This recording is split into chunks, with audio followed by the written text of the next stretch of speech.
There we go.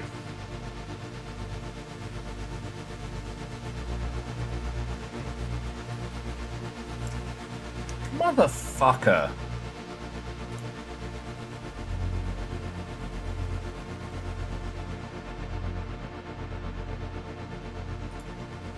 Sorry, I should have started with a swear there. Fucking Duolingo. A fucking AI-riddled piece of shit. Oh, this is gonna kill the YouTube algorithm. Nova, Watto, and welcome. Like, I literally talked about wearing that owl as a fucking mask yesterday. Let's go. But Nova, let me add your victory. Catastros, Watto, and welcome. Aeon, hello, hello. We're doing the Face Miner soundtrack today. I don't know, I'm just feeling the vibes.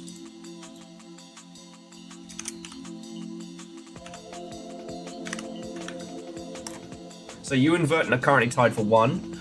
Dustin has been sent his Clip of the Month Club games, and I'm really proud of what I got him because it's the Steam Autumn Sale. I actually got him 2 games, but both were under what I budget for these things.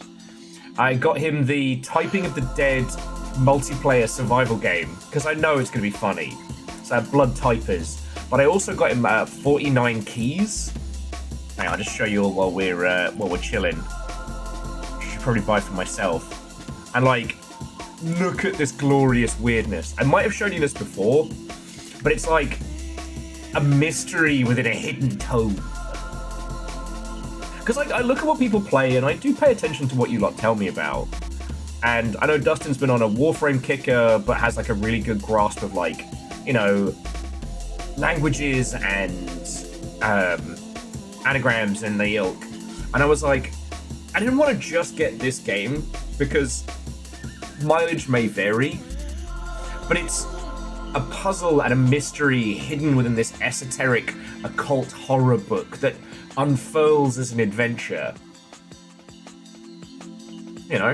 If you win Clip of the Month Club, I will genuinely sit here with a glass of wine and I will deliberate on what I'm sending you. Alright? And aside from that, I've just been looking at electric griddles this morning because that's how cool I am. Little Fire and I have been enjoying making smash burgers, but my pan's too fucking small. All systems nominal. I saw the Twitch notification message and said I must see what this not warcrimes stream title is. Good stuff as always. So we're Alpha Watto and welcome, and thank you. It's 81 months. We're going to be playing Hell Is Us today, which is either the most Kojima-coded whimsy or one of the heaviest games I've played in a long time. I don't know which way it's going to go every day. But I wrote out Fire City and the Rage Key, and I was like, shit, that sounds like a really good band, and not a war crime.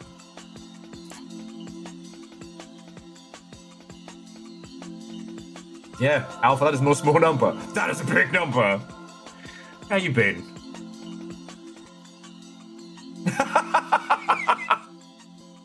Nova with my pants this, but Will, we know you don't have an ass. I know. I eat, but I get no badonkadonks. It's no fair. Honestly, it's probably for the best I don't have any kind of ass to speak of. That would just be too powerful.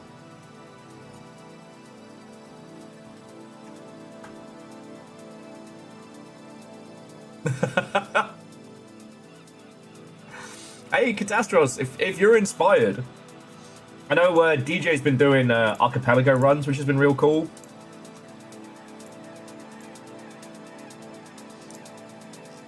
Though I kind of feel like I learned about the whole archipelago thing way later than everybody else. So I feel like I'm kind of playing like kind of an oddities catch-up. But yeah, I hope you're all doing splendid.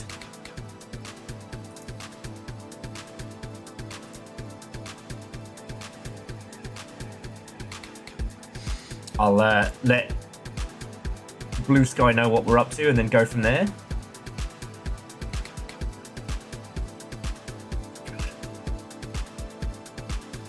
Just looking at the list of games and whatnot to get to.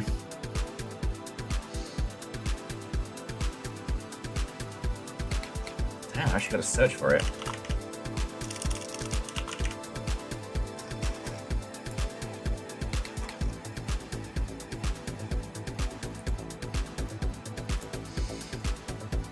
Oh, that's the bit you clip.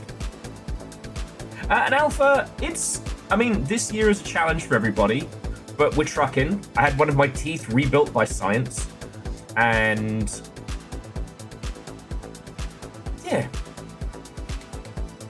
Let me tell you, it has not been slow for things to talk about, that's for sure. But I'm still here, and every day I'm doing this is a fucking achievement, right? So.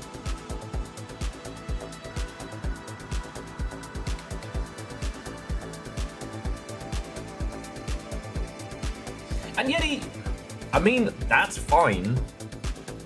It's kind of like what Jess and I were talking about yesterday, is that not every game is for every person. Like, this literally tells you from the get-go, like, no, there will be no quest markers, there will be no map, you have to explore and you have to work it out. Oh, Nova, you fucking legend, thank you. I really appreciate that in Hell Is Us. I like that it is setting me up for mysteries and puzzles and things that I must solve. Because that's what I dig. You know? Oh no. Thanks, Nova. Nova's like, nah, you haven't read the message.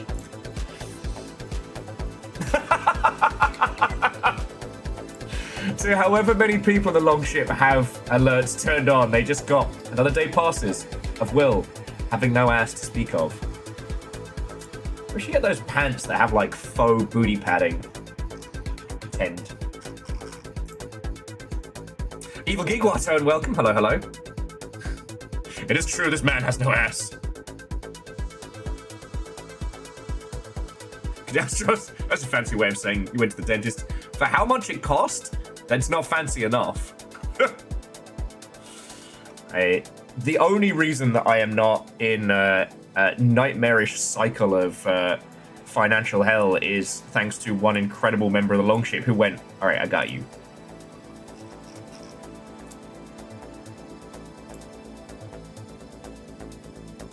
Hell is queue up withdrawal. It's nice, Dustin, that the queue up stream can still have that impact the day after. And, God.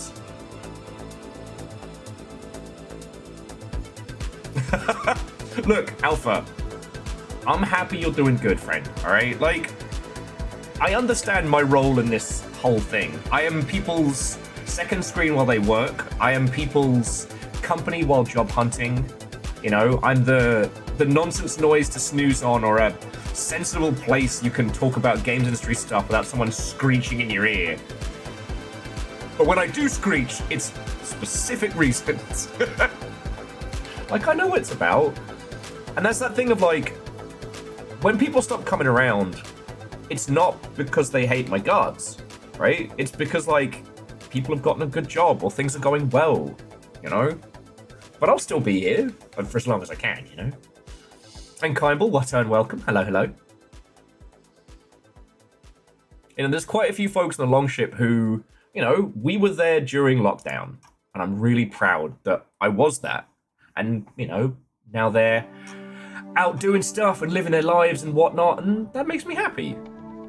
You know, I don't know how much of people's personal stories are shared and what have you, but like one of the OG Longshipians is doing really good, you know? Since this all started, you know, they did well enough to buy their own house, and then they've been on holiday with their partner. I don't know if it's fiance, but definitely partner. Like, I catch up with them very, very rarely, but it's always a joy when I get to see them, you know? I'm right where I want to be. Ah, Dustin, thank you kindly, and you'll have to let me know how you find those. As I was kind of showing off a little bit to everybody when we started, because hey, Clip of the Month Club is real.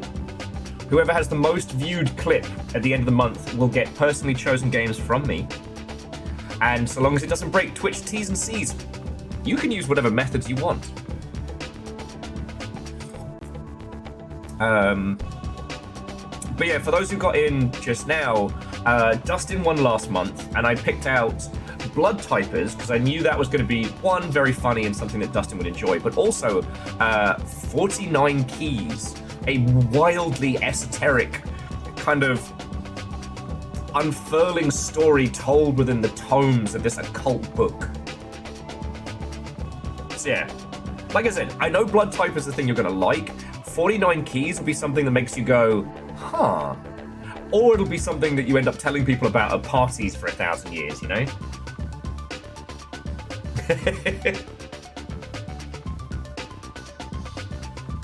Oh, legends. So, okay, so if you end up going silent, I'll know somebody cut through a fucking cable with an axe or something. And yeah, and one thing I will say, Alpha, is that while there's a lot of stuff in the games industry to talk about and deconstruct, and it's not easy. I mean, shit, it's not easy anywhere. But games are still selling. Incredibly creative games are coming out every day. This week's actually been the first quiet week for releases in a while because the post-Silksong Chaos and the Steam Autumn Sale has kind of curbed a lot of releases. I think Ghosts of Yotai was, what, end of last week? Ah yeah, next week's popping off again. Captain on the bridge. For D&D this weekend, I need a legally distinct help. Do you have any ideas? I heaved. A circa 2000s McDonald's play park or ball pit. That's my idea of hell. You're sober, you can't get out, and children are screaming. And Ehrman, thank you. That's tier 3. Shit, I almost missed that. Ehrman, you put a lot of cash and time and money into keeping this place going. So, thank you. Alright. Oh, Yotai is today. Okay. Man. I don't know Erika Ishii, right? Like, Erika's not like a homie or anything, but I've met him at like industry events. I do not have a bad word to say about him. The thing that did make me laugh is that they've gotten him a full cosplay of the main character for promotional materials, which is fucking cool. Erika's tiny. And it's just making me smile. It's just making me smile. Not like laughing at him. Dustin says a fully packed Applebee's on a Saturday night. No matter how many times you request to check, it never comes. That's my hell. Twizlight, Dice, Watto, and welcome.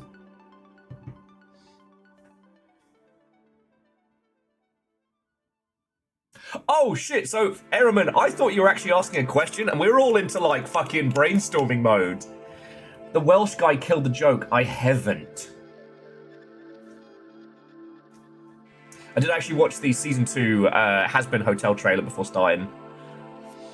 I can't wait to have a bunch new fucking musicals stuck in my head for like 2 weeks.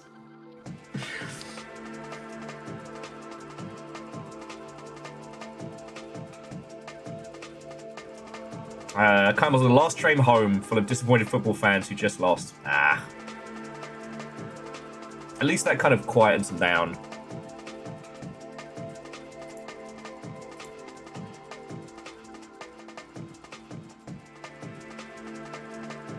Oh shit, no it doesn't.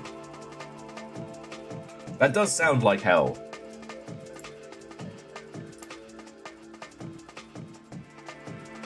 You know what it is? It's because basically, it's been so long since I've had to deal with proper commuting. My brain has kind of like locked the trauma away. The closest we got was one evening coming back from PAX. We came back earlier than planned. And so we hit Bumpershoot, Seattle, 2 Seattle sports teams and PAX crowds all on the light rail.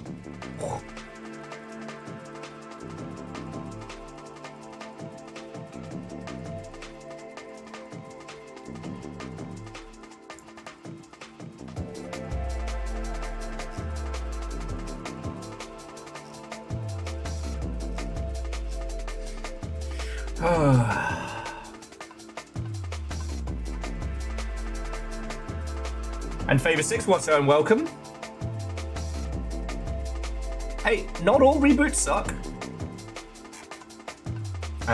Why you chose to watch the reboot of The Crow, I don't know. All I can say is that I am so happy that you live in a space where you didn't have to hear about how fucking bad The Crow reboot was before watching it. You have done very well to maintain a good digital tribe.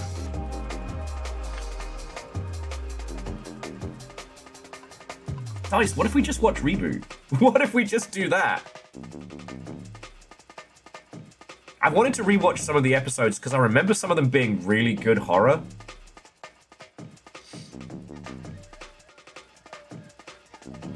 And yeah, I mean, 'twas like, it's one of those times where I feel like it's Mr. Von Privilege's Privilege story from Privilege Town. But like, I've only ever lived in places where I had like abundant public transport. Remember to watch Reboot and not the reboot of Reboot. Mm-hmm. Because, Dice, there was a reboot of Reboot. It was on Netflix. It had live-action children. It was like... It was like if someone injected the Foxdie virus from Metal Gear into Code Lyoko.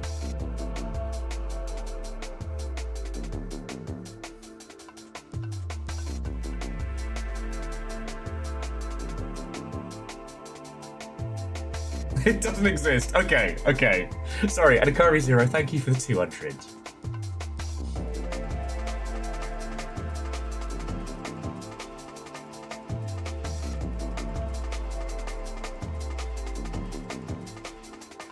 So, Vanderbeest, I don't mind attempts at adaptations of, like, classic films.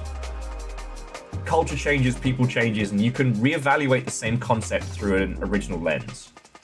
But the Crow reboot is just fucking terrible across the board. And Jamami, I don't know. Twitch is doing this fucking promotion for Duolingo. For those who don't know, Duolingo went all in on AI. We don't support that blue owl. We wear that blue owl as a fucking trophy. We wear it around our necks to let other AI-first companies know fear. Ah. Virtue says, staying up till 3 playing Go to Yotai is a good life choice. If you disagree, you aren't me. No lies detected, friend. No lies detected. I only stayed up a little bit last night. I just doing battle with Loud Brain. So I did this thing. I did this thing on good old Arena Breakout where I was like, you know what? I'll just grab myself a piece of shit machine gun and I'll just run around. And I'll get killed or something. I just want to kind of like, I want something that's engaging enough, which the noggin's going to be shush, but no high stakes. And then I just kept winning. I led a team of idiots to victory. I saved a guy from firefights. I had like the fucking best runs in the lowest stakes.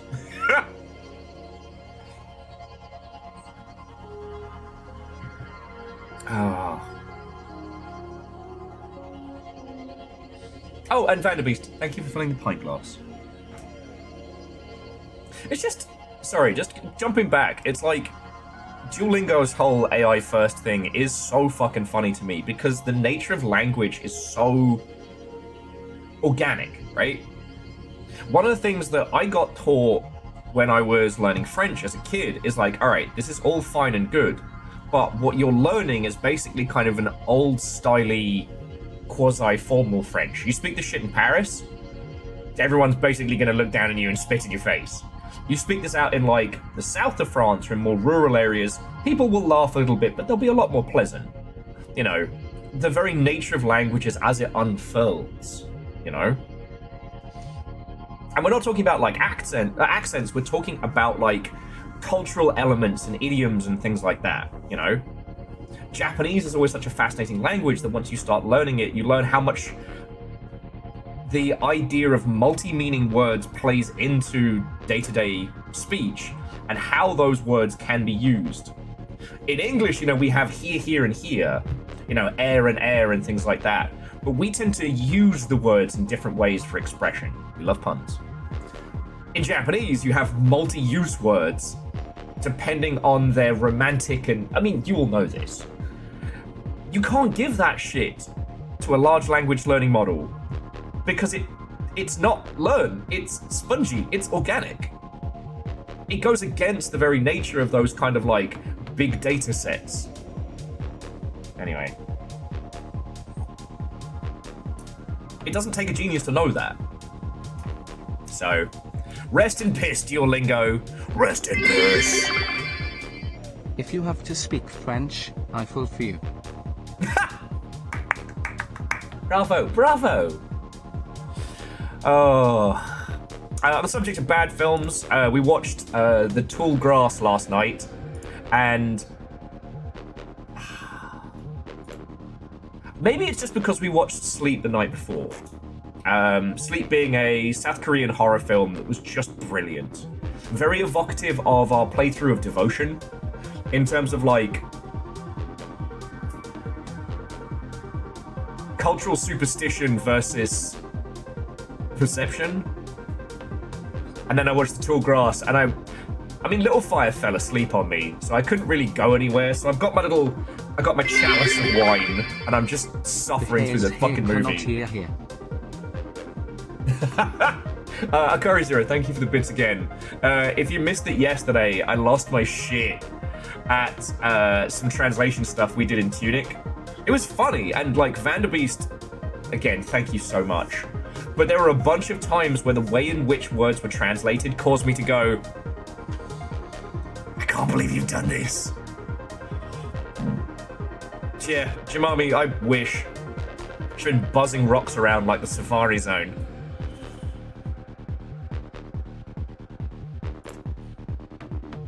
And yeah, like, Scotty, like, it's a good way of explaining the large language learning model stuff, is it's just the biggest flowchart you've ever seen.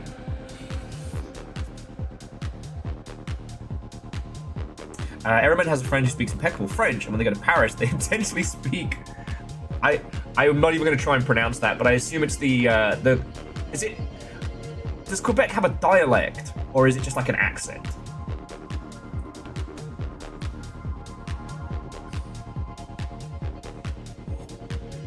It's a dialect. Okay.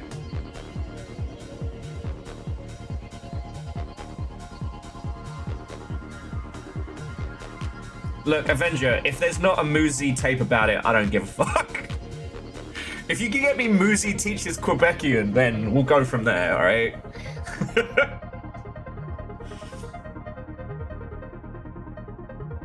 Well, yeah, and Wolfcrad, absolutely. When learning a language, you're learning, essentially, you're learning the rules of that language enough to communicate with a sense of clarity, but no native speaker speaks thusly.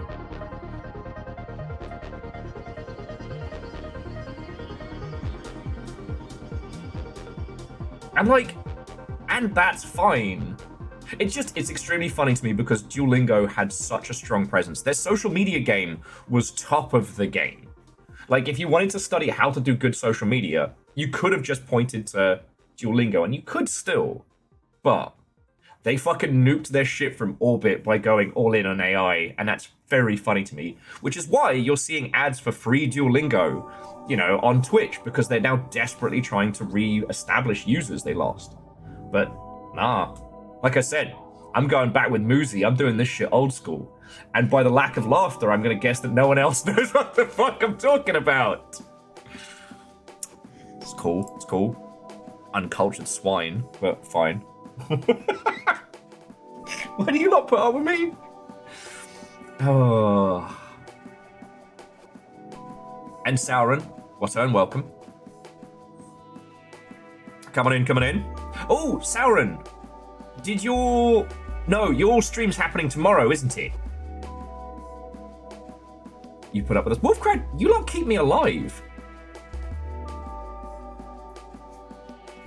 Okay, so just as a quick heads up, Sauron is going to be doing an art stream crossover with Sanshi and Video Cult for Cool Kid Rain World stuff tomorrow. Sauron, is it going up on your channel or is it going up on one of theirs? Spooky button. It's a special spooky button, caffeine. What? Oh, and welcome. Coming in. Okay, so friendos, if you aren't already, please follow Sauron. They're going to be doing cool Rain World stuff tomorrow, which will maybe end up some... I mean, it's Sanshi and Video Cult crossover, so it's probably going to end up being some more cool shit. So yeah. I even took a snippet of the fucking email on my phone because I was going to promote the shit out of it.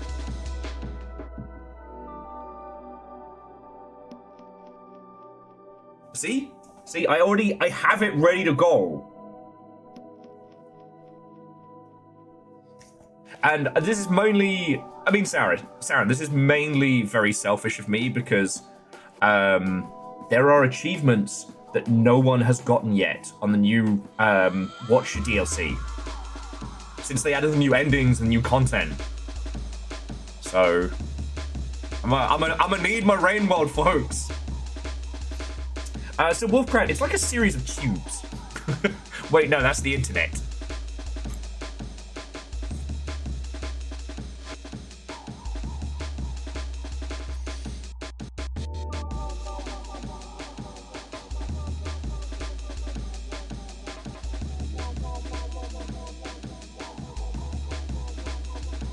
You wait for the next DLC. It's Tiny Will, the Viking Slug Dab. I don't know what his little power would be.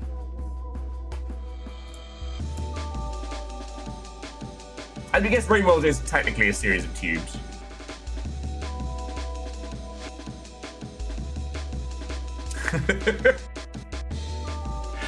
Caffeine, you got a plastic chewing black cat. The prophecy foretold. Prophecy foretold more fucking dabs. What happens when I'm not doing shark facts? Rupture! Guinea pigs are unfussed. Okay. So yeah, I hope you're all doing splendid. Like I said, I've got nothing really to report over here. There's been a couple of little blips of game news. Nothing that you'll have to, like, you'll have to panic and worry about. The last few remaining remnants of the Disco Elysium team who are at Zawo or whatever it's fucking called, have managed to unionize, which is very, very good.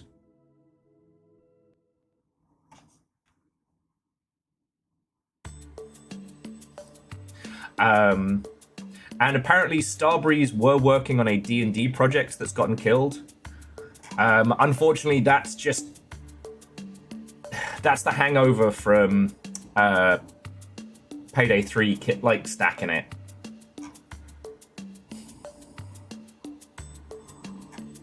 Like, and I know it seems like Starbreeze is one of those developers that I pick on a lot, but their failings are some of the most important teachings that we can get.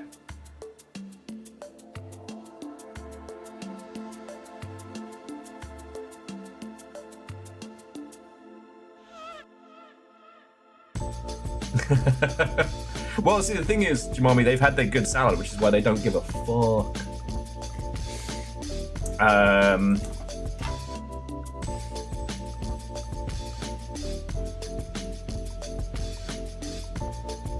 Oh.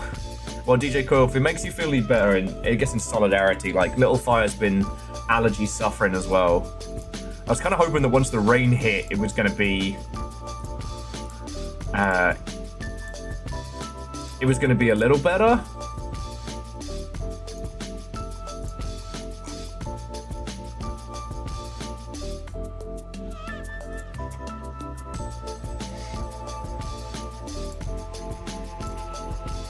But it's been hard times.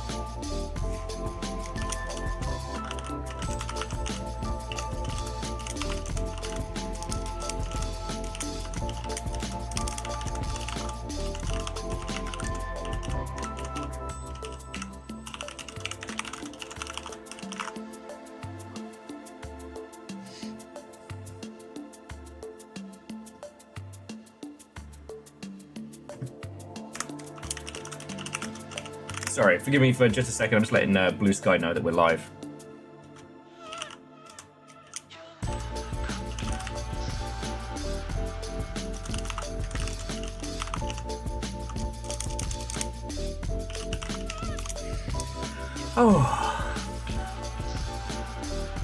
Okay, so apparently the first cold snap falls when cedar trees get busy. So you gotta read that. Fuck cedar trees. I mean, that's probably why you got allergies in the first place. Cedar trees be fucking.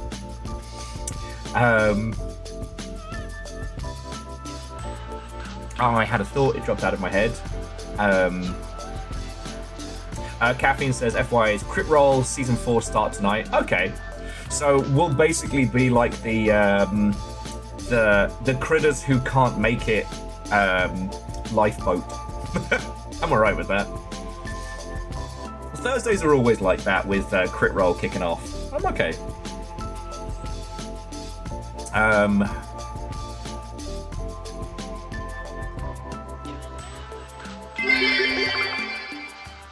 What? Hey, J-Post, heckin' thank you for the entirety of the 84 months and at $10 a pop. Heckin' thank you. All right.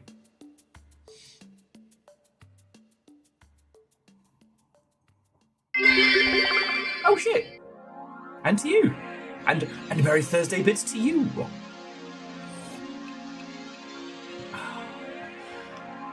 Oh.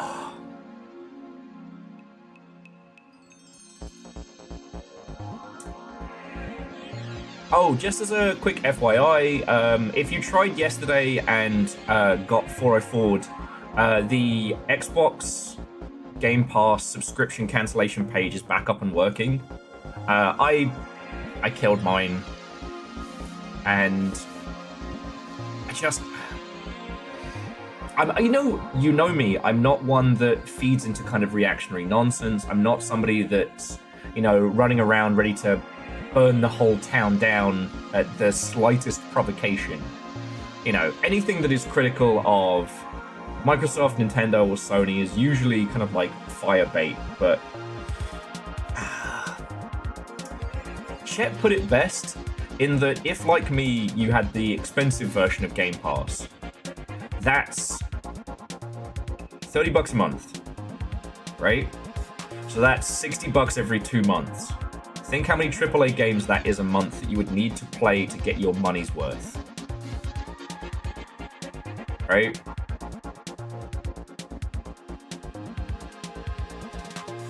Like, I can't talk about it in too much detail, but I am a BAFTA member, not BAFTA Connect, not anything like that. I am a BAFTA member. And every year, I pay BAFTA my dues to be part of it. Game Pass is now more expensive than being a BAFTA member.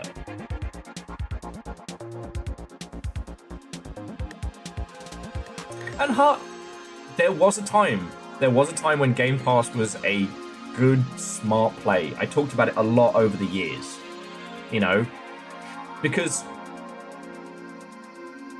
something like Game Pass could allow big titles to help smaller titles succeed, essentially creating this sustaining ecosystem. That's not what we got. They gutted their studios. They've killed internal original production. And the thing was, what was so fucking funny is alongside the announcement of, hey, pay us $10 more, was this whole thing of and we're gonna give you all of these Ubisoft games. Ubisoft are currently in fucking Scary Town. I would not be surprised for us to see an announcement by Ubisoft maybe next quarter that they're either selling or done. But they're offering nothing of value. And the fact that they put fucking Hogwarts Legacy point and center, nah, I'm good. I'm good.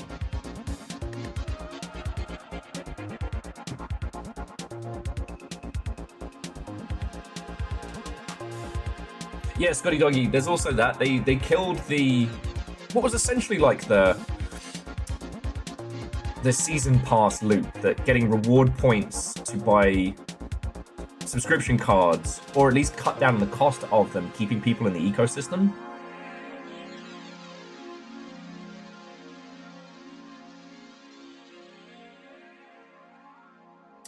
So Hoffa's, I know what you mean, because Ubisoft's been in a lot more dire straits, but Ubisoft have fought against hostile takeovers multiple times, and I think that makes any potential purchasers kind of a bit gun-shy, because you don't want to spend like 2-3 years of legal fees and back and forths to then have Ubisoft itself fight against acquisition, right? Like, I get it, they didn't want to get swallowed up by, what was it, ZeniMax? I forget. Do you guys remember which one it was?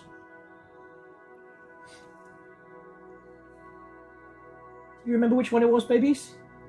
Okay, well, one of the big Pac-Man-sized entities was trying to snap them up. Well, so Kindball, Tencent are currently working with Ubisoft to create a joint operation studio. This is probably how Tencent is going to keep a hold on Ubisoft in case things get bad and they can just snap them up, or if Ubisoft keels over. But no, Kindball, I'm talking about prior to that, because the crossover Ubisoft Tencent studio has been formalized, and it's going to be working on like non-mainline Assassin's Creed games, I think. It was the one before that they fought really fucking hard. Was it Vivendi they were fighting against? I can't remember. So much of this history is lost to gin and late nights. But all I can say is that if it was up, like, if I was the evil supervillain and I was looking at who to buy to sports wash, I wouldn't want to do Ubisoft. They're too messy in terms of how they do big business, and the Guillemot family don't operate smart.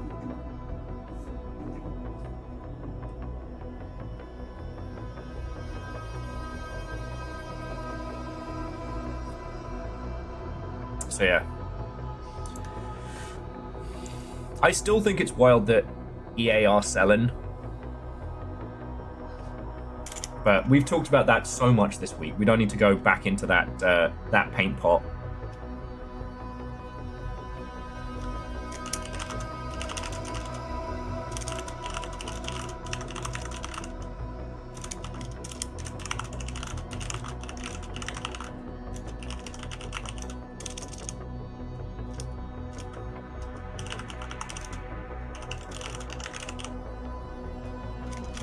Okay.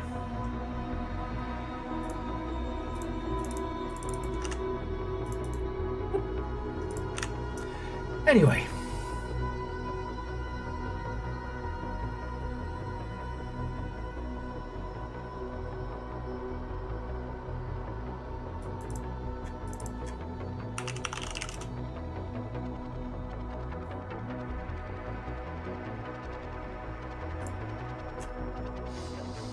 Oh, so we'll get into game in just a second. Just as an FYI, like, I'm not going to be on Critical Role Season 4 or 3 or whichever campaign they're onto, so you will not have to worry about spoilers from myself. For those of you who can't watch until later on in the weekend, you're safe here, friends. Hell, I'm not even caught up on Dan Jones and Dragons. I'm caught up on my friends' shows, let alone the big ones. Oh.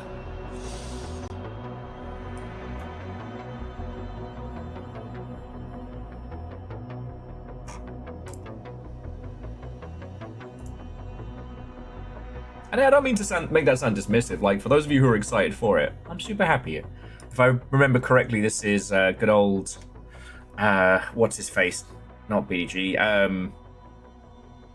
Brennan Lee Mulligan. So.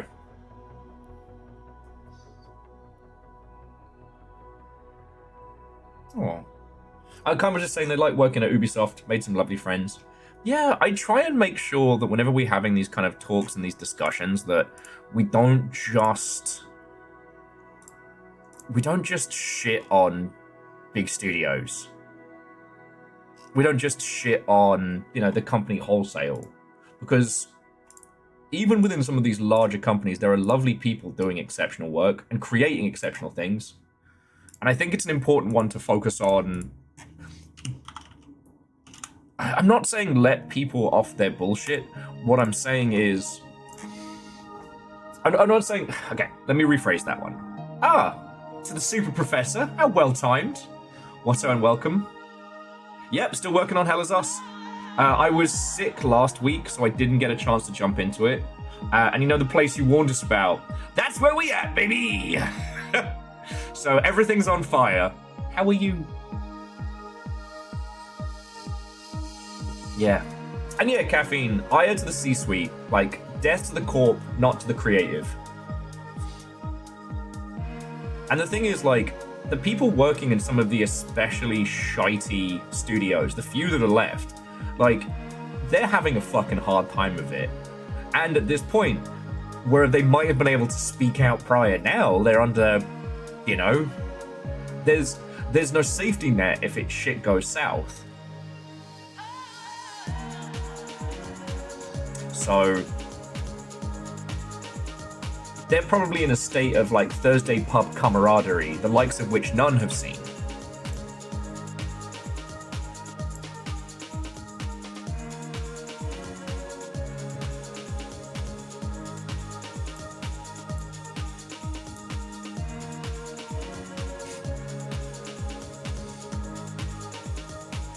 Sorry, I just that grin was the excitement in my life looking at electric griddles so that I can make smash burgers at home better. That's how exciting I am, friends. But then again, you lot are my excitement. This is my crazy bit of the day. Now, I don't think Hell Is Us is going to be off the chain like Q Up was off the chain, but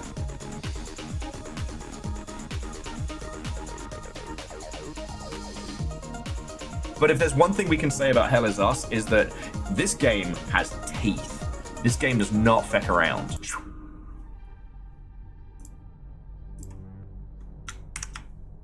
Boop. There we go. All right, I just got to adjust some audio levels and stuff. Plug my controller in. Sadly, I haven't been able to get the gorgeous controller that Alchemist Joker gave me to work. So we're still on this little guy who is definitely suffering from Silksong, that's to be sure.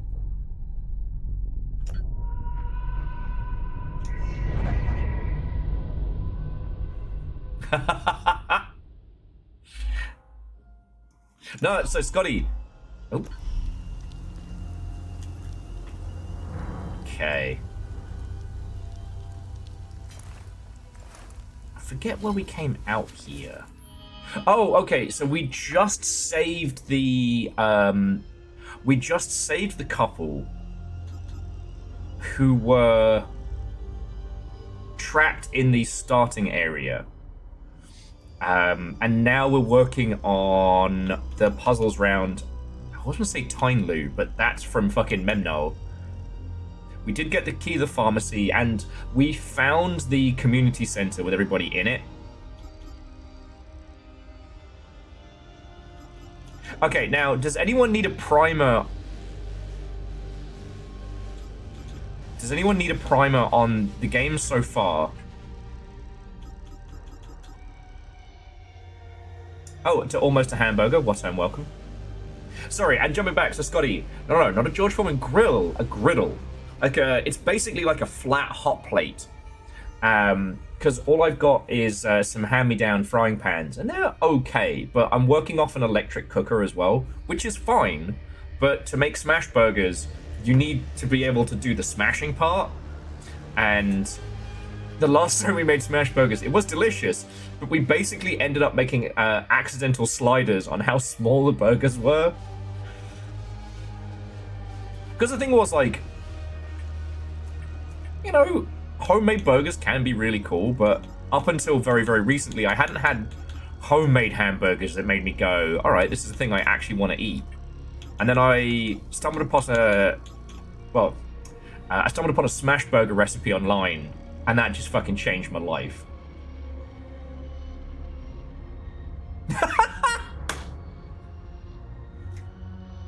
Look, Jamami, as the person who didn't get the N gauge until into his fucking late 30s, you're fine. Jemima was saying that they had their hand in their face moment. Queue up is short. It is in queue up for the next match. Because that's the only thing you actively do. It's a good pun. Okay, so to Almost a Hamburger. This is Hell Is Us. This is a third-person hack-and-slash game. Which is a little bit Darksiders, a little bit Bloodborne. Set in an alternate history 1993. We are playing as this bloke who was broken into the Civil War ravaged country of his birth. His parents smuggled him out when he was 5 years old, and now we've smuggled ourselves back in. Oh, Catastros. Always lovely to see you, friend. Go get some sleep. And to be continued. Nova says, been hanging out with you too much. Almost told my boss that the director needs to shut his whore mouth.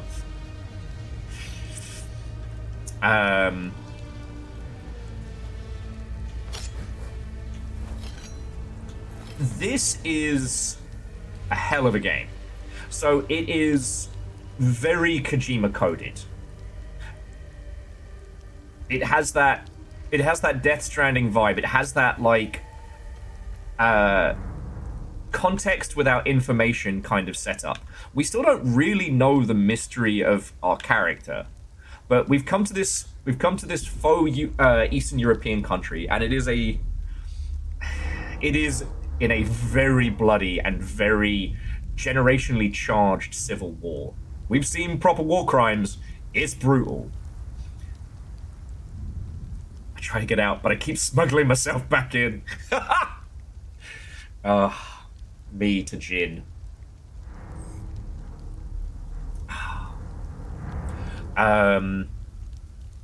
We met our dad. He's not here. And we've been trying to help the people of this country. Sorry, we're trying to help the civilians as we find them as best we can to do good. Something strange is happening in this place. Due to horrific war crimes, strange topographical creatures have spawned across the land and can only be slain by strange topographical weapons, all of which are charged with emotion. So rather than your standard element types in this, the combat element types are rage, ecstasy, grief, and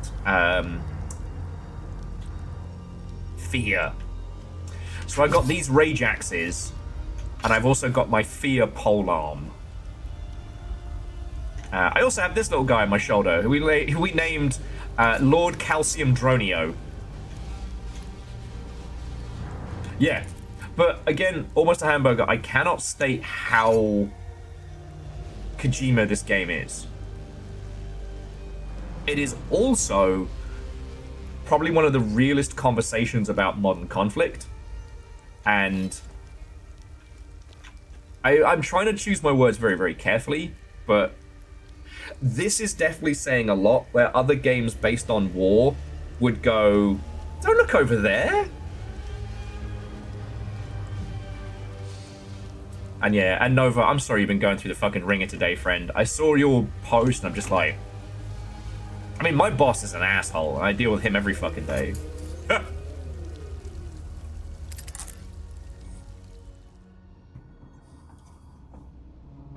Oh, so Almost a Hamburger, if you get the opportunity... Oh.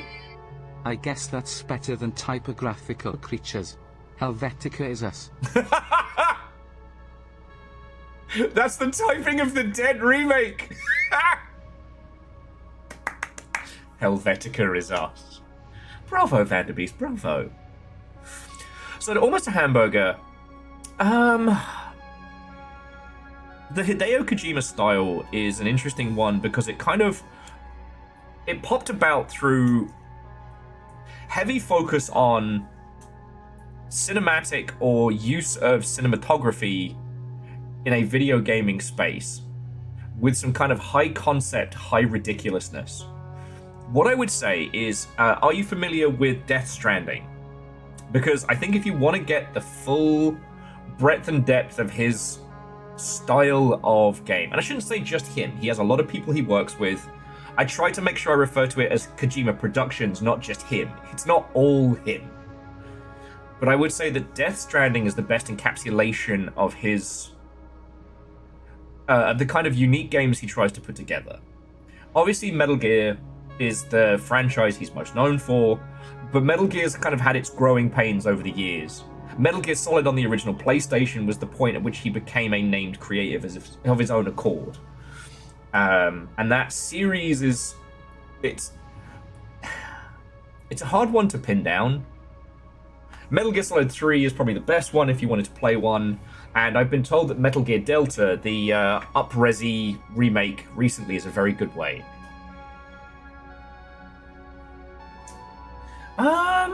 Arandios, it's hard to know. I played the PC launch version that had a bunch of additional stuff in, and I kind of got ire with calling a game a director's cut, because, I mean, that's just some peak movie wanking. Sorry, look, you have to understand, no one can dunk on a Kojima game more than someone who loves Kojima games.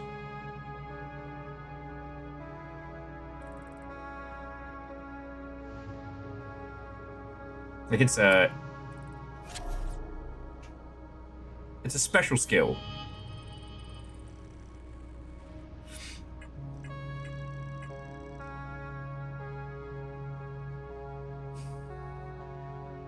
Yeah, and Arandios, I mean, one of the other problems that Kojima Productions games have is that sometimes they give you, in like the additional versions, they give you tools and toys to play with in game, and you're like, oh, these are so fun, that end up trivializing the things that made the game interesting in the first place.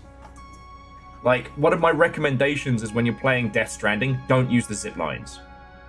As soon as you get the zip lines, it removes the core of the game, which is traveling and delivering shit. But then again, you're looking at a person who did a full lap of the map super early on in Death Stranding because I wanted to. And Quasi Watan, welcome.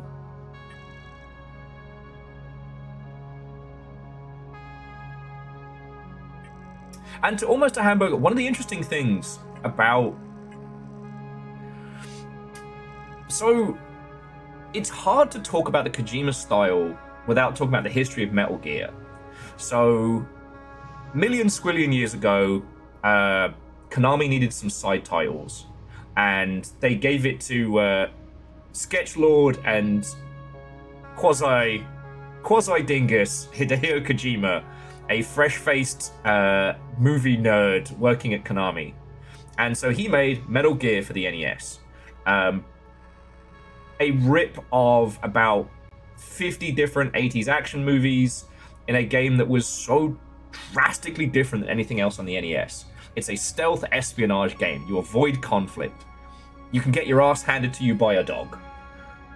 It's still an NES game, making it very difficult to judge a lot of things, but, you know, it was interesting. Quasi...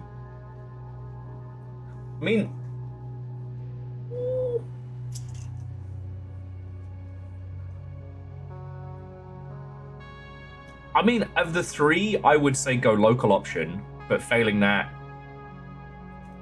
like,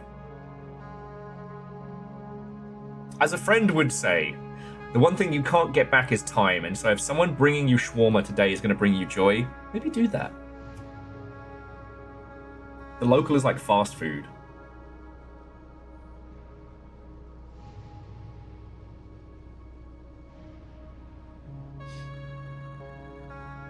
You know? Treat yourself. But yeah, so that original Metal Gear, it was an NES game, right? It had some great ideas, but it had characters like, you know, who's the big boss of the game? It's just Big Boss. There was like Kid Revolver and Rocket Guy and stuff like that. Like, you know, the main character is called, you know, Snake. As in Snake of Escape from New York, although the cover art is clearly based on the dude from Terminator. Like, again, if you look at old Metal Gear, it's just 80s references back to back. But, you know, pre-widespread internet, you could just kind of fucking do that. Solid Snake, as in penis. Yeah. So, when Metal Gear Solid came around on the PlayStation, there was this whole thing of, like, giving characters ridiculous code names and then reverse engineering a story around them. That ended up being really cool. By the time we got to Death Stranding, he was doing this thing where he was giving characters the dumbest fucking names, like Die Hardman. And then by the time you played through Death Stranding, you're like, fuck, not only was that name perfect, but now also I'm sobbing. You know? But the other thing that, again, I try and hammer home, because I'm also guilty of doing this, is that it's not all him. He has a team of incredibly talented people. Apparently, he is a massive micromanager and can be a bit of an arse to work with. Yeah, and if I remember rightly,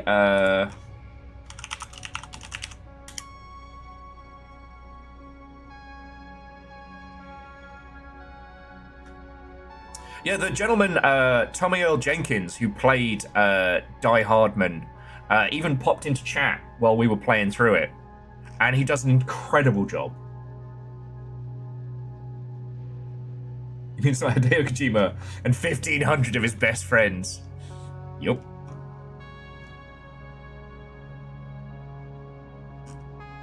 Now, I haven't started playing Death Stranding 2, and I might wait until we're able to play it here together, but we'll see how it goes.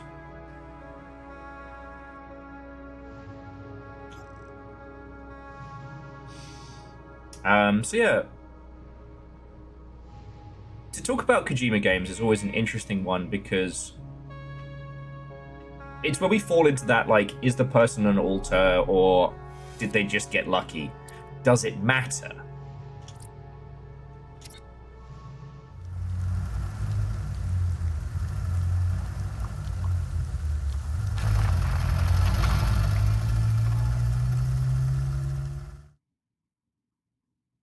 And yeah, DJ Cool, I saw that doing the rounds of someone who flew to Scotland to yell at the GTA 6 team.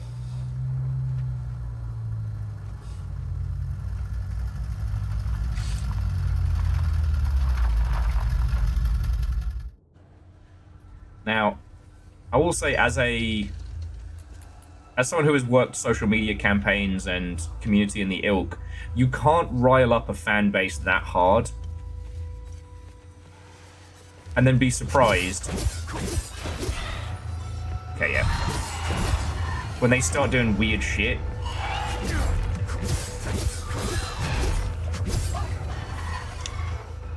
Oh yeah, and to those who haven't seen this game, so this has a couple of really interesting features that make it very unique. That little circle around me is essentially like a combination of Bloodborne's combat system and the active reload from like Gears of War. As you attack, you build up potential healing, and you have to hit the absorb button at just the right time.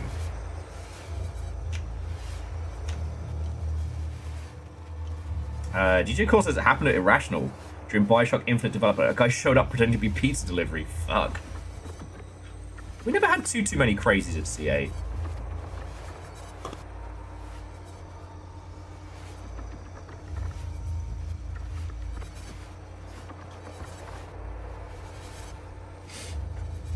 All right, let's get the drone going. Oh, this is cool. This allows me to show you one of the.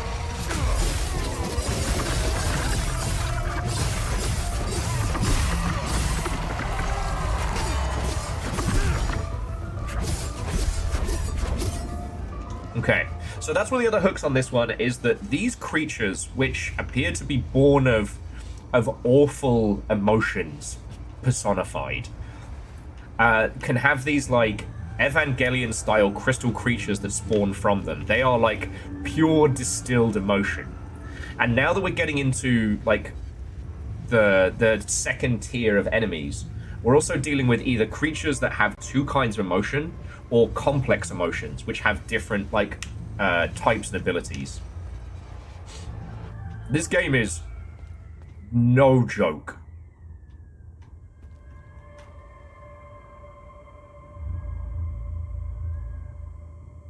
Yeah, I know Valve used to get a lot of fucking weirdos. It was actually very funny that the last time I got to go hang out at Valve was after I'd been fitted for my proper cast. So there's me in my torn jeans and my skivvies and my fucking cast.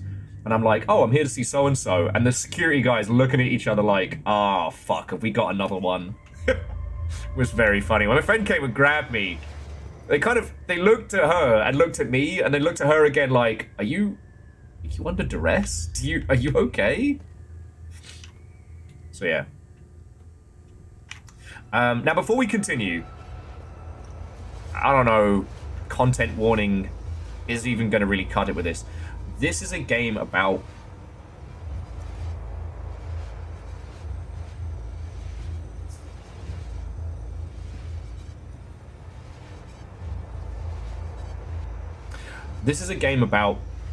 war and conflict. It is pulling from a lot of real-world stuff that happened, and it pulls no punches.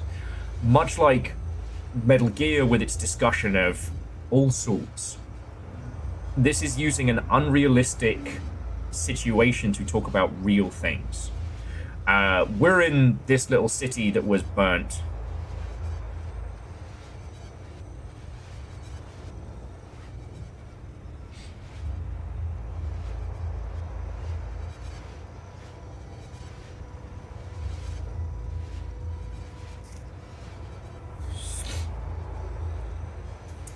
Sorry. So this city was ambushed and burnt. There are hanging trees. There are bad times. The in-universe equivalent of the UN, the ON, were slaughtered alongside civilians. It is brutal. Hang on. Turn the light off.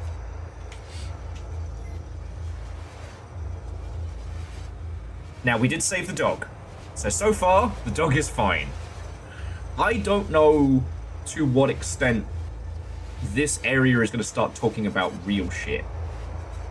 So, I just want to say, as a blanket thing, if this starts getting too heavy, if you need to tap out and go elsewhere, I will not be offended. I'm playing through this because I think this game is important. You know? One of the things that has been a staple of our industry are war games. Games about war. But they aren't really. They're games about conflict through the lens of like a Hollywood director. This game deals with like generational hatred. It deals with a lot of things. And God Beardman, what and welcome.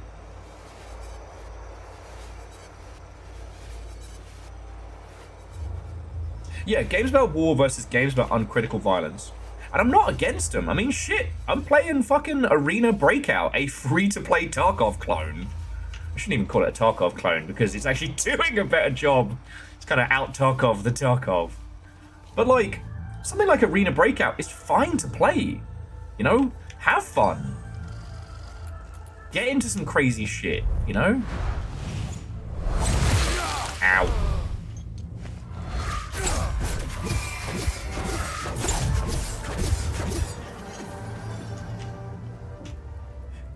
But there's also a place for games that, like, really do discuss, you know, conflict and the effect it has. And the irony being that this game, with my fucking weird axes made out of anger and Lord Calcium Dronio here, while we're fighting these strange monsters, is saying more about modern conflict than anything.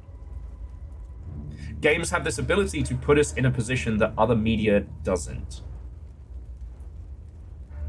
And this is why I say this game might out Kojima, because it gets how games like Metal Gear can talk about war and conflict and their cost. Even though you play as a dude in a fucking mullet who chain smokes, who's literally called Solid Snake. His code name is Penis!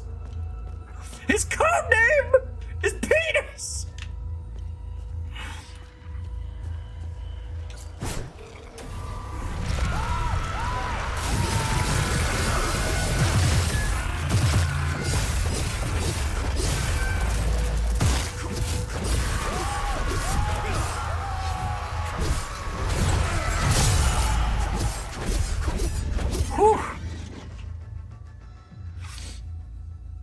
So yeah, if you do need to tap out at any point with this game, if you need to go do other stuff, like, I completely understand. The thing that I can't tell you with this game, because I've not looked into the story beats and how it goes, we've had whole sessions of this where we're like running around like weird Arthurian knights doing like cool weird shit. And then we have had sessions where it has been like the heaviest shit.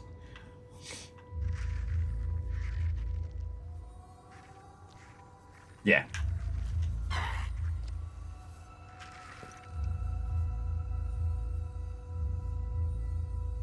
No, so Burger, it's terror. And they're very specific with the wording.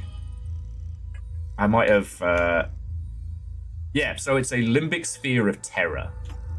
Nova, we shouldn't need to pin, but just, if we get like a big raid or if folks come on in. At this point, everybody Longshipian's already in, and anybody else, like, you know, the Super Professor and stuff are peeps who've already played this. So we should be okay.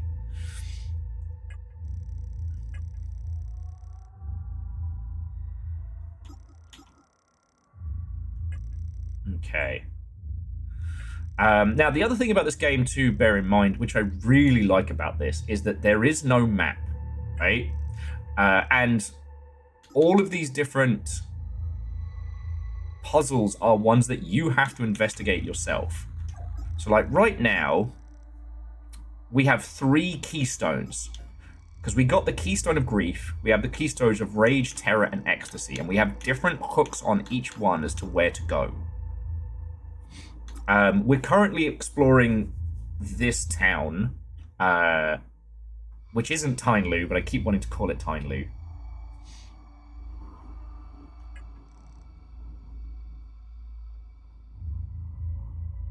Yeah, Arandios. Well, but one of the other cool things about this game is that items like this, Talju, you can equip them same as you could like healing items. So you can bring up this map anytime. Now, we're heading to the town hall and we're going to investigate the pharmacy. Again, the town hall has the survivors of this attack. And what happened in this area is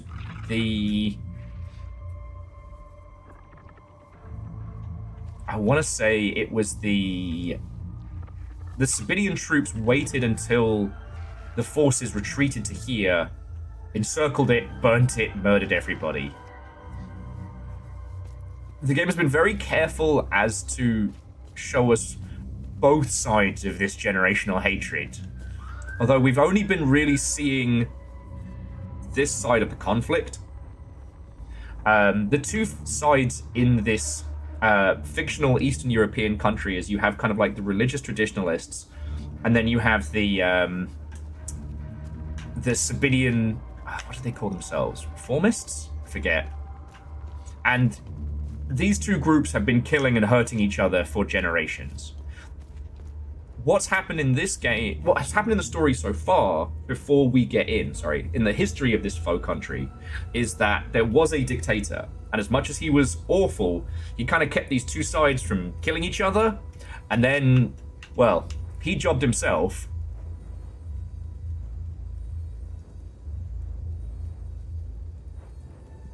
And then the whole thing broke out.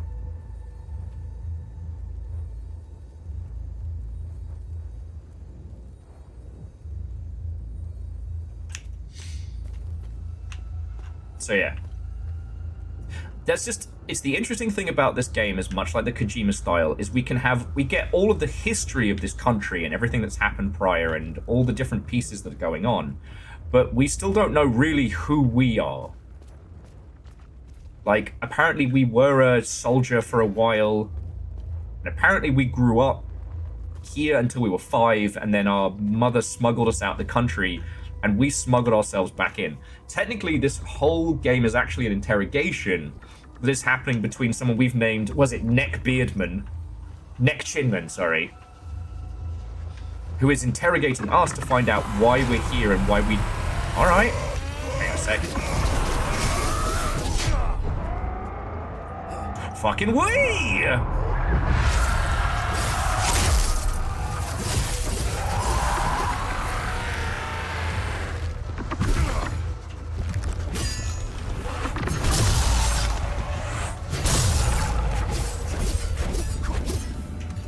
Okay, whew.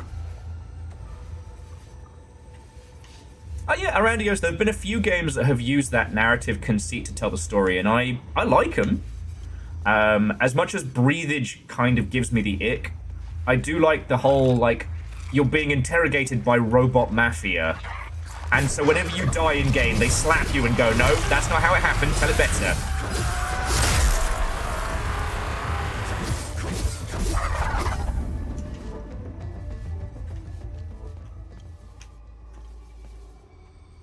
Oh yeah, no, and this game looks amazing. I've been able to crunk this up to 11, but it was designed with the PS5 in mind, and it's bringing the thunder. It's bringing the thunder. I should also say, a good friend of mine worked on this, and when I found out like the extent to which this game was going, I was like, oh shit, I gotta be in on this.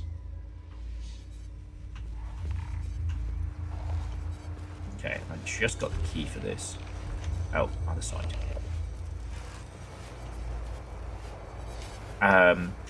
Now the super professor, who I don't know if they're still here, if they were lurking, has played through this, I believe, done most of the puzzles. I'm going to be trying and doing as much of this game as I can.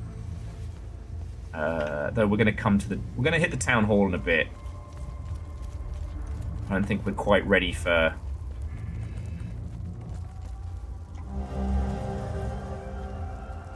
Attention, the Carnival and Week of Peace celebrations are henceforth and forever banned. Jesus. By edict of President Gion Yankel. The Week of Peace was supposed to be a celebration of the traditional faith of this country, and also the Hey, Let's Stop Killing Each Other festival. So... Yes, Scotty, the audio is genuinely unsettling as well. The vocal performances are excellent. And, like, again, I'm not just trying to, like, big up my friends, but there is so much about this that I find fascinating. Like...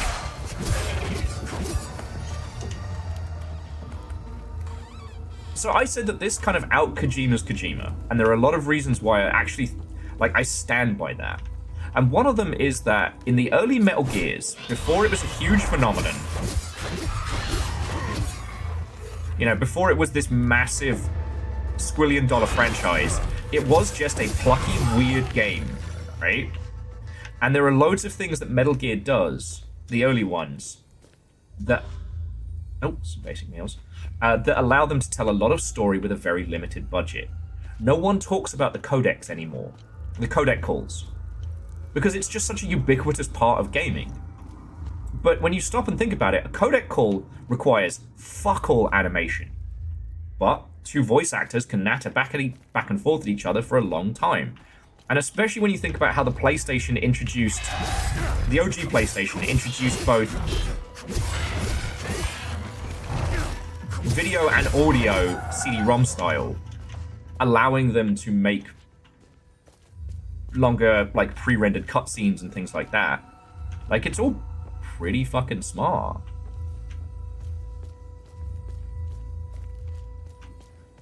But now that, you know, Mr. Hideo is, like, a big named character, one of the few named characters we have running around these days, like, he can afford a big, expensive mocap with his bestest buddy in the whole wide world, Norman Reedus, you know, and his other fancy Hollywood friends, right? But before he was, you know, before he was a Hollywood darling, he was just a weird fucking nerd working at Konami. And he worked, okay, if not him, someone on his team worked out how to tell a lot of story on a budget. With this, any of the named characters that you have to interact with repeatedly have these little vignette scenes that are not quite Bethesda's zoom in, but they are static. And so it allows them to tell a lot of story with voice acting predominantly. This is where Agatha and I laid low for a while. She saved my life. From where I'm standing, that's a good thing. Thanks. A worn journal, a decaying leather-bound journal. Its cover is inscribed with two emblems. Okay. Oh, this is Agatha's journal. All right. Oh. A journal page recounting a mysterious visit in the night found a destroyed apartment in Talju. They came in the evening, 2 men in dark suits, their faces unreadable, their words measured like well-rehearsed script. They didn't force their way in. No, that would have been too crude for men like them. Instead, they waited for me outside, just as the last embers of sunset dipped behind the horizon. "We need to talk," one of them said, his voice smooth and practiced. I said nothing. I let them follow me inside, let them stand in my kitchen.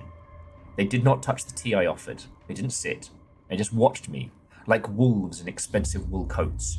They spoke of duty, the greater good, of things greater than the vigil.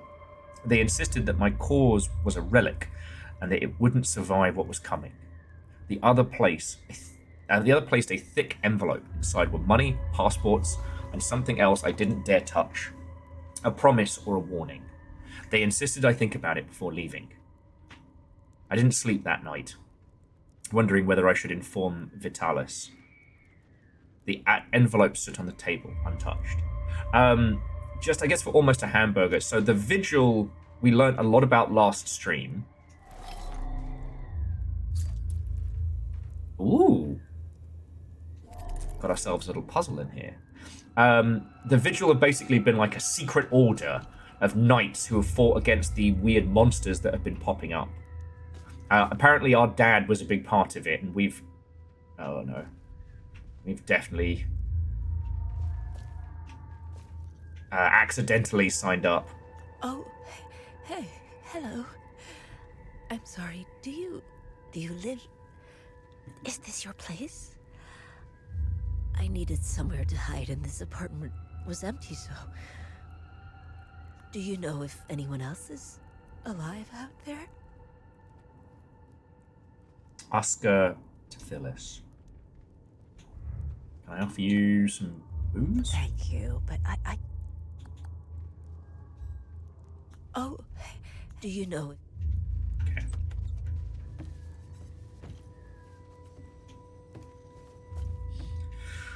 Okay, so I'll have to work out how to crack that sucker open. Now, the other thing, as if you didn't have enough plot to get dropped on it, I don't know why nobody wants the mead. It's good mead. The other plot point is that we've got this cool jet black poncho and the fancy truck, right? Whoever those guys are, they're some kind of like Umbrella Corp-esque stand-in. They've been studying everything that's been going on here. We don't know why. We don't know for what reason, but their technology is wildly powerful. Bearing in mind, this is set in 1993, alright? This conflict is being fought with tanks and regular guns, and here we are with like cyber high-tech Poncho Extreme, which is my favorite sports game. So yeah, we're still half in, half out on the mystery.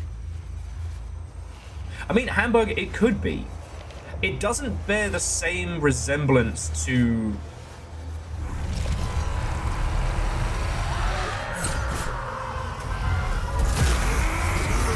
Hang on a second.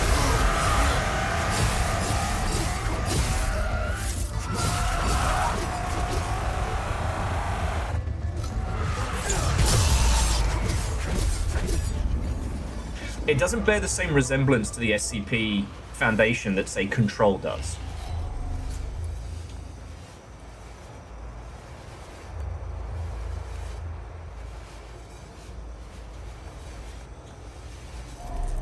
So it's definitely more evocative of, I don't know, like war-torn Resident Evil. And it's interesting when you think about it that like Resident Evil has gone to very, very, let's call a spade, fucked up parts of the world, and has kind of, has been very softly with how it's, you know, discussed and shown those things. You know, like...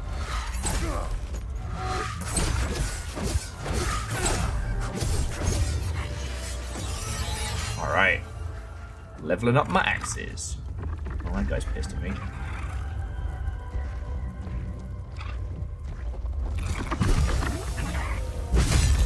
Oh, shit then. Alright, that didn't work.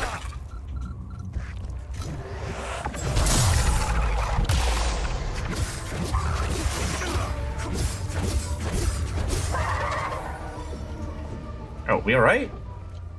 Oh, cool, we survived. Because I always want to talk about Resident Evil 5. And it's certainly not an easy game to talk about, you know?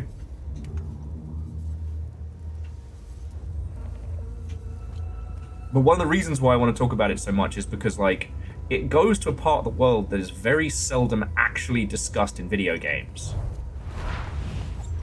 You know? I.e., war-torn parts of Africa.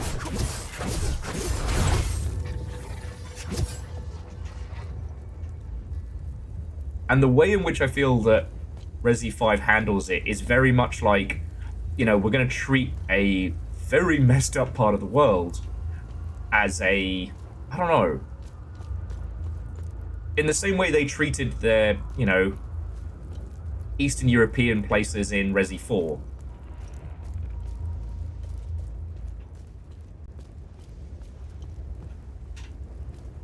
Not even... I don't want to call it Disneyfication, but I can't think of a better term for, like, taking an area or taking something that would be a pretty heavy topic, you know, like grim fairy tales, and turning it into something, I don't know, sanitized.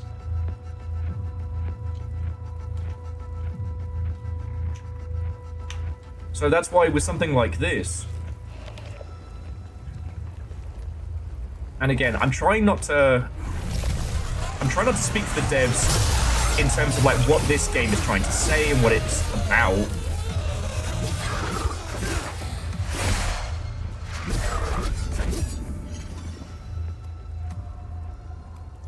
But this is definitely looking at modern conflicts, especially ones in Eastern Europe, that have happened and are ongoing.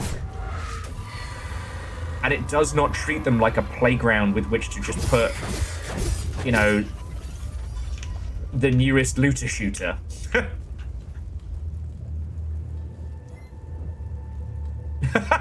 God Beardman says, get a cool cybernetic poncho, cool axes, use the ability to climb over a fence. Seems like a good trade.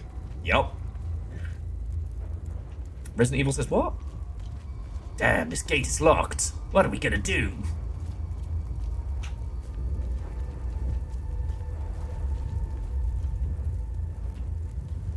The lolly lay low.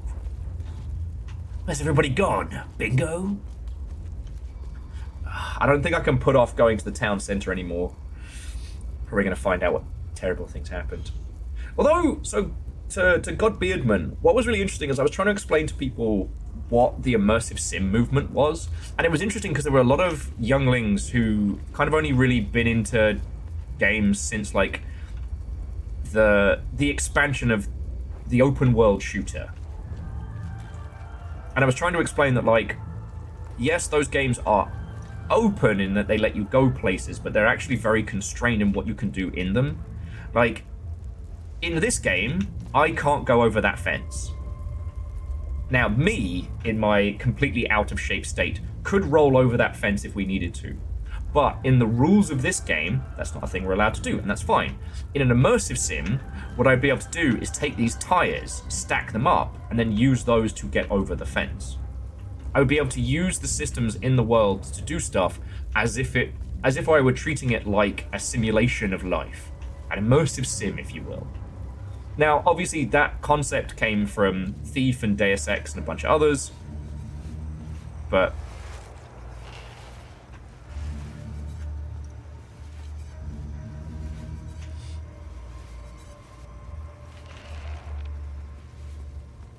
it was something that never really solidified as a genre, but it did solidify as a vibe. Yeah, well, so Beware of Battleship, this is what I love talking about, is that the immersive sim genre was almost immediately hoisted by its own petard. Because they suddenly realized they had to stop you from being able to do just fucking anything at any point. So, God, they came up with so many wild ways to stop you. Deus Ex at least by siloing you into different maps in each part of the story, stopped you from basically like running off to get the nano sword and murder the Illuminati in the first 30 seconds.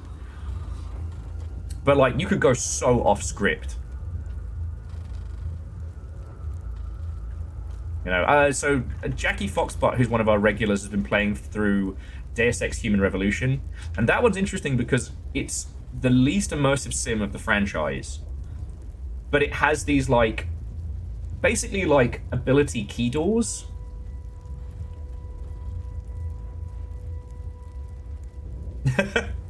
Well, so almost a hamburger. Yes, if you're in AAA. This is why I love indie games, because if you're indie, fuck it.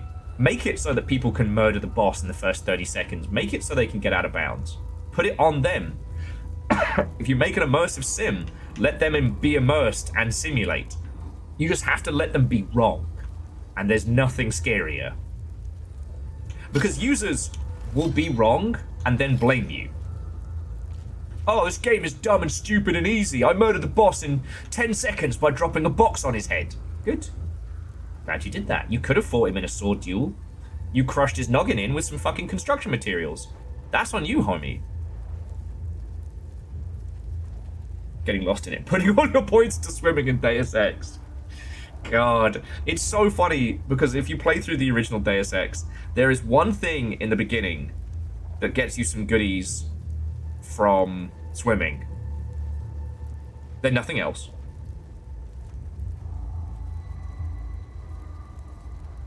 But later on, they try and find more and more reasons to have you go underwater to just try and make it worth it.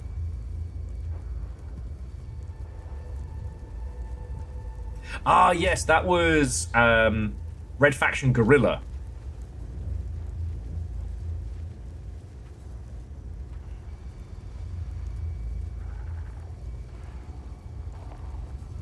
And yeah, so, and Godbeerman, absolutely. The Red Faction Guerrilla, the Red Faction series wasn't an immersive sim. It was a shooter with destructible terrain, and they had to come up with increasingly complicated ways to restrain how you could destroy that terrain. Because the user's tools could completely trivialize everything.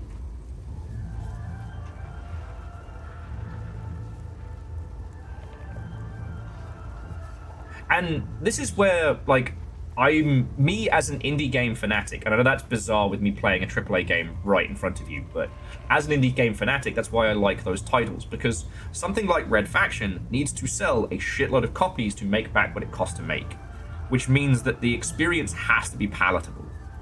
If it's just you and your friend making some weird ass fucking terrain deformation game, fuck it, make it weird. Make it so people can break shit, you know? We've got a game about digging a hole about digging a game. I play that. You know, I love that stuff.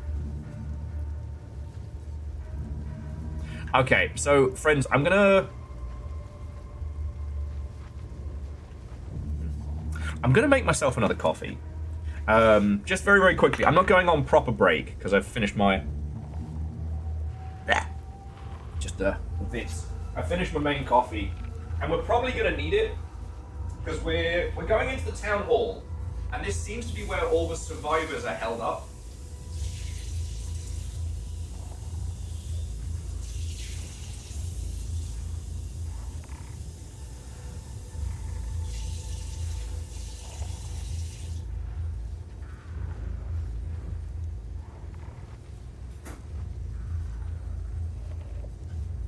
So I have a feeling that as we hit this new area, we're gonna get some messed up story beats, you know what I mean?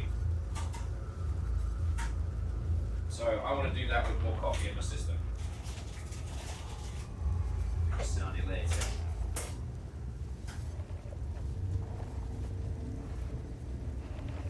I guess I've got immersive sims on the brain because Errant Signal put out a new video last night, and it's about a game I've been scoping on for a while. So I'm always happy when a game that I've had my eye on gets picked up by larger, like, YouTubers and things like that, because it's that little knowledge of, yeah, no, I knew about that. I knew about that. A hole about digging a game, aka the money pit of game dev.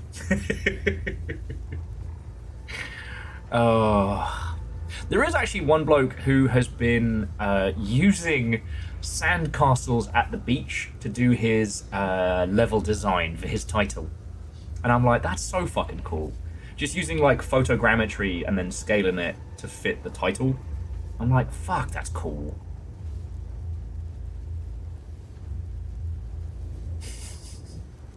Aeon, when it comes to indie games, I burnt the whole fucking face.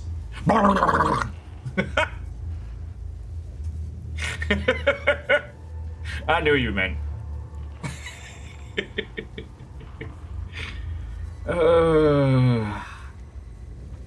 Well, look, I'm just saying this because we have a lot of new people in today and people who haven't heard me talk about this. One of the reasons why I talk so much about the business of games is that business dictates creativity to an extent. Like,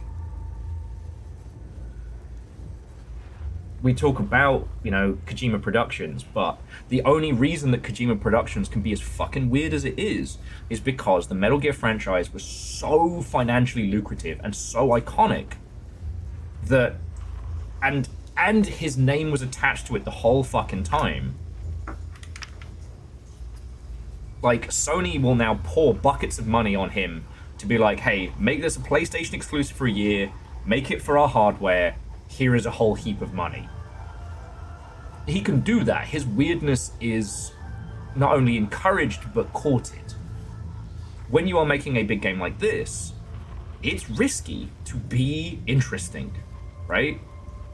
Right now, the blandest and smoothest path, i.e. what would it be right now? A live service, hero shooter, I don't know, fucking extraction game?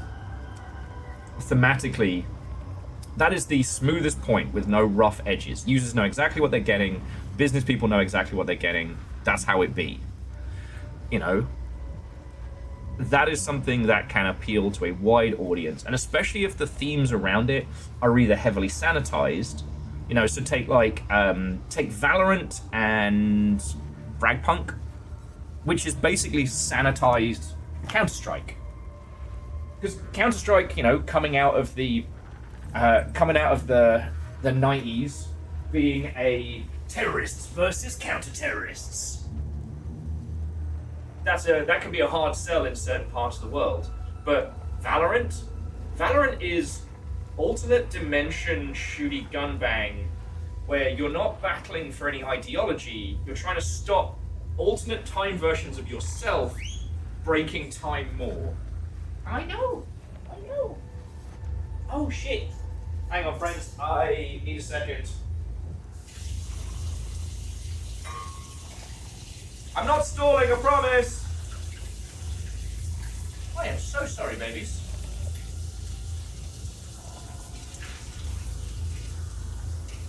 I got lost in my head a lot today. So I took their water bottles, put them on the side to refill them, and then forgot. I'm so sorry, my babies. Can you forgive me? These are the little women that run my life.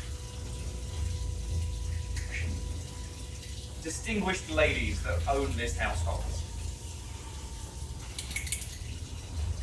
They've also stopped sulking because they've got their favorite treats again.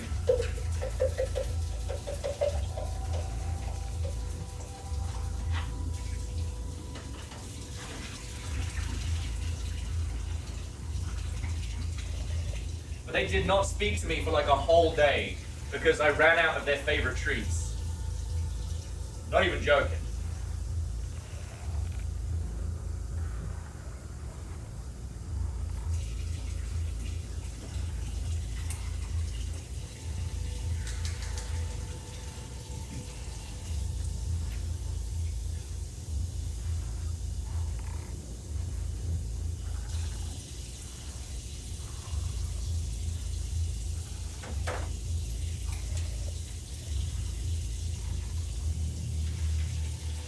Alright, cocktails for my girls, for my ladies. Drinks for my girls. There you go. Sorry about that. Going on bad dad today. What do you lot put up with me again? The scatterbrain conversation, the incoherent nonsense?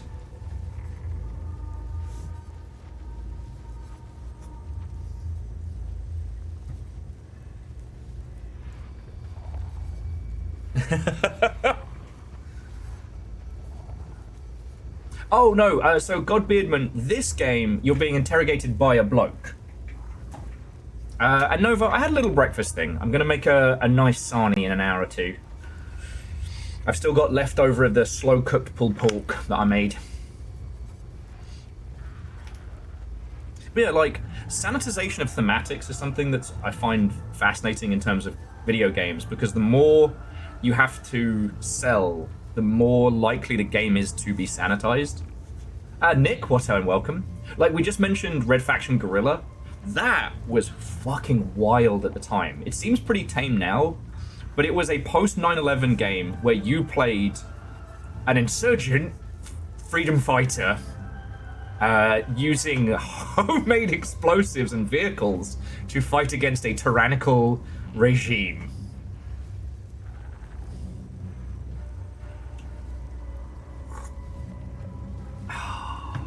Guys are bullying me. Nick, I forgot to give the guinea pigs their water as I got up to make it and then got lost in the paint. Nick, this is Hell Is Us. This is one of my current obsessions, and this game is fucking real as shit. We're just about to go in and talk to the survivors of the attack on this town. But basically, the Palamist forces pulled back here were encircled, destroyed, and then burnt, alongside UN troops in the Ilk. Sorry, ON. Oh, Nick, the one I was talking about was Red Faction Guerrilla. But the point I was getting to is that this game is a big budget title that is talking about modern conflicts in a very real way. And that's a risky play. And I respect it, you know what I mean?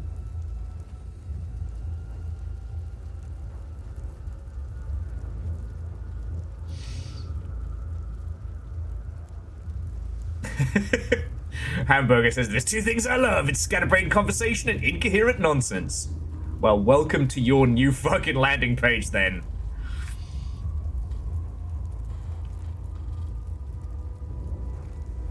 And Nick, that's not unfair. The combat system is more evocative of Bloodborne than Dark Souls. It's got like a heal on attack active reload system. The actual moment to moment is a little closer to like Darksiders, but it is, I mean, again, I have to be careful with my wording, but I would say that there are parts of this that are very directly drawn from what happened in Kosovo. Like, this game's not fucking around. Even though the combat system is, check out my axes made of pure rage, which I got from my dad's Order of Magical Knights, I guess. Oh, some Darksiders would go down pretty... Well, actually, not right now, Aeon, because it's not even 3 o'clock in the afternoon and I'll probably go to sleep. But yeah, it is definitely doing the out-Kojima maneuvers. But then again, I haven't played Death Stranding 2, so I don't know how Kojima-y is these days. It's going to be nice seeing Kojima Productions go back to horror. I am looking forward to, what do they call it, OD? But that's been in production for like 6-7 years. No, Dark Sliders is the thing we get from the local for all the little tiny burgers. God. Okay, let's pull the band-aid off. Let's go to Town Hall. This is probably gonna be heavy, all right? Because these are the people that survive. So, again, friends, if this game gets too heavy, if this is not where your noggin's at today, I completely understand. All right. Okay. How could I have let go of his hand?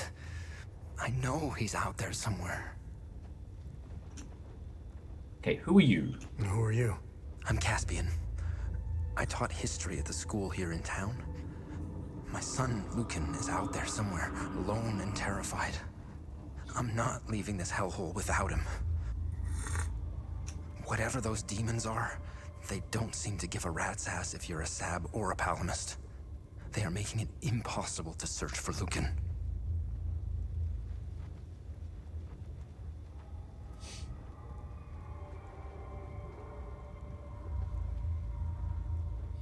Oh shit! I know Nick's being all chill and shit about it, but just to take a quick beat from whatever we're about to get in terms of heavy story. Friends, Miscreants, and Legends. Hang on.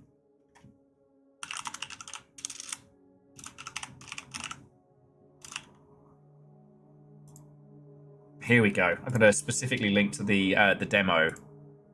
No, I'm not gonna be cool. Friends, the demo for Question Game's next title, The Killing Stone, is up, and it is fucking cool. All right, give it a check. Nick, thank you for reminding me, even though you didn't mean to. And I get to play that later. Actually, I'm in two minds because, like, we're going to stream The Killing Stone. That's fucking guaranteed. Do I want to play the demo now and then be frothing at the mouth until release, or do we want to go at it like as clear-headed as possible? And again, if you've got any questions about the game, friends, do throw them in.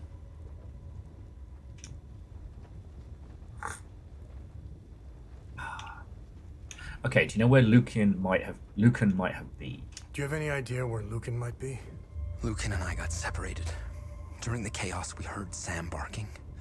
Lucan ran off to find him. That dog was my son's best friend. Oh, no! This dog better be okay! Take this walkie-talkie. When you find Lucan, please give it to him. I'll handle it from there.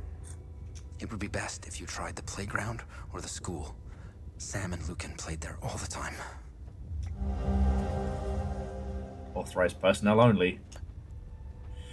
What can you tell me about Sam? What can you tell me about Sam? Sam is Borrow's dog. My son and Sam became fast friends when we moved here. Lucan would rush to see him every day after school. Tell me more about the mechanic. Tell me more about the mechanic. I had minimal interactions with him, but enough to know he's a nice guy. He knew everyone in town. He was nice enough to let Lucan play with Sam. He owns the garage and scrapyard on the other side of the train tracks. Okay, and can you tell me about this symbol? What do you know about this symbol? I can give you a history lesson, but I need help. If you want to know more about this symbol, help me find him. Okay. So this is what I was talking about with the getting a lot for a little. This isn't a mocap scene, so far as I can tell.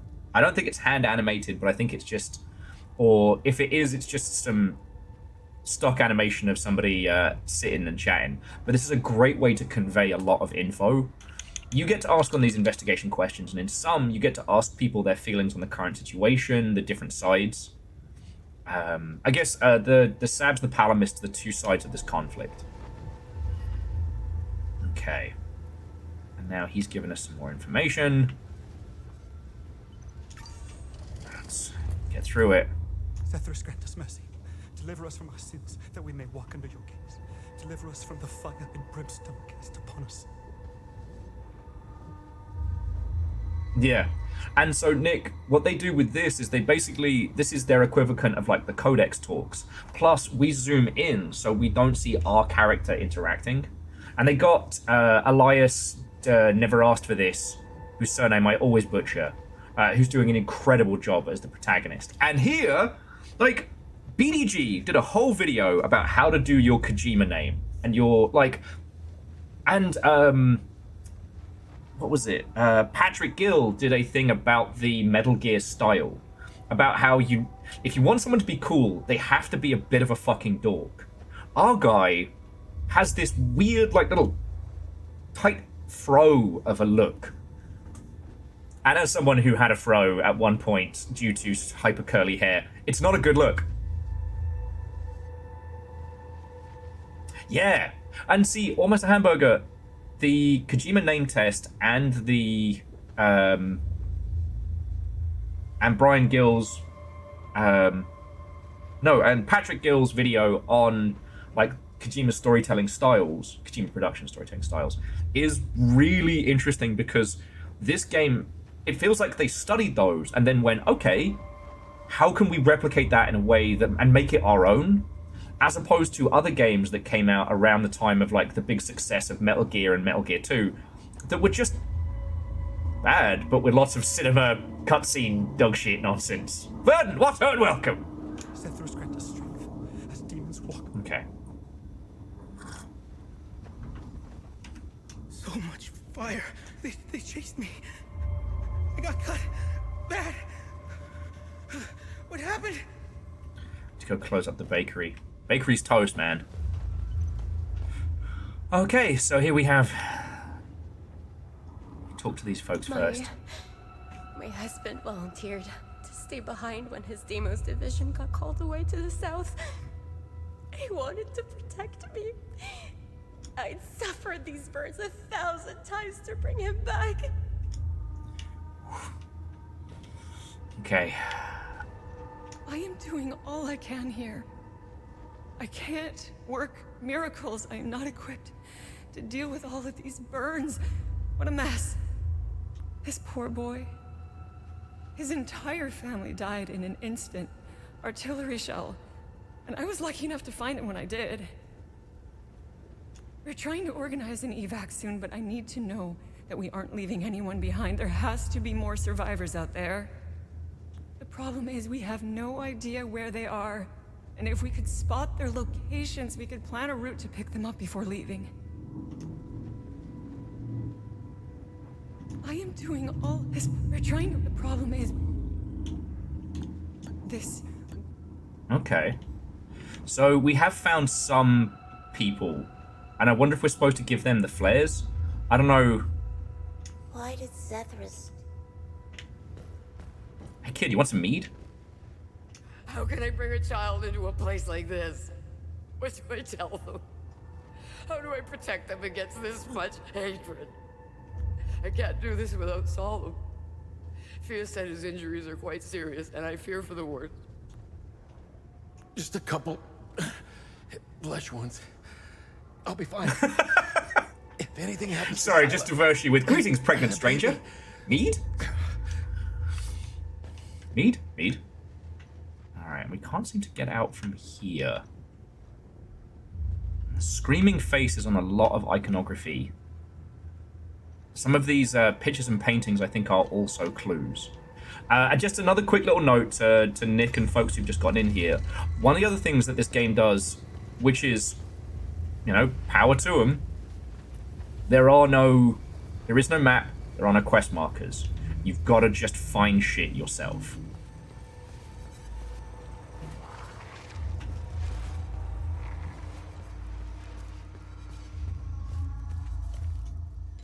Now, I think we're supposed to give the flares to survivors, but I don't know. I think that was what the flares were for. Do you know if... Thank you. Hopefully someone will be able to see this.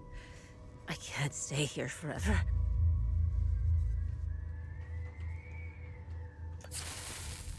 Okay. So Nick is saying that for the Killing Stone demo, like, they need feedback, they need homies. So, that's us, we're the homies. Now, I got the key to the pharmacy, but I haven't been able to get into the pharmacy parking lot. Must be a way in here.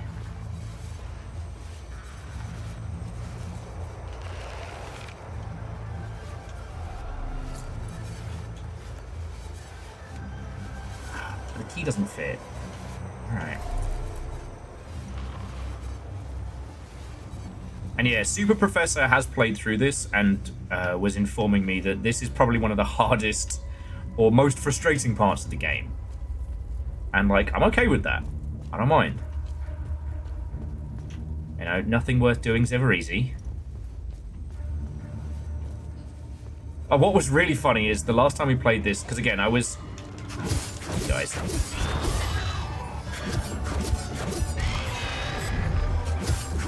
The last time I played this, Barry brought in like fucking 200-person raid, and I'm just like, oh, welcome to the happiest game on earth. It's so cheerful.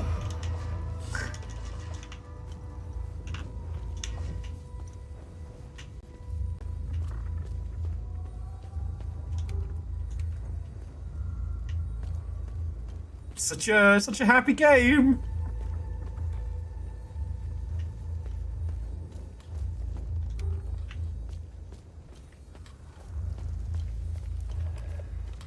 These guys.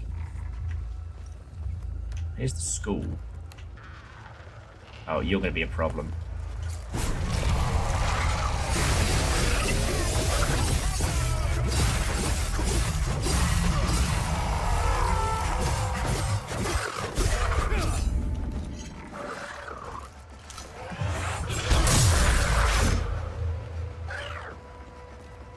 Come on. I knew you could do that.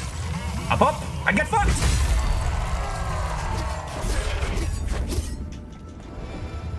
Ooh. Ooh. Okay, so that's the second rank of the bull charge. Very useful for us. Alright, and we can get into the school, so let's see if we can find old Tim Tim.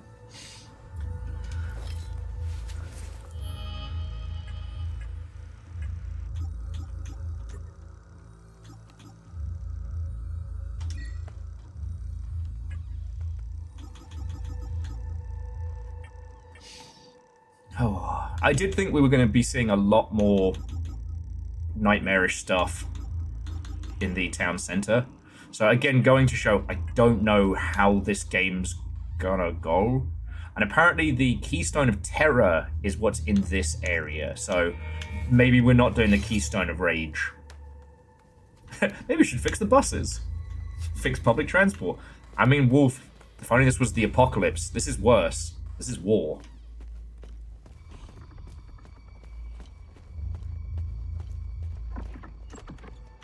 Okay, just break this guy's...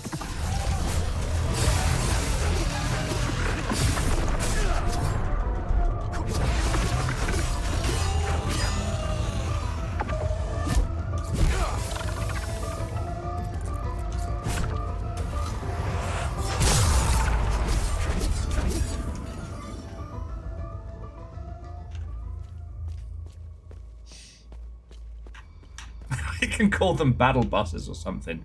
Oh shit, here's the kid! Oh, there's no dog. Who are you? Hey, it's okay. I won't hurt you. Who are you, kid? I'm Lucan. My dad told me to never talk to strangers. But you don't look like the soldiers that burned down the town. I hid here when the monsters came. The soldiers, they let the monsters into the town when they left.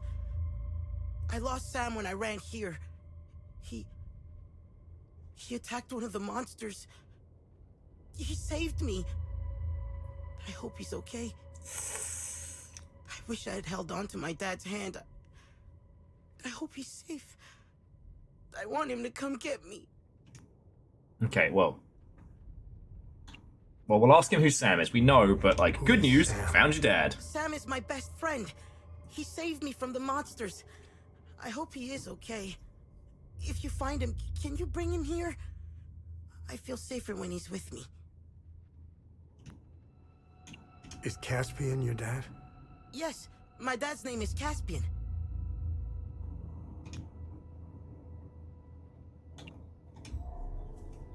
Alright, so then we can give him the radio. Hello?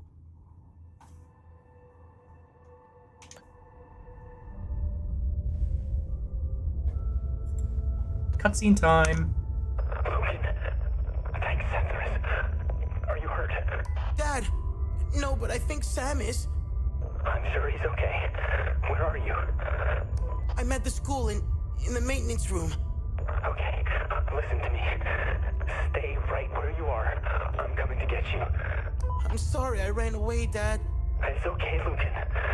The important thing is that you're safe. I'll be there soon.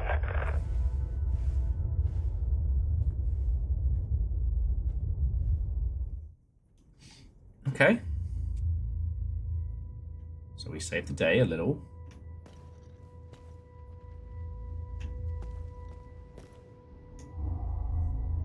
I hope my dad come. Are you gonna be okay? My dad said to stay put. Okay.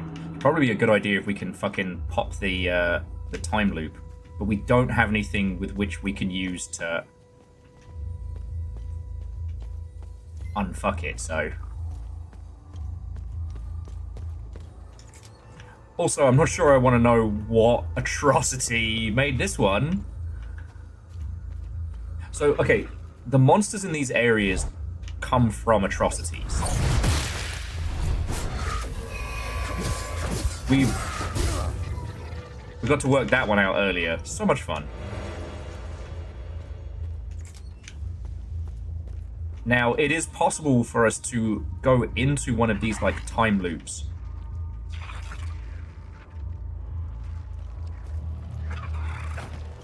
Alright.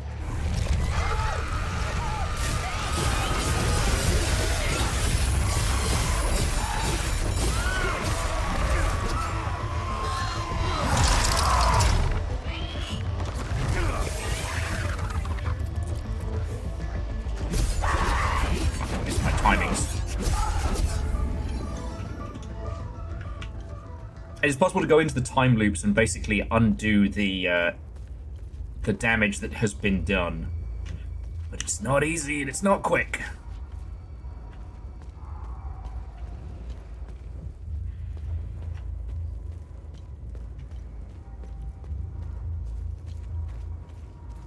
I kind of feel like we gotta... Can I come through here?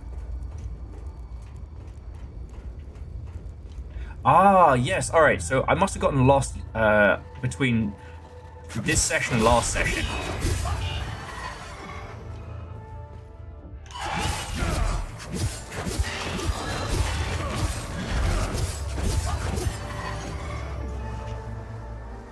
Okay. Because we did get to this point. I got some screenshots here, and now we have a flare we can give that poor school teacher. Okay. So others can see where I am. It's worth a shot. We're all gonna die here anyways. The flare's lit. Let's just hope it doesn't attract any monsters. Well, as long as I don't leave the region and come back, they won't respawn. It's fine. Don't worry about it.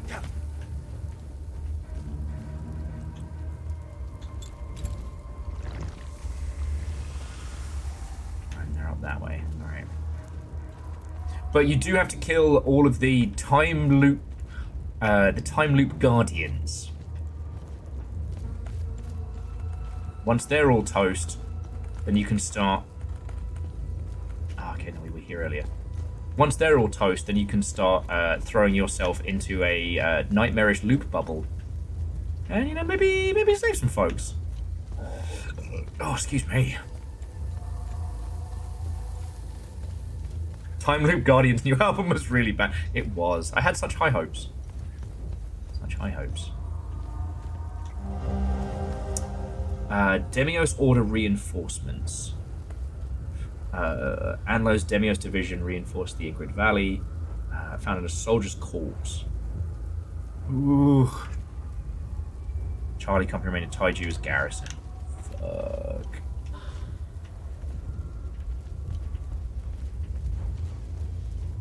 Just a game about ponies.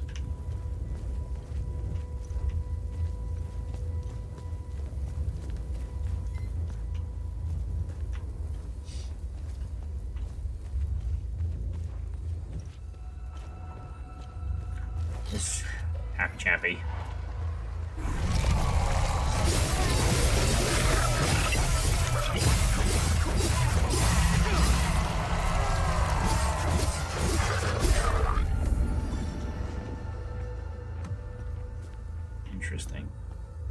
You know, I don't think the abilities count for weapon damage.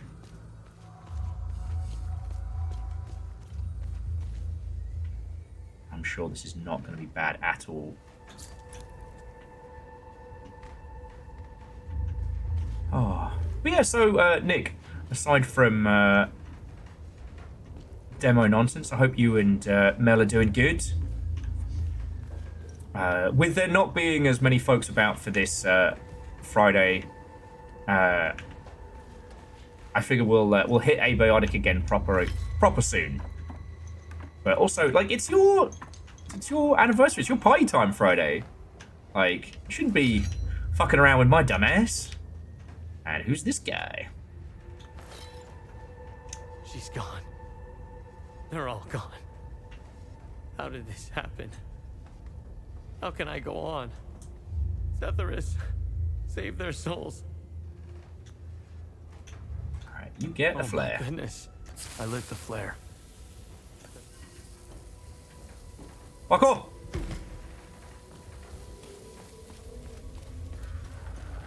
And remember, friends, it's okay so long as you yell parkour first. You can hear some fucked up shit.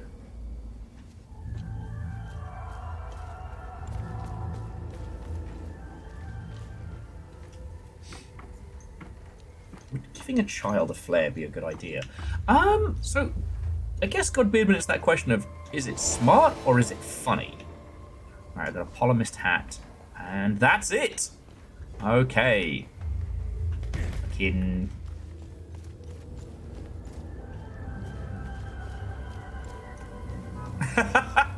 Touche, Nova?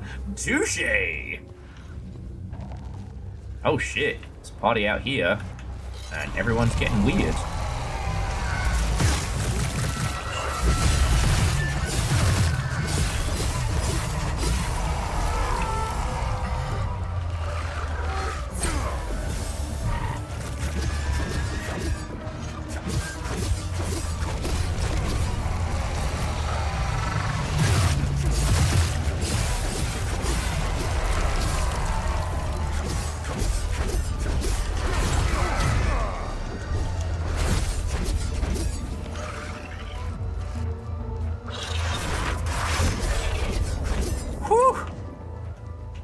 I nearly died!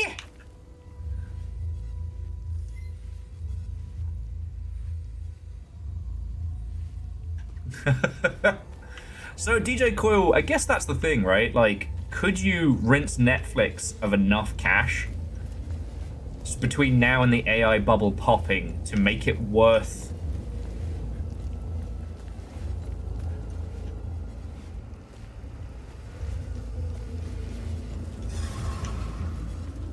Time loop is too dangerous to enter, which means there are still time loop guardians in play. Oh well, time to go killing, I guess.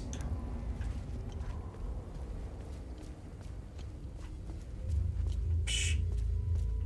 Ye of little faith, Scotty. Ye of little faith. I kicked exactly the right amount of ass there.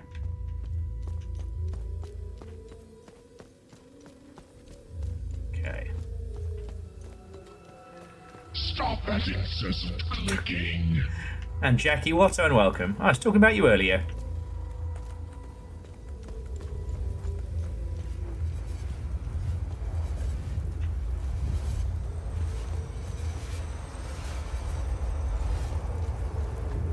Oh yeah, Jackie's revenge for later. The thing that I will forget about until I do credits at the end of the day.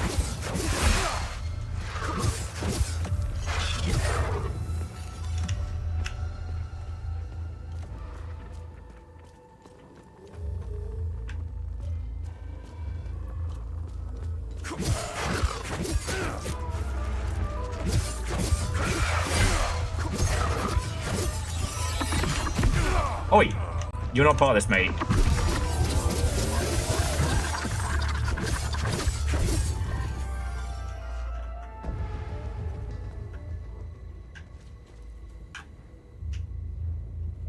Aeon, yeah, what we could do with 800k. Not even funny. It's not even funny.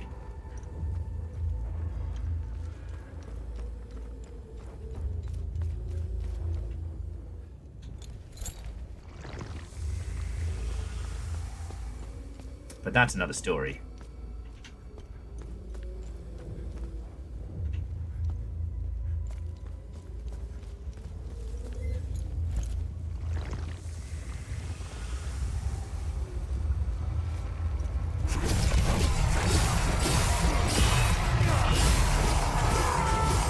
Let's fucking go! Alright, that wasn't as let's fucking go as I hoped. We could buy so much fruit by the foot. Do you know how many feet of fruit that is? I don't. But we'd get to find out. And it's... the thing is, it's so symptomatic of, like, corporate idiocy, right?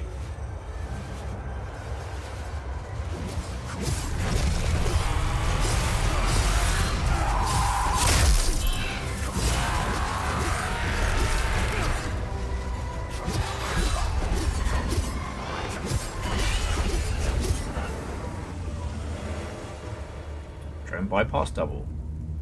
The Netflix are like, oh, we'll pay up to nearly $1 million a year for a head of for an AI director, a director of AI, and yet Netflix for games keeps fucking up, right?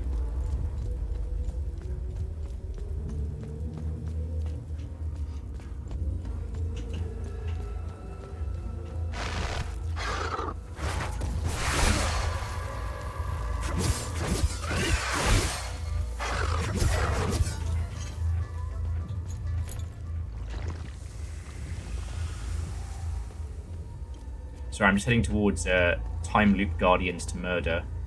Though I don't appear to have that. Ah, shit. But the thing is, we have the pharmacy key. How come the pharmacy key's not getting us in?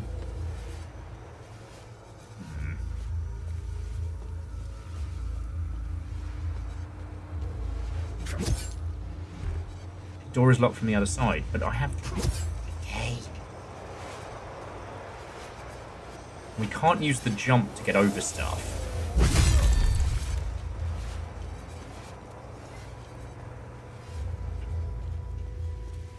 There's no second floor here.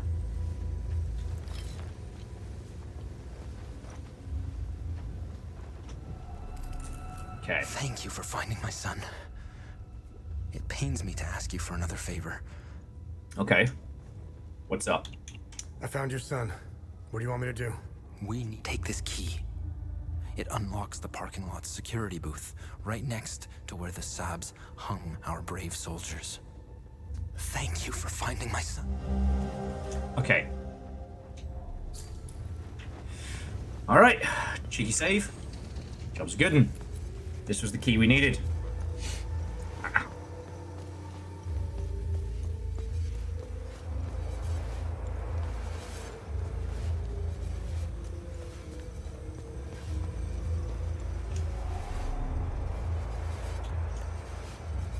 There we go. Computers! Oh, those things are for nerds! Okay, so open gate is the only file. Alright, Mother Hubbards.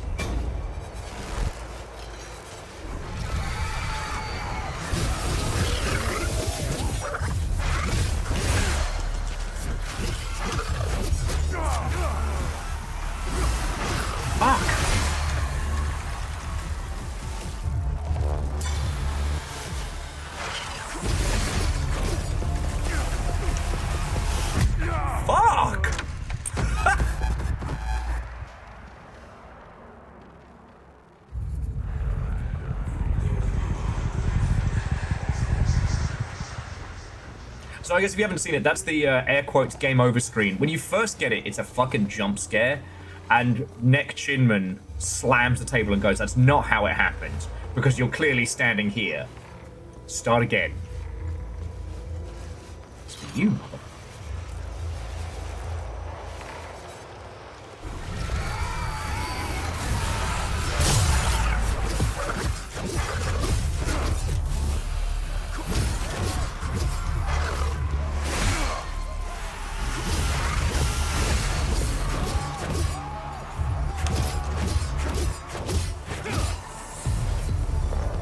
Oh, and he's just cowering there.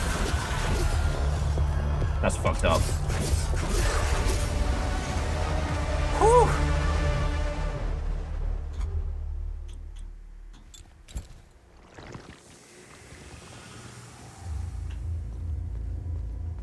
Okay.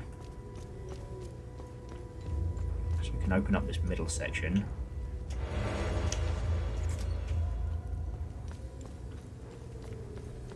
It is one of the things I find interesting about this is that you've really got to be cognizant of your fight. You can lose so quickly if you're just kind of half-assing it.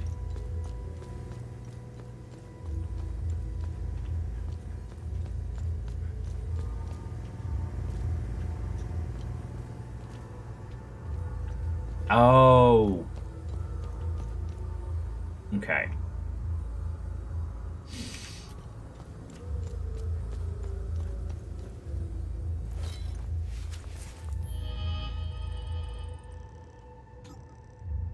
So we keep finding out stuff about the Keystone of Terror. But in terms of, like, investigational things...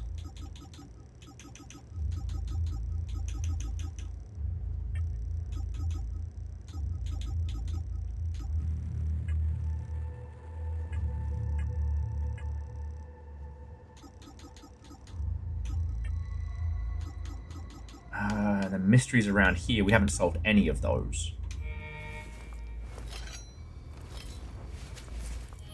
That's the thing, though, no one calls me Will full-ass overguard. I have no ass. And well documented. Okay, and there's one more flare, which means there's one more person we haven't found.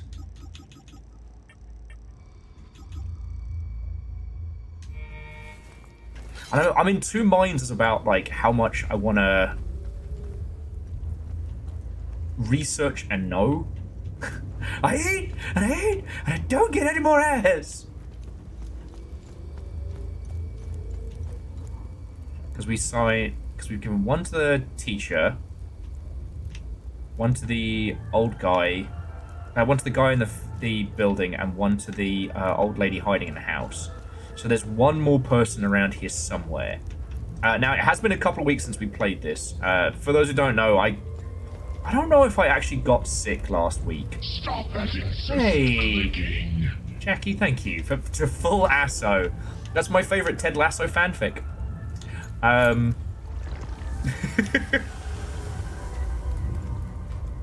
Oh, I know where we can check.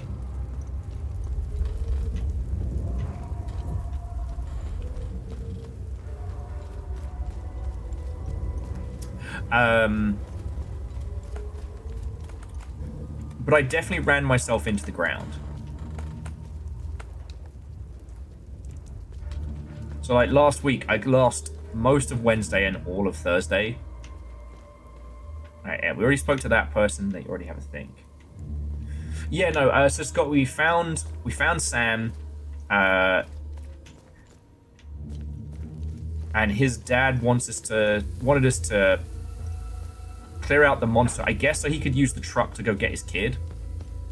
I don't know.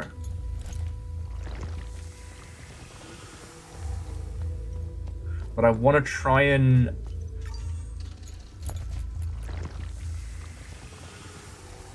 handle as much of this shit as we can before...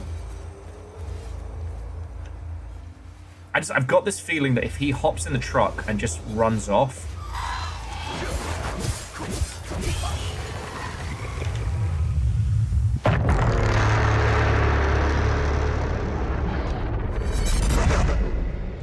What the fuck?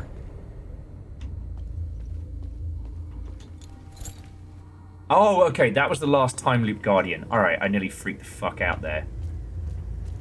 Okay. Now, do we have the tools to break the time loop here?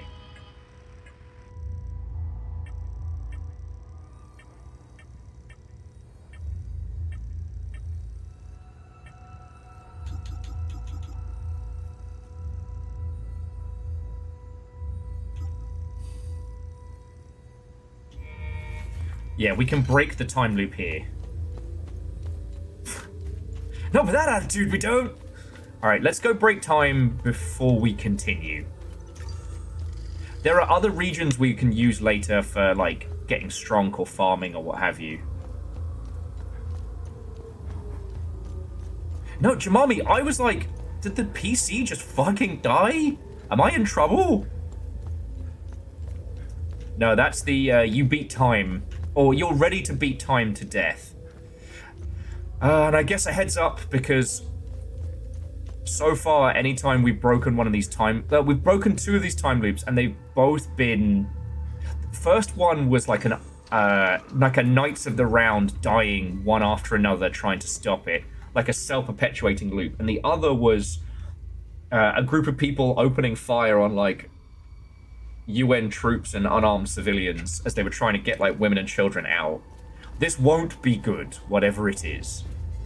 But we're gonna do it.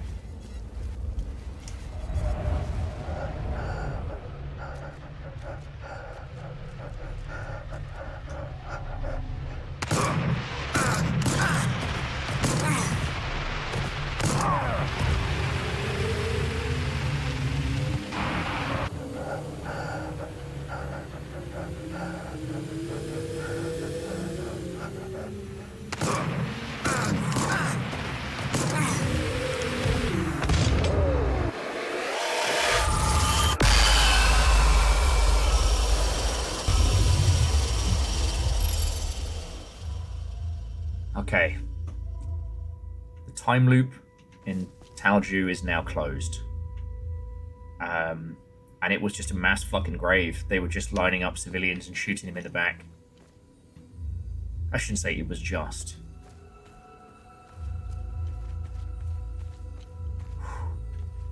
It's just a game about ponies.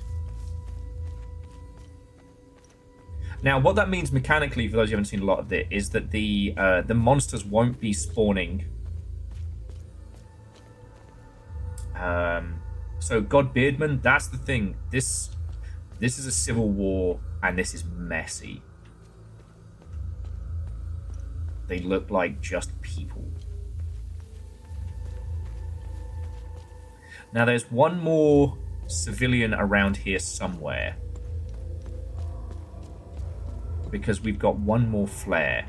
So I don't know if anybody who doesn't mind spoilers wants to volunteer to have a look to find the last person. Because I'm a little worried that when we give the dad the go-ahead, that he's going to take the truck and the survivors and bug out, which is fair, but...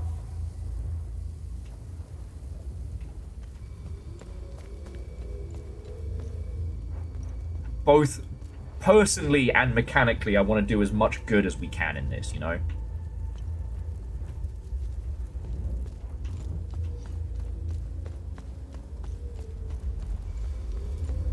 Now, thankfully, we've opened up the shortcuts through, so we're not quite as...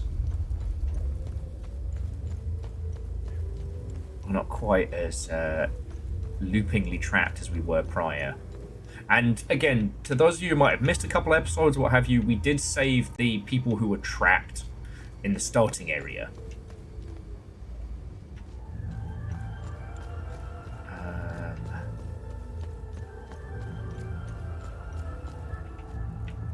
Let's try up this way.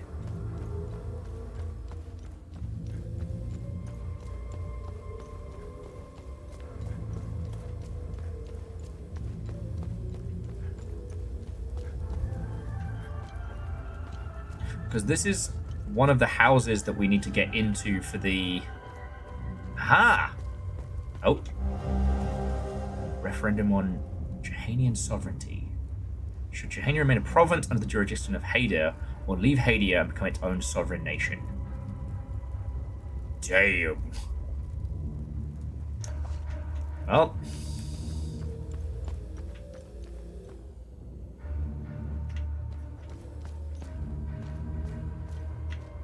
game about ponies. Sorry, I've got to stop saying that.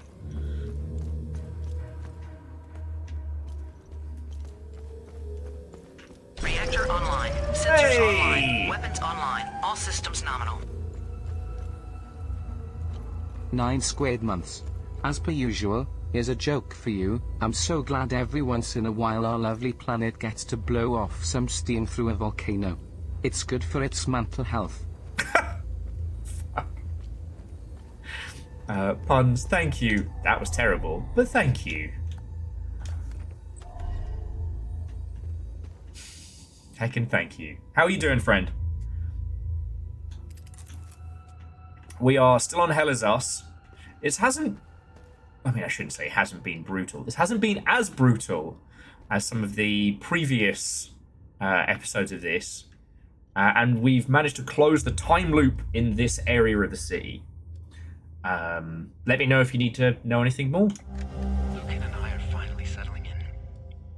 Now that the move to Talju is complete, I'm quite eager to begin delving further into the Week of Peace. This new line of research is a breath of fresh air. I was beginning to lose my mind with the constant frustrations of my Blood Queen research. Talju is the only place in Hadia that still celebrates the Week of Peace, even in stark defiance of it being outlawed almost a decade ago. I'm glad someone is preserving our heritage. I grew up celebrating the Week of Peace, and it has always fascinated me. What was its original purpose? Why did Yankel outlaw it in the 80s? I hope to find some answers here. It's good to be back among my fellow Palamists. There is a real sense of community in this town. I've also applied for a teaching job at the local school. I can see Lucan and I building a nice life here. Oh. So that's the guy and his kid who we've managed to save so far. Okay, Mr. Fran, our records indicate that you have not accessed your safe for 36 months. As you know, there's limited space in our archives. Policy states that we reserve the available space for active members. As such, your safe will be moved into temporary storage. It will remain available to you should you wish to recover its contents. If we do not hear from you after a period of 3 months, this following letter will be discharged along with the others. Head of Archives. Okay. That sounds like a clue to a big hint. Limbic rods. I still wonder if we learn how to make limbic rods. Okay, so reminder, safe. Must absolutely retrieve my safe from the National Library before they get rid of it. It's been years. Curious to see I remember the combination. I think it had something to do with Lucan, his birthday, ID number. I'll try a few things when I pick it up. Caspian has forgotten his child's birthday. Okay, with everything that's happened of late, I have put certain promising projects aside. I am most excited to get back to the set of twin cylinders I found in Mostan. What secrets does this set of relics hold? Their origin is clearly limbic, and from what I was able to uncover in my research, the symbols engraved in the cylinders are associated with ancient underground chamber somewhere in the Sendra region. It is likely long since turned to ruin. Regardless, it may yet be a location it may yet be possible to locate this chamber. Maybe I'll take Lucan on a field trip to Umbria soon. He'd like that. Unfortunately, I seem to have misplaced my second cylinder. I distinctly recall having both of them in my possession before departing Marston. Did I inadvertently leave it behind? Was I so glad to finally forsake that wretched place that I may well have left some of my possessions near the Blood Queen monument? Alright, I'm taking a screenshot of that.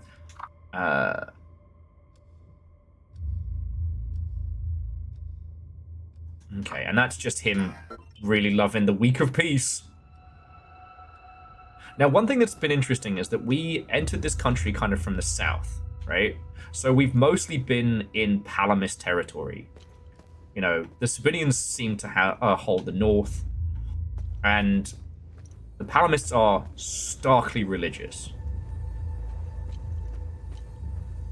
It's going to be interesting to see where this goes, because I don't think this is a game that's going to be like, oh, one side is clearly the goody-goods who are just good and do no wrong, and the other side is just villainous and evil. Because you wouldn't go to this level. You wouldn't go to this level of, like, narrative unfurling if your goal was then to turn around and be like, one side is always bad in war. I can't imagine that you would spend all of this time crafting something this complex to then be like, and here are the villains. Yeah. Hey kid, when's your birthday? I need to break into your dad's safe. Now, we did find a safe in one of the buildings. That could be it. Oh, I realized the only other person we hadn't spoken to was this guy. And we should give him a flare. I get it. I light this up and they come get me. All right then. Thanks. Yeah, Dustin. I don't think it's going to be one of those. If you're Ken Levine, you might go, everyone sucks here. Yeah. This is a game... Thanks for help. This... Oh, are you going to be okay? Are you going to be okay? I'm a little heartbroken to be leaving the shop behind, but there's nothing left for me here. Okay. Ken Levine could not make this game. Do we want to just shit on Bioshock Infinite for a little bit whilst we're solving puzzles? Because I think Bioshock Infinite is one of the most important games when talking about art. When talking about how games make us feel and how they...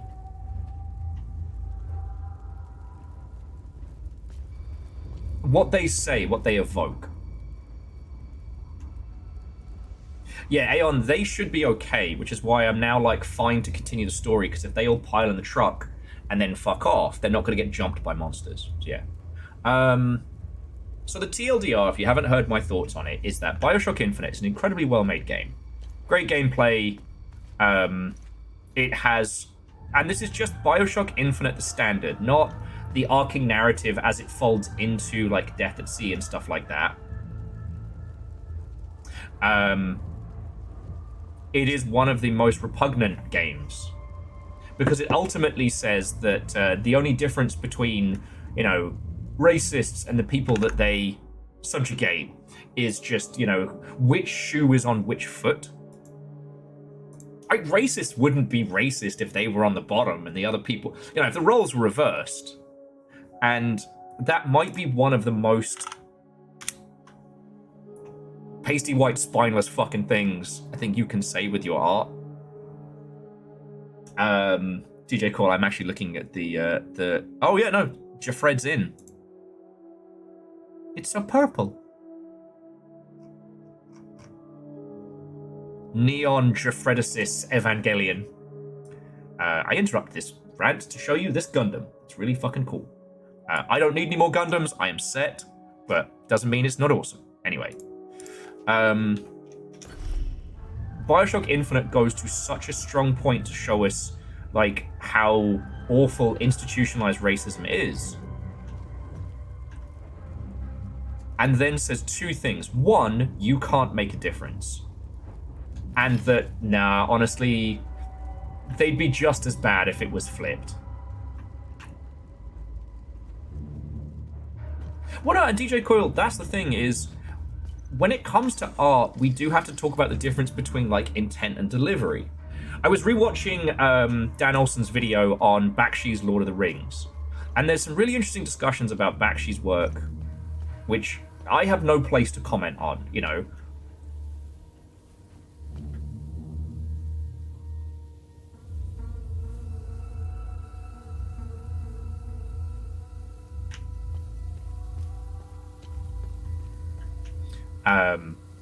But it's interesting because it is something that is his works do try and say something.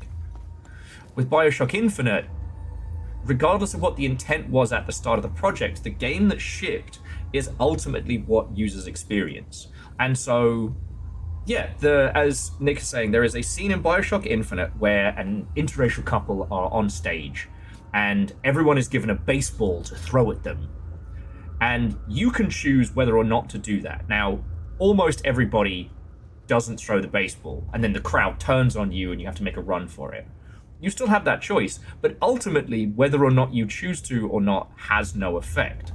There is this theme throughout Bioshock Infinite of do you choose the bird or the cage? Which I actually wasn't familiar with the visual trick. That you put a bird on one side of a pendant and a cage on the other, and you spin it so that the bird looks like it's in the cage. You know, that ultimately you have no freedom and you have no choice. There's always a lighthouse. But I think that is incredibly repugnant when facing things like racism. What the fuck? You're telling the user, like, there's nothing you can do. Yeah, the fuck there is. And especially because no person is more empowered in a game than the protagonist. You are an immortal, invincible, unkillable bastard. Yeah, sure, you can get dead, game over, but you spawn right back. From your perspective, the only thing that can cause you to stop playing that game is for you to choose to. So what the fuck? And the thing is, no, we can blame Ken. Ken sucks. But unfortunately, it's one of those things where, like, we can't talk about what would have been, because what ultimately the art that is put out there has to be judged with the criteria that we have, you know? Oh yeah, Jemami, yeah, you can throw the baseball at the dude who's giving out the baseballs. The next part of Bioshock Infinite that fucking sucks is that the leader of the underground resistance, you know, the downtrodden, you know, the indentured slaves of Columbia are building their own kind of like resistance forces. I think they're called like the Vox Populi, if I remember correctly. But then in Act 2, the person leading the resistance, you know, the person who is going to overthrow these racist, tyrannical bastards, does a heel turn and is suddenly the new villain. And you're like, no! See, Bioshock works because it is absolute ideologies taken too far. Like, hell, Andrew Ryan is prepared to be beaten to death with a golf club for his ideologies, which are not good. A man chooses, a slave obeys. And he's prepared to just get beaten to death for it. He even knows the trigger word and has it used against. And then you have Atlas and Fontaine, which are two sides of the two sides of the capitalist machine. You know, the one who is your mate and the one who rules from the shadows are the same fucking guy. Like, that's not bad. Like, as a theoretical, I'm just saying nonsense words. And Dustin, thank you. I wasn't aware of that name for it until after talking about Bioshock Infinite a lot, so I thought it was like, oh. Bioshock Infinite is repugnant in what it ends up saying. And you don't have to engage with the themes. You can just play it as a shooty gunbang and be like, oh, that's cool. But I resent telling the user that they're powerless to stop systemic racism, that they're powerless to stop racism in a world where they have all of the power. Like, no, fuck that. Now, this is a very, very different kind of game. This is a game about generational hatred. This is a game about, you know, things that really do happen. There are multiple parts, you know, there are multiple parts of the world where through invisible faction lines, two groups have been hating on each other for so long that shit boils over. Again, I've gotta be really fucking careful with my wording, but it's very much that case of, hey, what a great time to come on in to the Space Cadet of Seattle. What and welcome. Midnight Tutor, what and welcome. Come on in.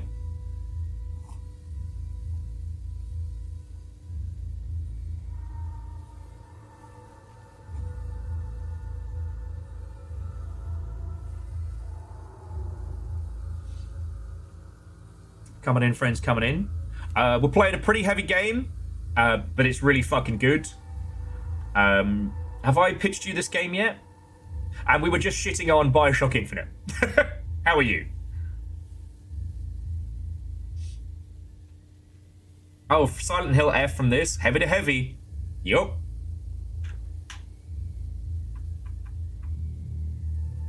Like Bioshock Infinite. Thank you, Nova. All right, so just to those of you who've come on in, welcome. It's lovely to meet you. To the Space Cadet of Seattle, it is lovely to hang out. If you do need to bounce, or if any of you need to head on out, I completely understand. I do recommend looking this game up, though. It's called Hell Is Us. It is a very good game, and it tackles some big, heavy topics. But also, it's a Darksiders meets Bloodborne hack and slash that is so heavily Kojima coded that, yeah, a lot of people have been shortening it down to, what if you smashed Death Stranding and Bloodborne together and set it in an alternate 1993 Eastern European war zone? It's so chipper. Blood Stranding? Strand blooding? No, that's much worse. But yeah, so that's what we're on at the moment. And the reason why we're talking about Bioshock Infinite is that, you know, ultimately games are art, and what they say as a piece of art is worth discussing.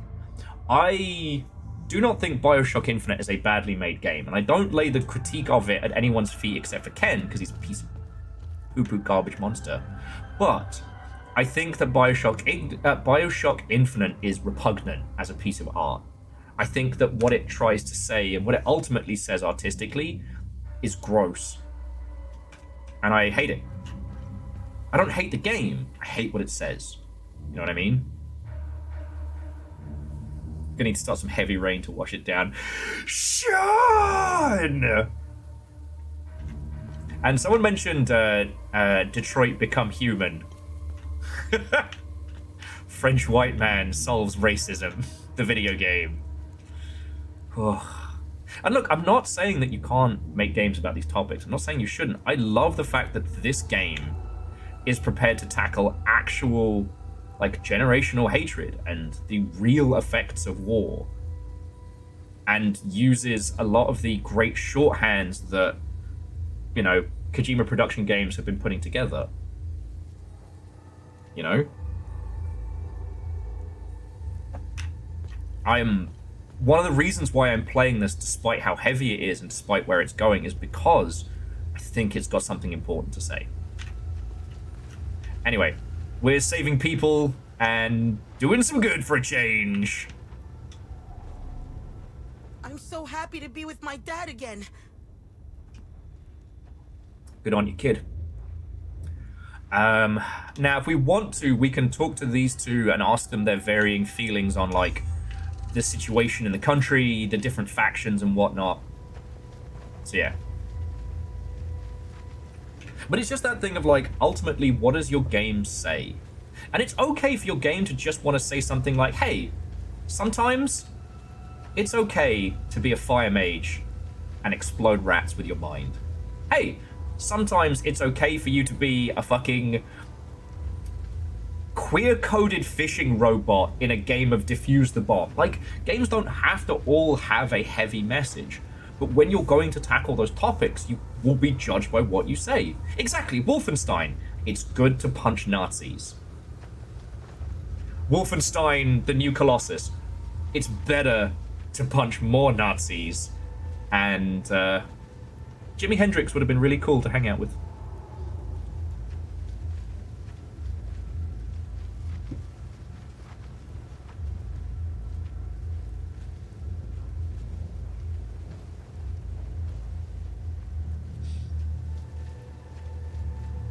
So yeah. But yeah, so without spoilers, so to the Space Cadet Seattle, how are you doing? How have you been finding Silent Hill F? Because the price point's way too high for me or Little Fire to tackle, like, anytime soon. But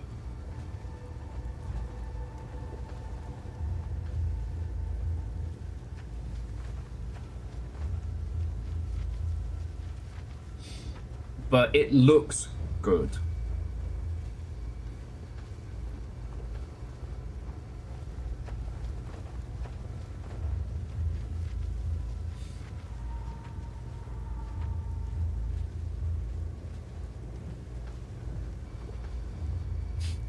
I mean, you want to talk about the artistic message behind video games.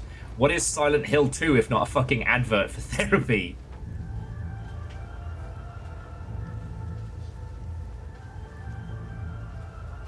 He's not okay.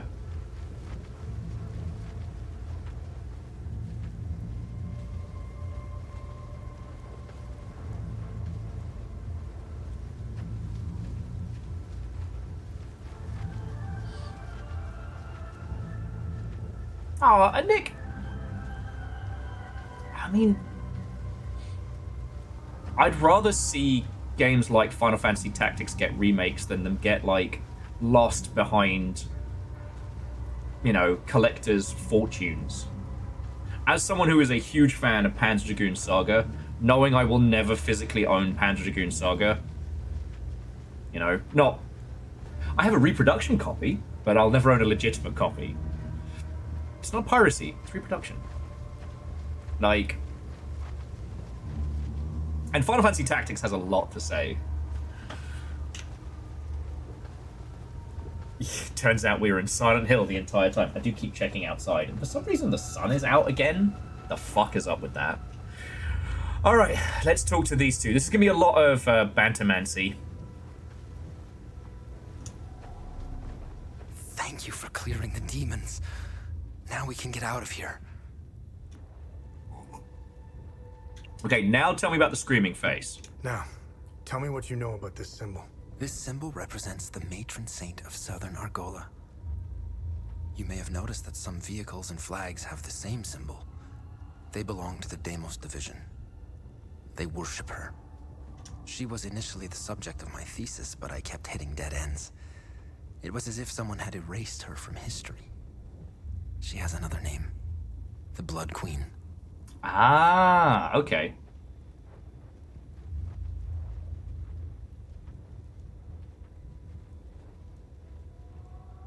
Yeah, Arandios. I know we'd never get it, but a proper good, even just a proper good port of Terranigma would be great. You know, but that could just be because, like, you know, the video game historian in me wants to make sure, like, key works are preserved. And Orzing's been watching a lot of Silent Hill F. Fun game. If disagreed with giving it the Silent Hill title. That's one of those ones where I'd need to play it. I initially bounced off of Silent Hill The Room for very similar reasons, and I'm glad I went back and finished it. Because I was like, this isn't Silent Hill. This is a guy with agoraphobia. And then you finish it and you're like, oh, Silent Hill The Room. You know? Okay, who is the Blood Queen? Who is the Blood Queen? The Blood Queen has always been a symbol of resistance against Sabinian oppression. Several statues bearing her screaming face were erected all over Southern Argola. All right, Nick, have a lovely rest of your night, mate. It's always good to see you. And hopefully next week will be our return to Abiotic.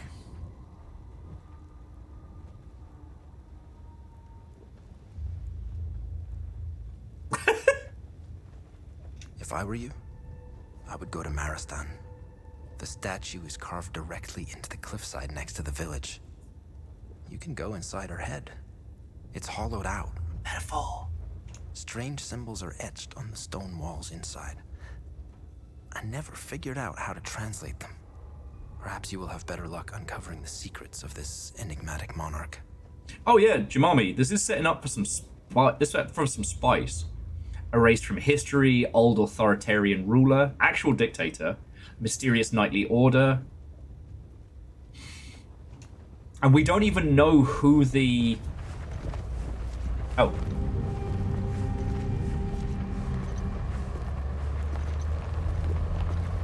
Oh.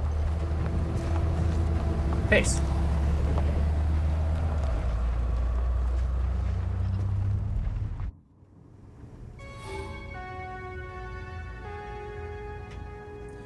Okay.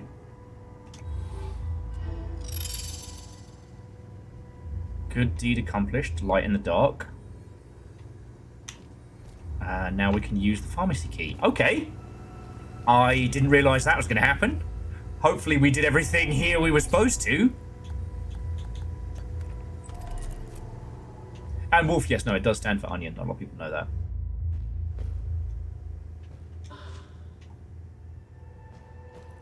Basic medkit. Okay. Seeing things. Alright, computer access. Ugh. Alright, so we need a computer code to access this. Pill bottle, metformin. Metformin tablets, 1,000 milligrams, prescribed to treat type 2 diabetes.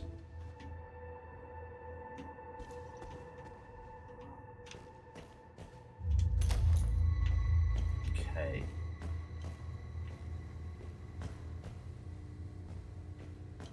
Okay, well, we've gotten everything from here we're supposed to.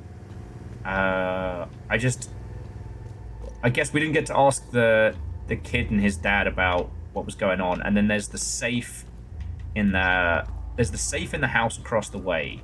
We did manage to save everybody, which is cool. And I feel kind of like a little bit like, oh, I worked it out. Because the last person we needed to save was the mechanic. And I wouldn't have initially gone for that one, but then I was like, wait a second. Yes, we've got this safe here. Some of the archive. Okay. Anyway, we can return to this area now without getting jumped by the big monsters. Though I might go back to the blacksmith and see if we can crack that open.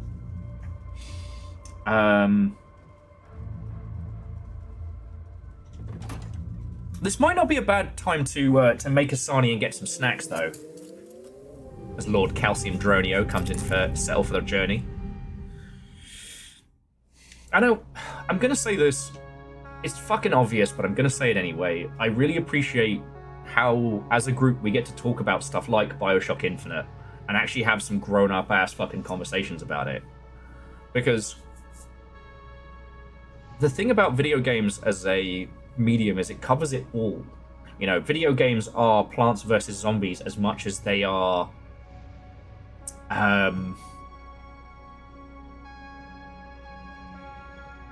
probably shouldn't mention that game, but heavier topics like this one, right?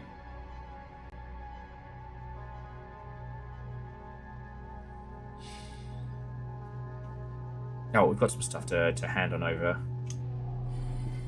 Let me know if you want more information. Okay, nothing else to be said here. Gotta hand over some research Find stuff. anything out there? Yep. Okay, so first the ballot. Let's see what the Zeal server has to say about this one. An unmarked ballot from the referendum of September 1990. In the wake of the Marstian market bombing, and after years of propaganda campaign extolling civilian nationalism, discontent was an all-time high. The authorities reached out to the organized nations to oversee a referendum of sovereignty. And then we now know the Week of Peace was outlawed in 1980, but they were celebrating it in the town we just left up until 93. Dustin said, from Beyond Two Souls to Beyond Good and Evil, and every game in between. Yeah. Interesting find. Let's see what the The server can tell us strangest about it. sequel of all time. And this was a journal belonging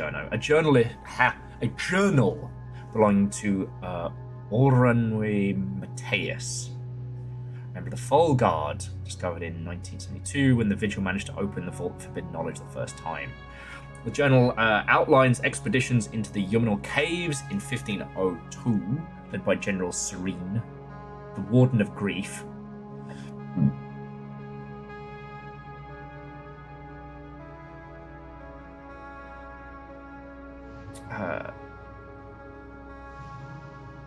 More importantly, it confirmed the existence of a sacred artifact deep within the Yuminal Caves. It was exactly the lead the Vigil needed to revitalize its languishing search. Okay. So the Yuminal Caves. Interesting. Okay. So Marston is where they want us to go next. We're going to hit the marshes so we can hit the blacksmith.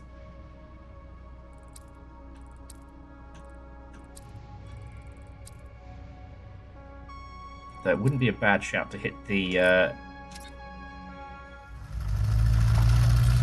Oh yeah, so that's what we're going to do. We're going to hit the smith.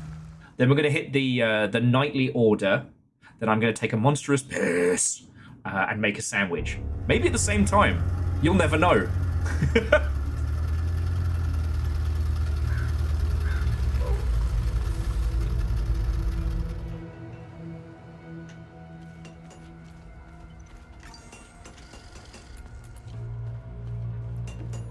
Okay. Need upgrades? Always. Alright, so what can you do me? We need large shards. We haven't gotten that deep into the paint yet. How about defensive gear? What are we packing right now? Don't think I've actually got any of those equipped. And yeah, we haven't picked up any...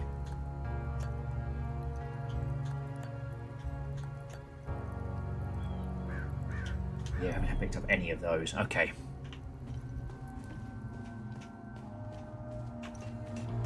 Alright, back in the car. And Simple Chaos, what I'm welcome. It's going really good. It hasn't been as devastating as some previous sessions, but it's had no... It's not pulling any punches. We just finished the area that...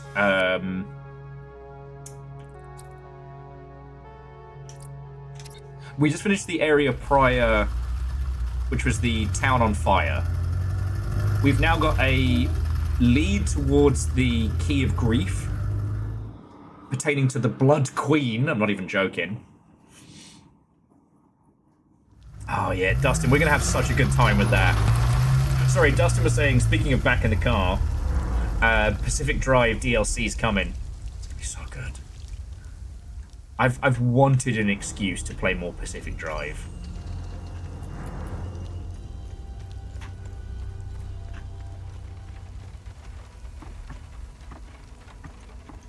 It's also worth mentioning, we have like a snake key that we need to get for this area that should, air quotes should, unlock one of the few regions in this bit we haven't been to. Because the thing is, when you close the time loop, the monsters don't all just disappear, they just don't respawn.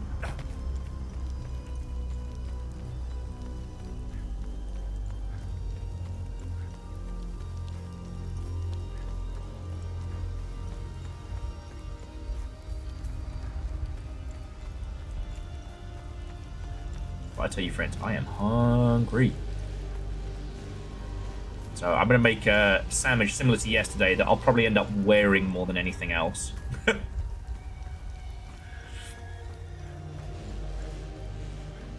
I guess for those who haven't heard my tales and whatnot, since I got back from GDC, I've been obsessed with trying to recreate this like slow-cooked pineapple pork taco meat. And while I have not managed to recreate it, I've been getting pretty good at just making delicious food. Remember... Okay. Status on the time loops? Status on time loops. Good. You closed a few of them. I'm sure there are more out there. Glyph of Grief. An improved chromatic shield, rank 3. Ah! Sentient attunement. Attunes your weapon's resonance, increasing the experience gained. Fuck yeah. Have I helped enough Hadeans? Good. I'm glad you went out of your way for Hadia.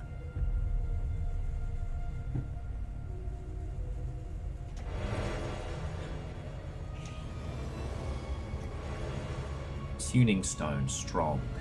On experience the currently wielded weapon. Oh, that's what the tuning stones are for. Oh, alright. That's fucking cool. The Sword of Terror. No, not the Sword of Terror, the Sword of Terror. Oh, and the Kneel Bell of Ebbing Ecstasy. You know.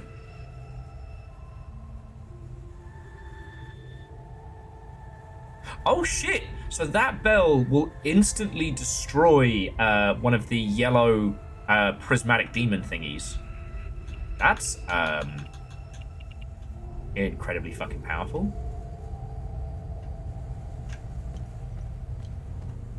Nice.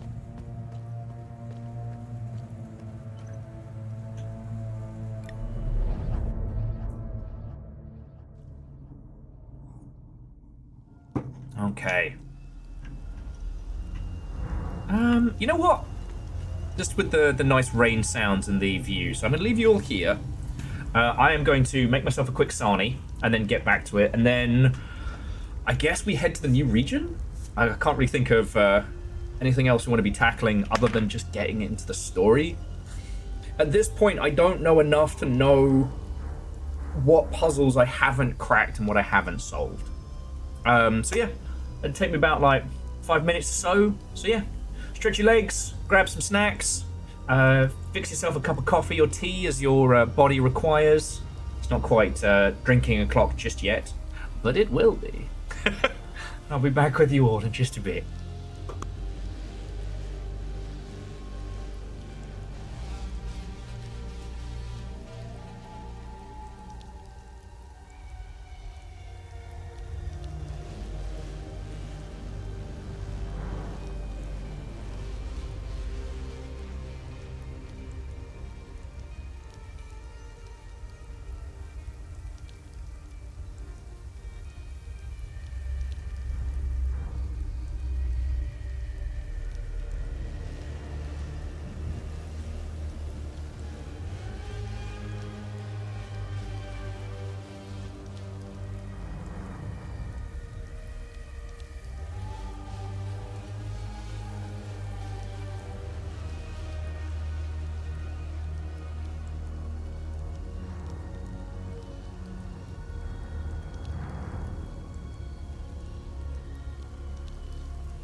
Sorry this is taking so long, friends. I did that thing where I put everything ready to go and did not push go on any of it.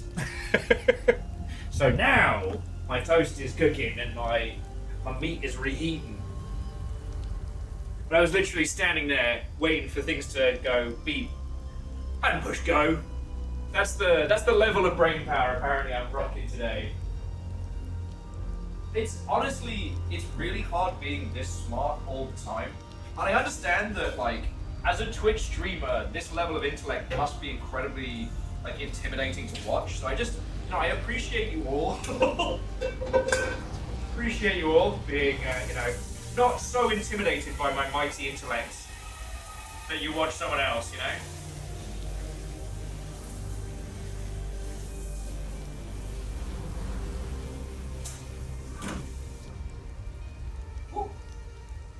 Wait. Isn't that bad? Everything.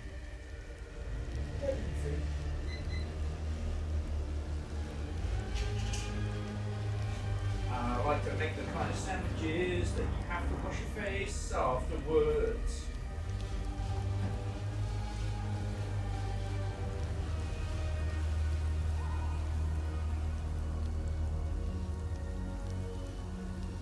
At least you lot know I never pretend to be cool. Remember that going on.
Extra cheese.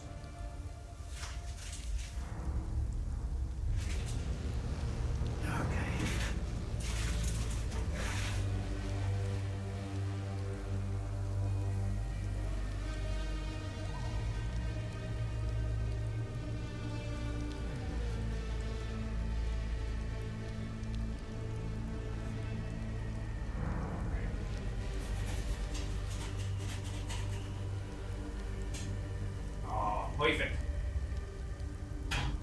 Perfect.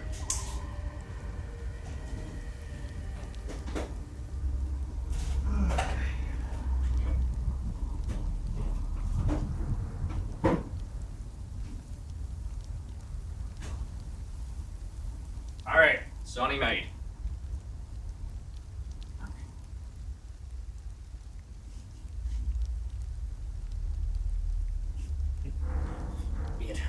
All right.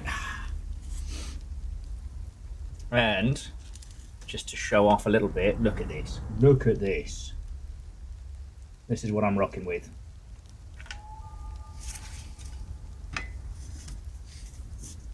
Ah, right. Now, where were we? I guess we should head towards the new area, because that way some nice cutscenes and stuff can kick on in while I'm chonching, which is like chomping and crunching combined, down on the sarnie.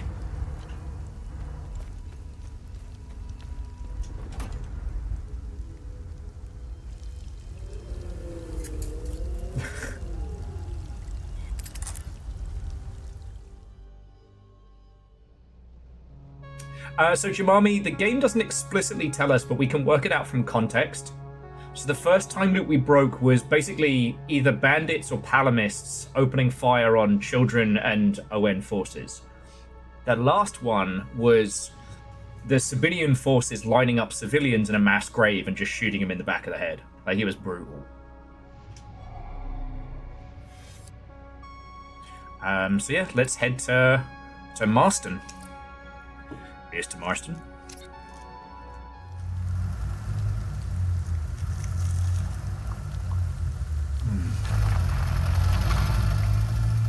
I will, friend. I will.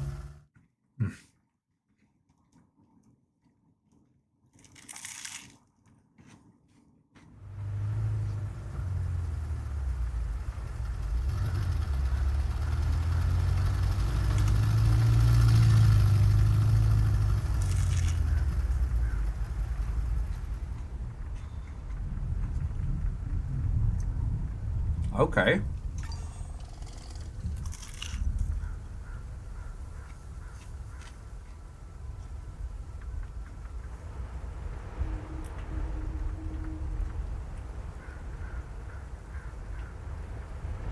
I was expecting a lot more in the way of, like, rampant cutscenes.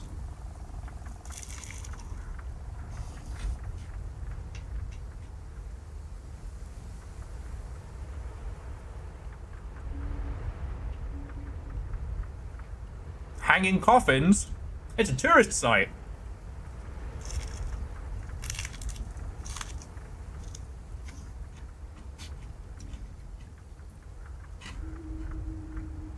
It's no chimpanzee sanctuary next to a tank museum, but it's not bad.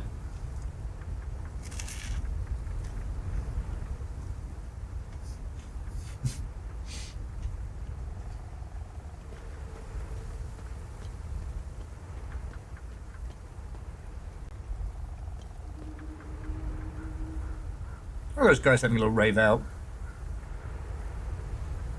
That's off into a spooky forest. Video games. Yeah, sorry, friends. I thought that going to a new area was going to proc a whole bunch of, like, cutscene stuff.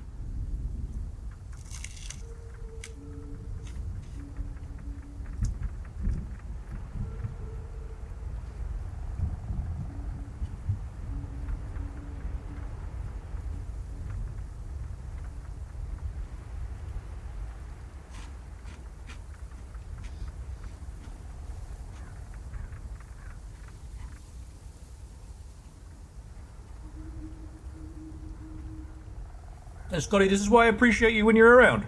Because I need somebody who's going to get my references in Seattle afternoon time / UK fuck you o'clock in the morning.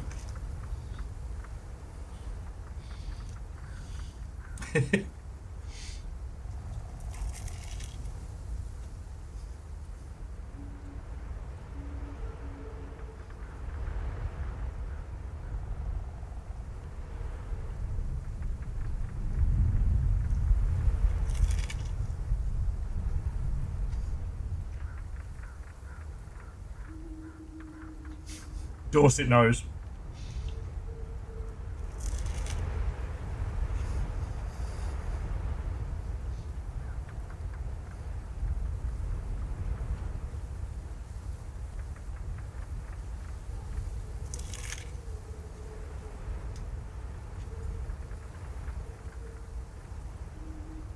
I think I'm happy at Jamami not knowing how early it is for y'all in the UK.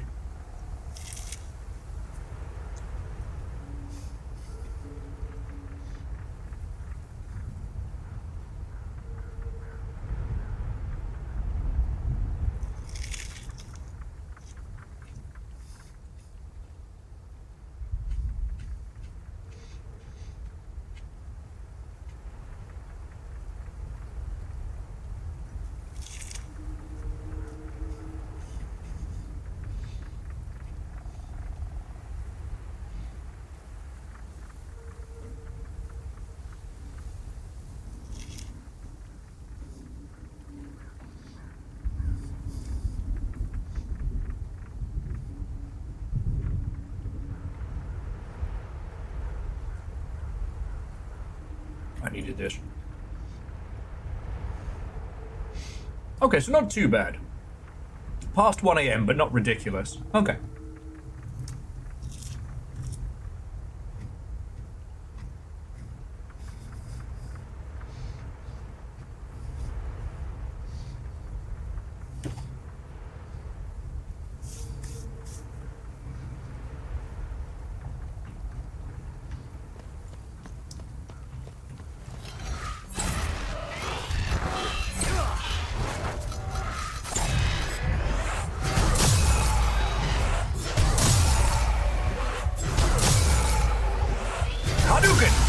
All right, dickheads, let's go.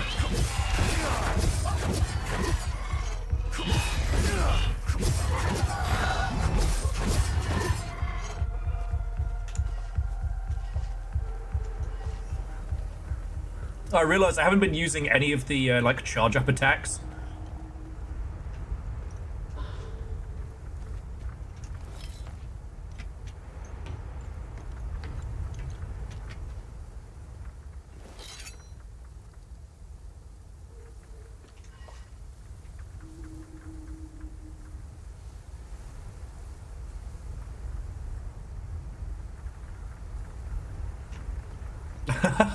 Okay, Scotty, I had to read that a couple of times to understand, but...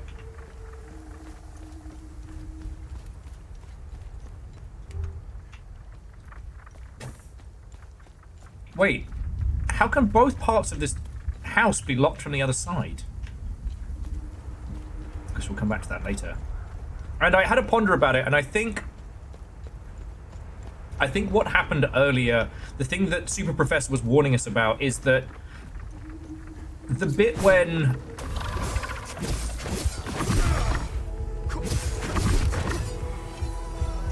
The bit when everybody got in the truck to leave happened very, very suddenly. And I'm guessing that's what happened to him, but he didn't manage to save everybody. So...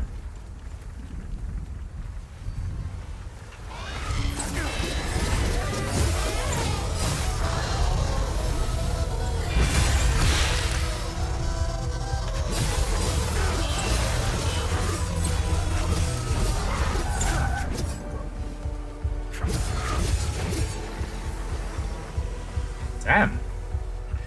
Slaying time loop guardians like it's no big deal. Okay, what have we got here? Okay. A page from a local newspaper featuring match results found on a corpse in the Mysterian Woods. Something tells me this is going to be important because it's... See page 5, a breakdown of each match. The Trisk Thunderbolts versus the Lebidian Stars was 4-1. The Leather Knights versus the Mysterian Bears was 1-2, and the Gomez Gazers versus Listia's Wolves was 3-2. 50p in a bag of skips. That's our code to crack in a little bit, you know?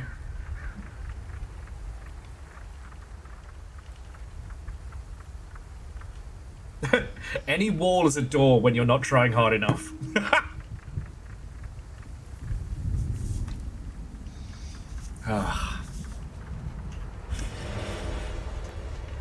Okay. So another mystery to crack.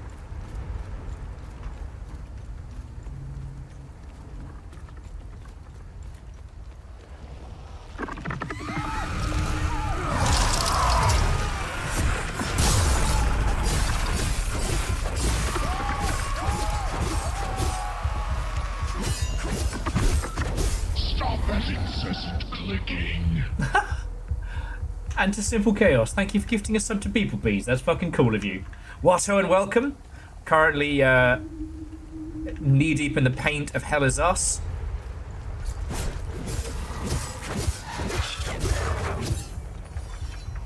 I should probably be leveling my other weapons, but... Details. Oh, okay, so this is another one of the... Bypass double. Interesting. We still don't know much about them. Here, they never find me. When I lie among the whispering grass, the world fades for a fleeting breath.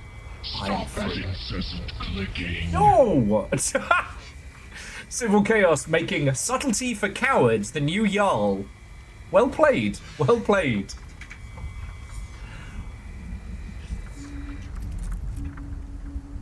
Well played. So yeah, so to those of you who just joined us, we just finished one area, possibly. We're now heading to a new area to look for the Blood Queen, a historical figure who may or may not be tied to the Key of Anguish. I knew you guys were going to do that.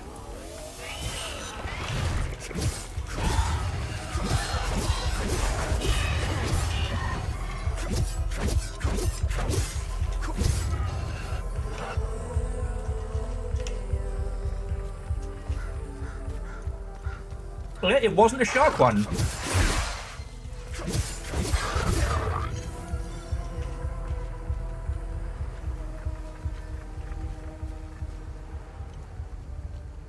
Hello. Ah, basic meal.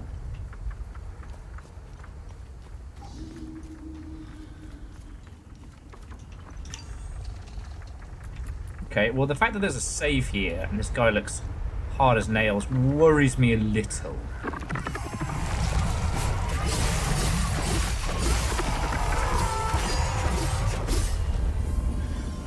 Nope, he was just terrible. Oh, but it's going to be puzzler clock over here. All right.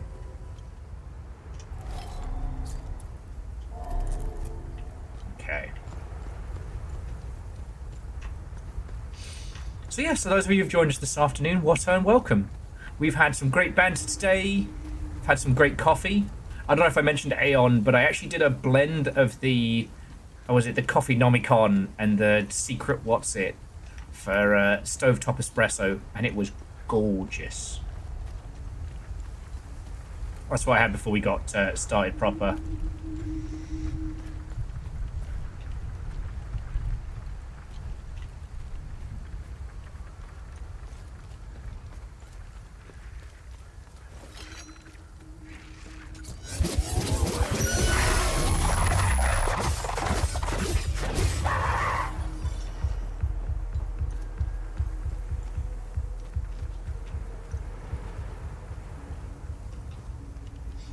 In terms of video game news, there hasn't been too much crazy stuff.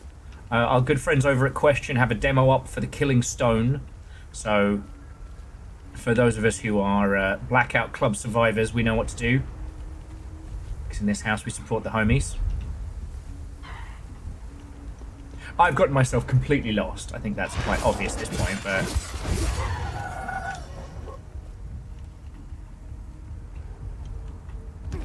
Aha!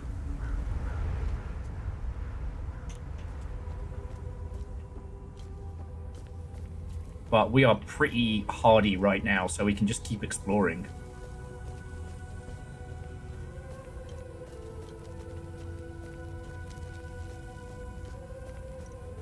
This distilled music is very unsettling.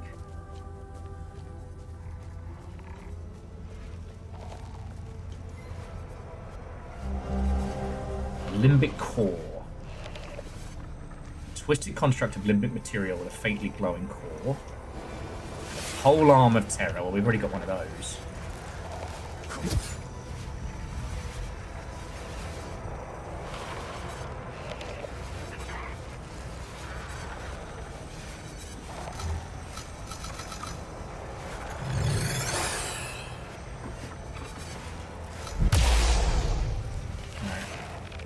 Can't get them through the wall. Come at me later. Okay. I'm not sure what the limbic core was, but I have a feeling it's going to be useful.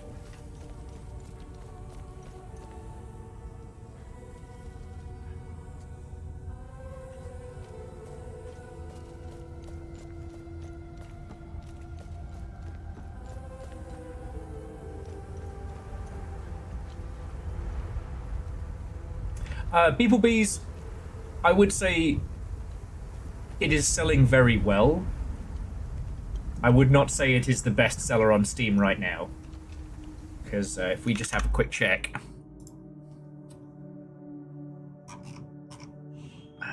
Let's have a look.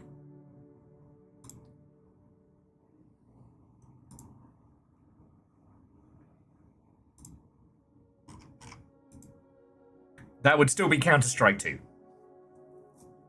But yeah, no, Digimon Story Time Stranger dropped today.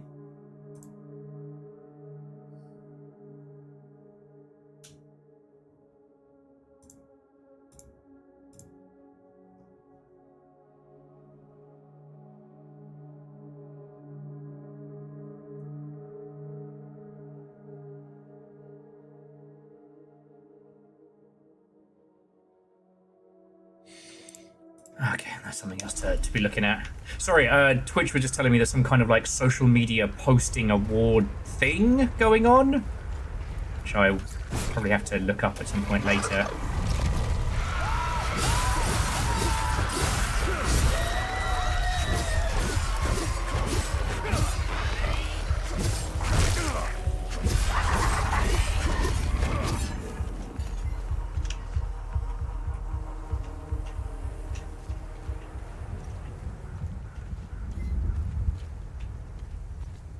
But yeah, so for those who don't know, basically the Digimon games have been doing like a subset of really fascinating story-based games. With, I guess Cyber Sleuth was kind of the start of the new offshot.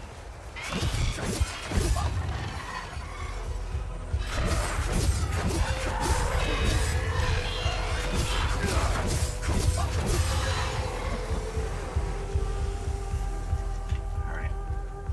Time Loop Guardian cleared.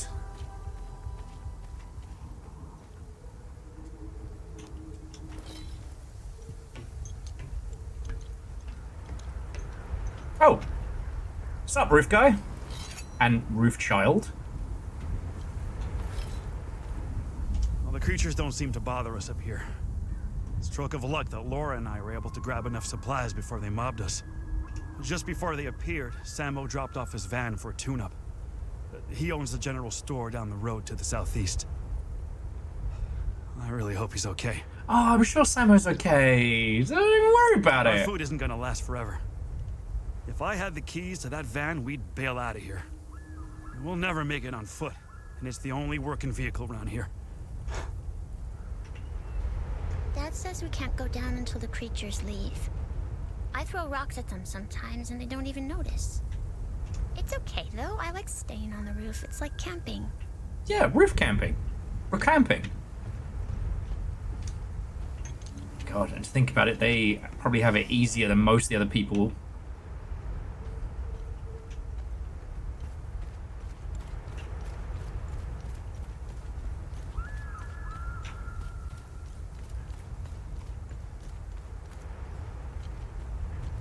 Yeah, he went to the farm upstate. He's so fine. Don't even worry about it.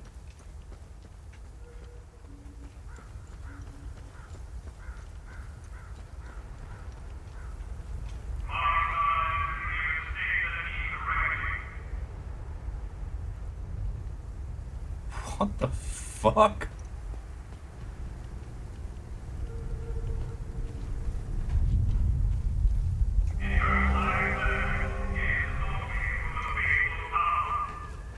Okay.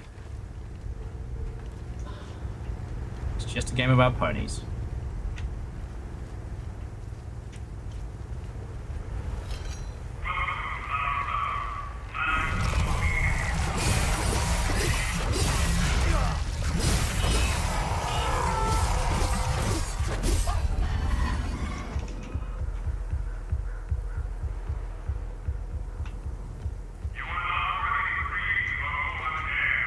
Jesus. Alright, someone's gonna get messed up. Alright, so whenever this all popped off, they were like mid-market.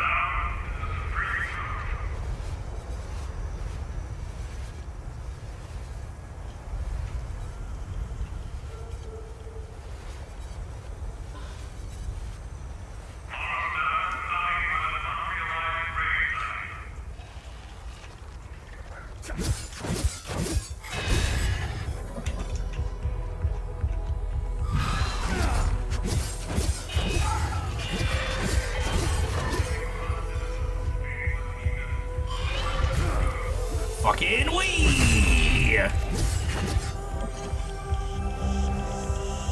Mysterium Bugle. Okay.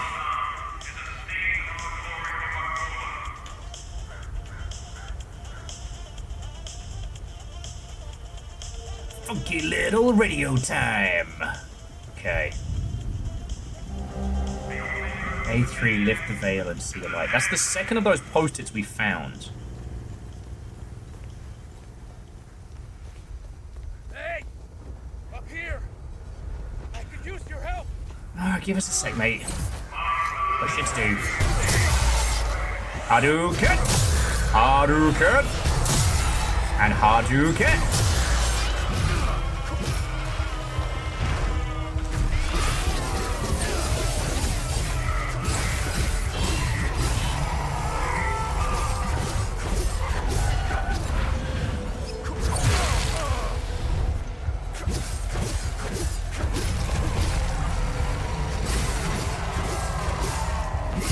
Oh, ho, ho, ho, ho. Get it, Fork! It's another time loop Guardian handled. Right. Hey! Up here! I could use your help! Alright, I'm on my way. I'm on me way. Just remember, monsters can't climb ladders. And dogs can't look up. Alright, so who are you? Thanks for taking care of the creatures. Whoever is left in Maristan will have a chance to get some supplies. Okay, who are you? Who are you? My name is Talus. I used to be a lawyer before the war. Look at what these palamists, these animals did to me for wanting to vote for Sabinian freedom. Oh shit, so we're on the other side of the border now. And now they've reduced me to being the caretaker of that giant, screaming bitch. The punishment for a crime I never committed. You must have seen it. To us Sabinians, the Blood Queen symbolizes oppression. Okay, but how do we get inside? How do I get inside the statue? I locked the gate and swore I'd never set foot there again. Here. Take the key. The gate is southwest of here. Once through the gate, the tunnel that leads inside the head is on your right. Okay. Southwest, tunnel through the gate, head on the right. So, for those of you who just joined us, this is Hell Is Us. It is set in a fictional European country, and it is been mired in a civil war which spilled over after just generation after generation of hate. We've spent the majority of the game up until this point in the Palamist... in the south of the country. We have now been moving slowly north. And the two factions that are absolutely murdering each other for generations, we've kind of been on one side of the conflict. Now we're on the other. So we've been... Oh yes, and it's 1993. Don't worry about it. We've mostly been hearing from Palamist civilians to all the war crimes that have been committed against them. It's been fucking brutal. Now we're on the other side, and now we're seeing how when the Palamists are in control, how it shifts. Yeah, well, I mean, Shadows, that's why... Again, I don't want to speak for the creators of this game, but if I had to point to a conflict that seems to be heavily influenced by it, it's obviously Kosovo. So yeah. We can, any of these particular characters that have like an investigation element, we can also ask their opinion on general knowledge stuff. This will be the first non-military Sabinian person we've spoken to. Hadia has fallen into the worst kind of chaos there is. I'm a lawyer. Well, I was. For me, it's deplorable to say that the laws as we know them are no more in our country. Do you know what the law is now in Hadia? Guns. Power comes out of the barrel of a gun. I don't know who said that, but it's very accurate. Most Hadians think this war's going nowhere. But they are powerless. How many disagree? Is it 60%? Is it even 80%? I don't know. I mean, Shadows, you don't see many of these kinds of games actually tackling stuff regardless of, like, saying. The majority are confused and frightened, so they go along. They're being led by the 10% who have the guns. Sadly, that's all they need. What does he think of the Civil War? Maristan was the stage of many events. And unfortunately, I witnessed them all. I hardly know where to begin. The bombing of the market by Palamist extremists. The terror campaign led by Deimos Division to thwart the referendum. The media's constant campaign of dehumanizing the other side. This awful war could have been prevented. The politicians had other ideas, I guess. And again, if you come on in, so like, we've been seeing how the Sabinian military has been doing some horrible shit in the south, but we haven't seen what the Palamist military has been doing. Now, the Deimos division is named after the fucking Blood Queen, who we're researching now, who may or may not hold the Key of Fear. So if that's not all a fucking... I know writers who use subtext and they're all cowards. They could have divided Hadia into two states. One Palamist and the other Sabinian. But nobody wanted to back down or listen. When this war ends, and it will, I'd like these politicians to be tried in an international court. That's what these war pigs deserve. They should rot in jail for the rest of their lives, just like the corpses on the battlefield. I done told you, it's not subtle. So Jumami, I don't know if it's been confirmed one way or t'other, only that he was a dictator and a tyrant, and that he took his own life. And him dying is basically what set the civil war off. The country was already in closed borders, like long before the conflict spilled over. I met General Romeo in Ljubljana. I was part of the delegation representing the Sabinian separatist movement of southern Argola. Vanderbeest is correct. Demios is also one of the moons of Mars.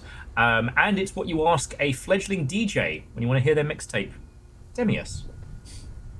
As a foreign observer, Shit, no, that joke didn't quite work. The general had been deployed in It was almost there. It was almost there. Referendums and elections. He gave us helpful information and pointers on how to proceed. The general and his peacekeepers were well received in Hadia. I believed they could prevent the war.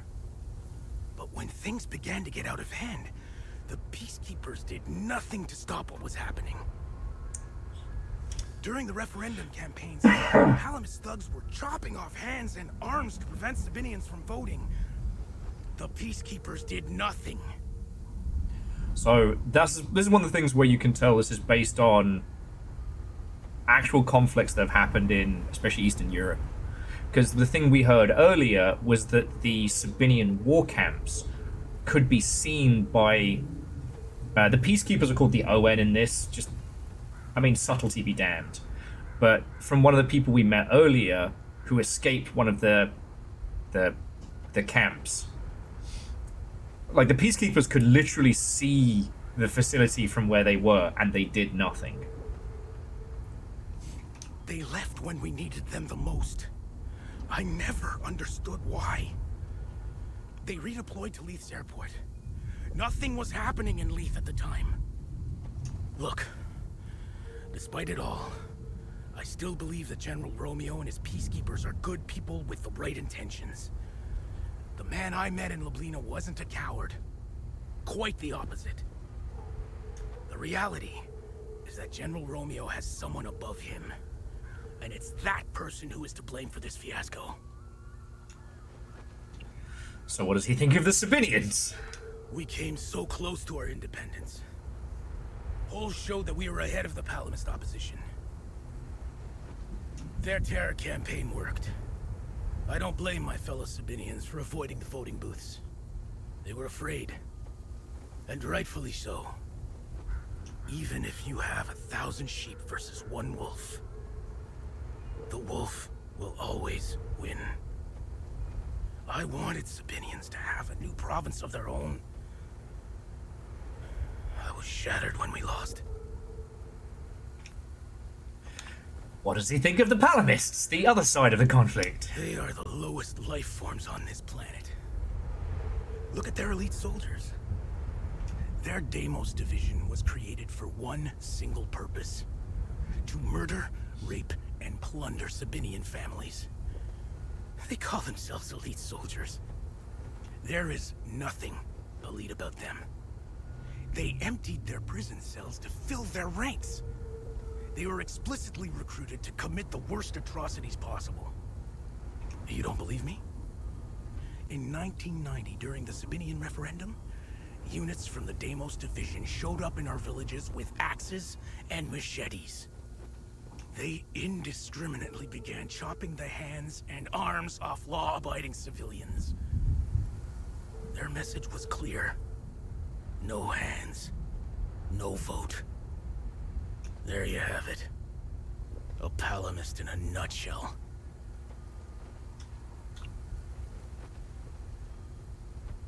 It's just, when we think about other games that tackle similar topics, they tend to do it in a very toothless manner. And for those of you who joined us this afternoon, we spent a large amount today talking about BioShock Infinite. We haven't talked about Deus Ex Mankind Divided, which is another well-meaning but ultimately toothless attempt to tackle real-world situations. I have no words. All my life, I prided myself on not believing in such nonsense. Look! They walk our streets. There they are, just a few feet away, straight out of the fear-mongering book the Palamists preach. I have to rethink everything. Their existence has shaken the very foundations of my beliefs.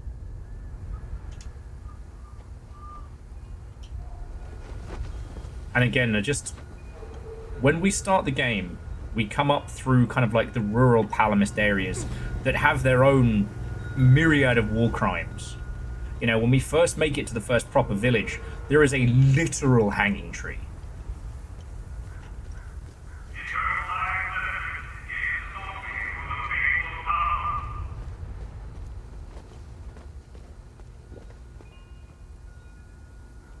Yeah, and Jamami, it's just the way in which it's represented.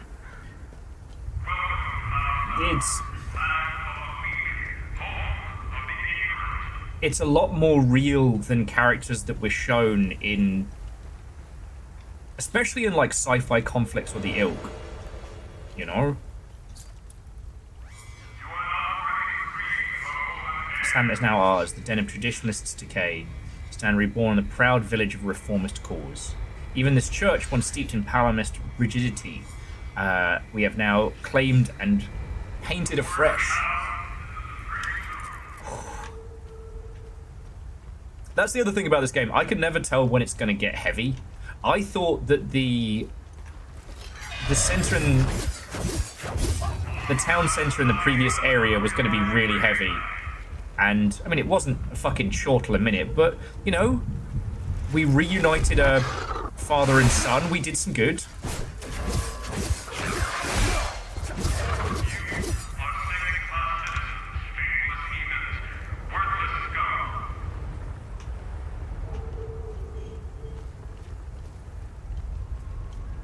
It's just the way in which we've been shown both sides of this have been carefully paced and very well chosen.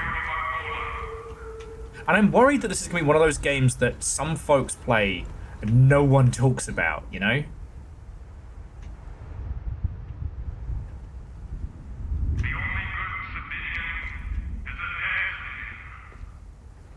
Who's this, Jen? This fucking recording.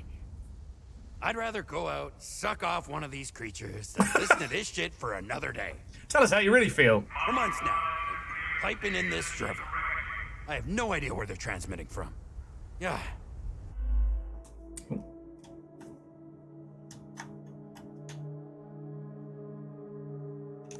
Fuck that I wish I know where.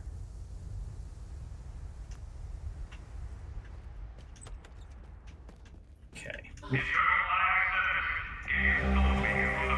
Placement fuse used mechanic shop master. Okay. We end up having that later. This for months now. Piping in this drivel. Okay. Definitely gonna try and find out where we can cut this fucking. Alright, that's the Blood Queen Observatory. I'm pretty sure the key we just got was what we needed. Yeah, okay. I'll kick this guy's ass first.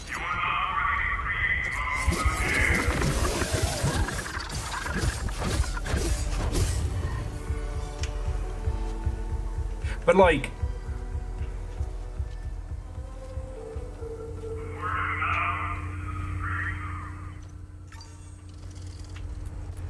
there are many instances of places where the pre-recorded propaganda is highly utilized, even to this day.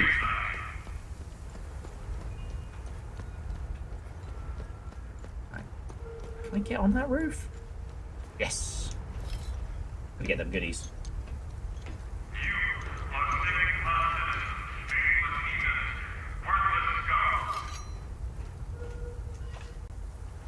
Okay. I don't see where the speakers are, though. I would think the church. But we can't seem to get in. Okay. We'll just keep exploring, see what we can find.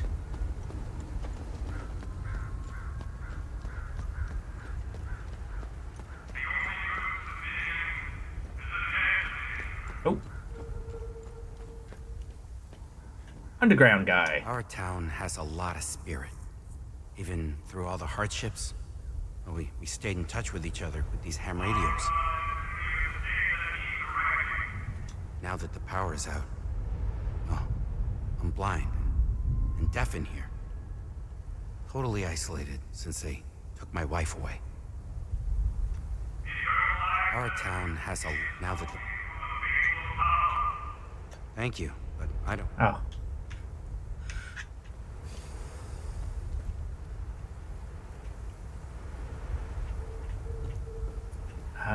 Speaker. Oh, yes. Alright, so the speakers are on the poles. Now, I forget which way we came up, but maybe we can follow the power poles. Did we come up through here yet?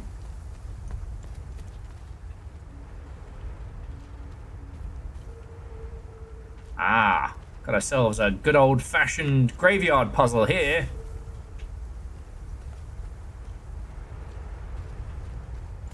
Alright, so we haven't been through here yet. There appears to be a facility at the base of the... Okay. Keep exploring. This place is very, very maze-like.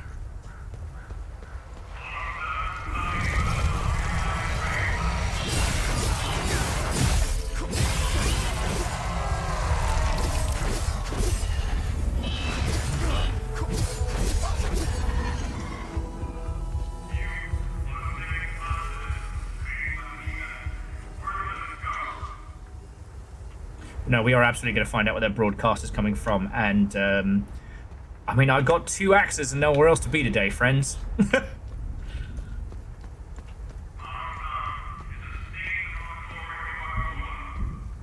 And like, I'm trying not to say stuff that is super, super fucking obvious.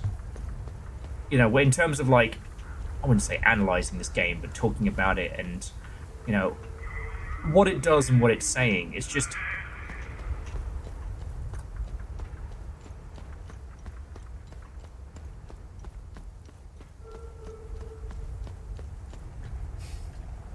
I've played a lot of games, especially a lot of games with a big budget and an action control scheme that attempt to be about something but end up being just kind of like the watered down orange juice of the topic, right? Like I mentioned Deus Ex Mankind Divided, which if you haven't played was an interesting concept. Oh, hang on, let me handle this.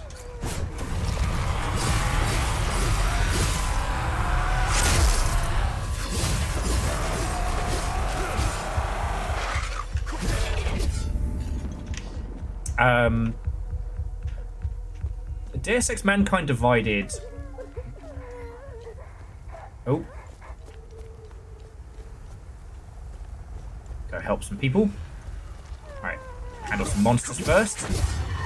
It was the follow-up to Human Revolution.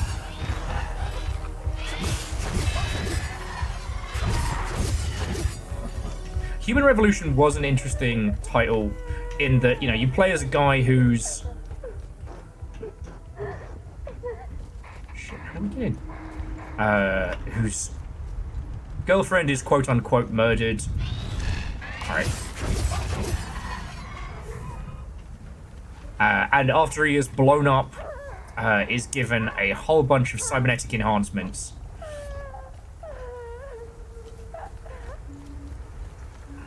don't think I can get in.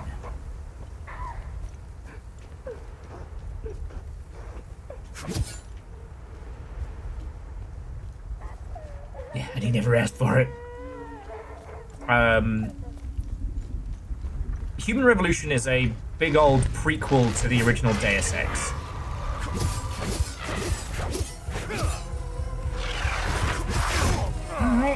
That fucking hurt. But Human Revolution's... Okay. Antenna maintenance box. Alright. Get that handled. Okay. Human Revolution is a prequel to Deus Ex. And it's predominantly about the effect of, like, transhumanism on, well, just about everything. Kill you guys in a second. Man, as soon as I start getting in some good points, that's the point this game keeps throwing cool fights at me. Dang it.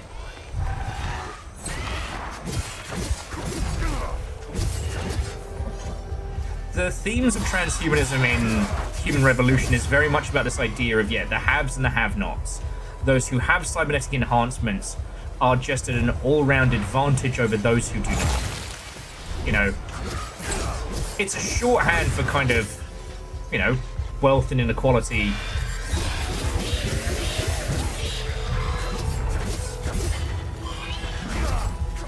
Now, we are playing as a character in that who has all of the cool abilities, all of the powers, all of the cool shit, which is fine. Ultimately, our story of conspiracies and evil villains and vengeance is a vehicle to explore how augmentation changes everything. One of the interesting things in Human Revolution is the rampant need for like an anti-rejection drug. The idea that they've made something that's almost close to a universal your limbs won't pop out of you drug. Again, it's still worth playing. There was a lot of critiques about it at the time, a lot of things that we've learned as an industry since. I still think it's got some real value. Its follow-up was Deus Ex Mankind Divided.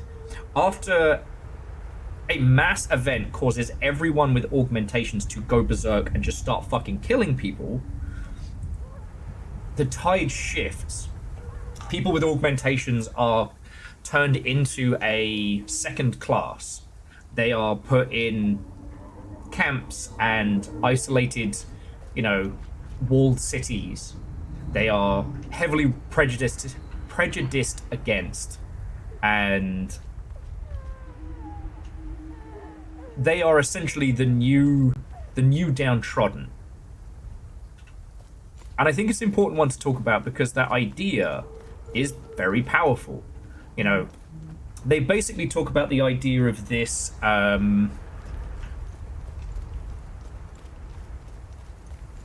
this kind of what do they call it, like a cyber apartheid.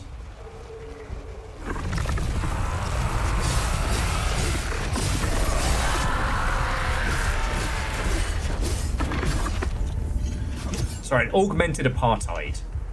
And I was very, very impressed to see that that was a topic they were willing to cover.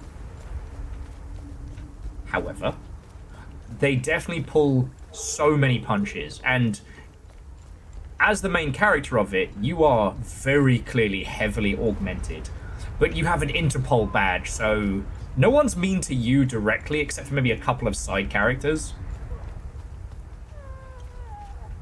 And when it actually comes down to dealing with like the conversations of it, they get very low-fat mayonnaise about tackling the topics head-on.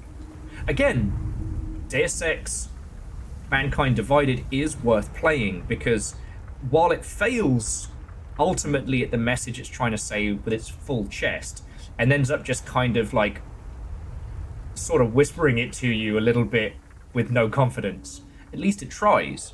So when we get a game like this, I want to give it the full attention. I will say the gameplay for both of the Deus Ex prequels was very fun. And I did quite like the idea that you saw the upheaval the world had gone through for augmentation. And you meet people who have like swapped out their arms, their eyes, hell, their entire fucking torso for the jobs and professions they're taking because they have to. There's a couple of interesting bylines in sublines, subquests. So it took me 3 tries in Human Revolution about one person who's taken out impossible loans because she works in sales, and every one of her co-workers has visual implants to detect like heart rate and response, and she needs them, otherwise she's going to lose her job, but she can't afford the upfront payment, so she gets them from a fucking loan shark.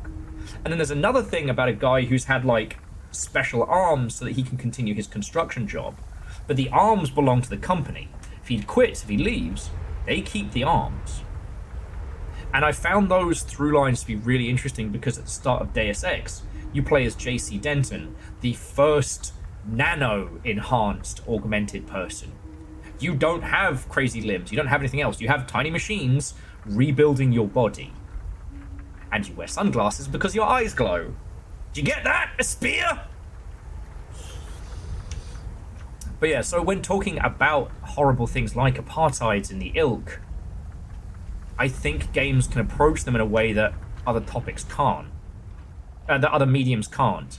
And I get grumpy when they don't commit, you know?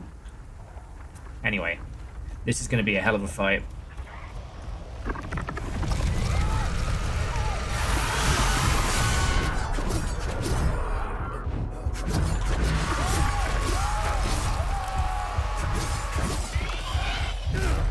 Where's the other? Oh.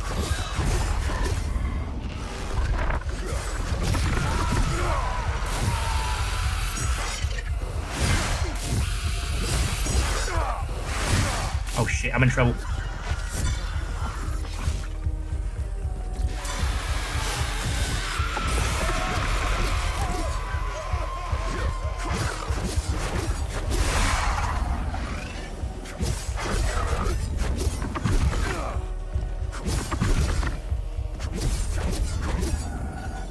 Okay.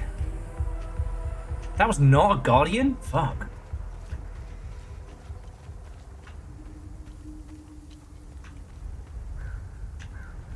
Because I don't know if you've all noticed, but this is doing one thing really, really well.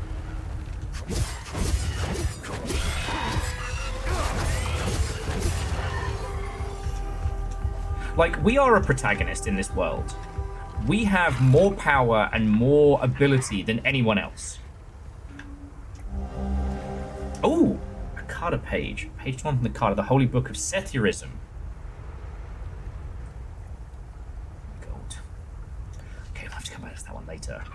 That we are a protagonist with all the protagonist powers that come with, and yet there's nothing we can do. This isn't a conflict that can be fixed by strength and 2 cool axes. You know, we're not dealing with a cackling villain in a castle. We're dealing with generation after generation of this systemic hate that finally spilled out. Hell, we're not even here because of this conflict. We're not here to save the day. We're not even 100% sure why our character is here. He says he's here because he wanted to find his parents. But, like, they went to great financial lengths to get him the fuck out as a child. And whether or not they would still be alive?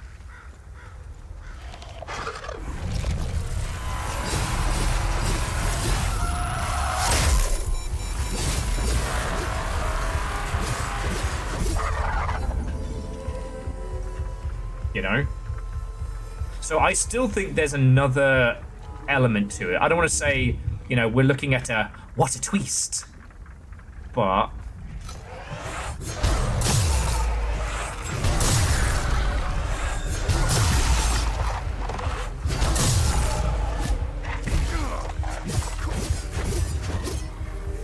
you can see what I mean. Like, there's more going on here than meets the eye. Kind of like the Transformers. And so yeah, after years of AAA games stepping up towards this topic dipping their pinky toes in the water and then going, no. I'm like, all right. Can I think of a game that doesn't give you protagonist powers?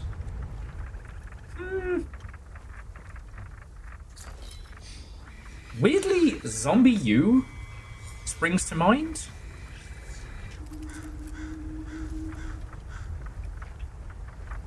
Or State of Decay. Children of Moita. Like games where the perspective isn't from that of a single character, right?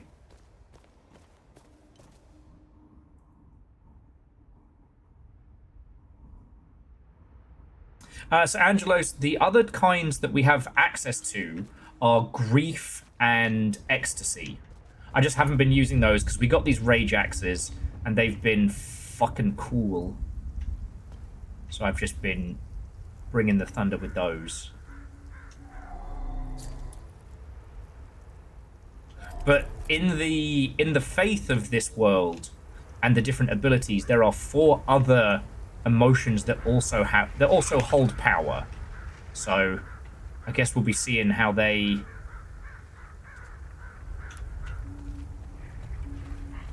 come together.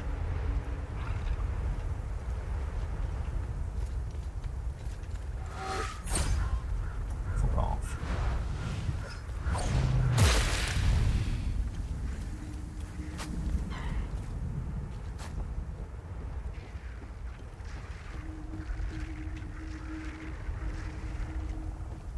Remember, friends, it's just a game about ponies. Out. So yeah, when we went into the this game's equivalent of kind of like the temple. Piss. I jumped the wrong way off a thing. The ennui whip. I'd order that in a bar.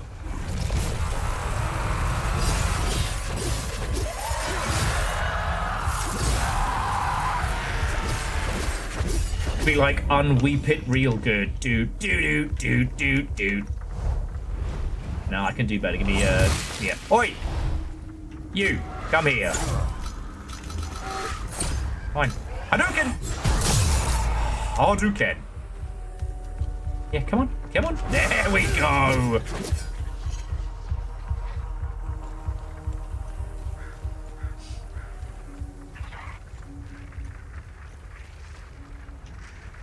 But yeah, so like one of the underlying themes is that what brings these creatures forth is extreme emotions. And when we were going around the Knights area, we got to learn that it's not just the emotions you would expect. It's only these 4 that we command as weapons. But like, that's our limitation, not.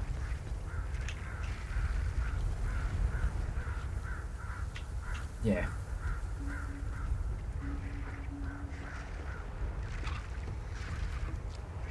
Alright, Chuckle Fox, let's go.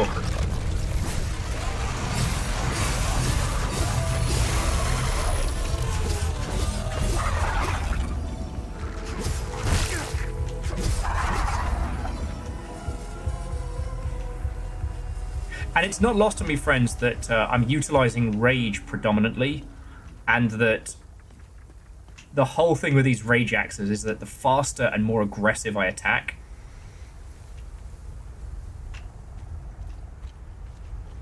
the more fuckery I can unleash.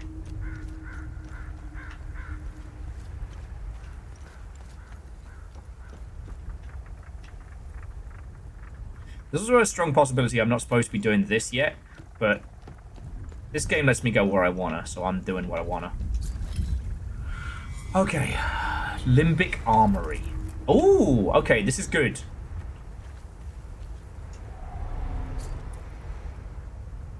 However, we don't have that. We need the Limbic Rod of Grief, Z.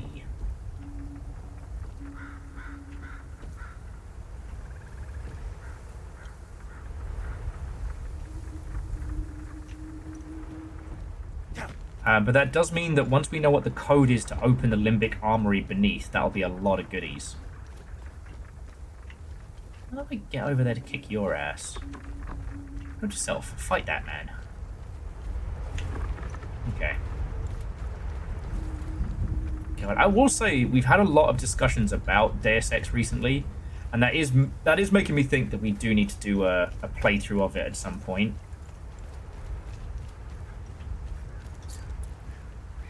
And I'm not saying that we need to play it just to shit on it. Second Lodge of Terror. We do not slumber nor our eyes shut. We know that our wisdom in calamitic warfare, our guiding hand in culture, and the fire of our light shall yet be called to a noble peace. Classic or modded? Oh no, Orzine, I was thinking more Human Revolution. Deus Ex OG is fucking brilliant, and we could absolutely do a session of it, but like, you know it, I know it, we all fucking love Deus Ex, right? It is powerful.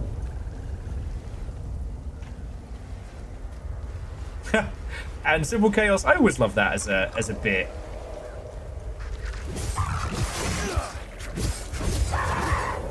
I mean, it works particularly well in narrative games, but it is one of the tropes that I love. Simple Chaos was saying they hope this game pulls a control, and then at like some point later on, you get to like bust out. You get to have like infinite cool superpowers, or some like maybe we combine all of the emotions into one cool Excalibur blade or something. Be rad. Kind of like the gravity gun at the end of Half-Life 2. That kind of thing. I think it's a good trope. I like that trope. I don't like that we can't get into that farmhouse. I can hear the people crying inside, but there doesn't appear to be anything I can do.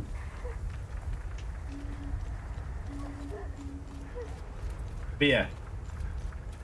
And I think in terms of deconstruct, and Human Revolution is a better point because it looked at the original Deus Ex and then filtered it through like what was modern game parlance of the 2010s. The Icarus theme, I think, is fascinating because ultimately the Icarus theme doesn't land.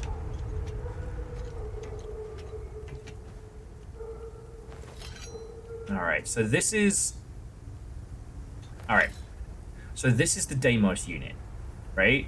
And that is going to be a Palamist priest. Now, we've only met one Palamist priest earlier, who was in a region that... Oh, hang on, bear with me just a second, friends. Just got to reply to something Discordian. The only other Palamist priest we've spoken to was a lovely old guy.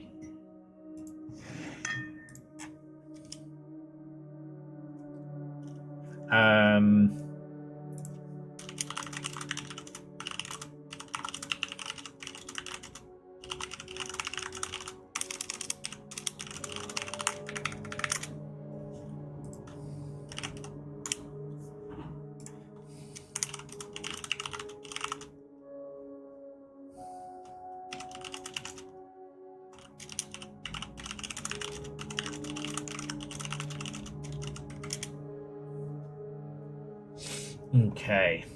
Sorry about that. Tippity tappity makes stuff happy.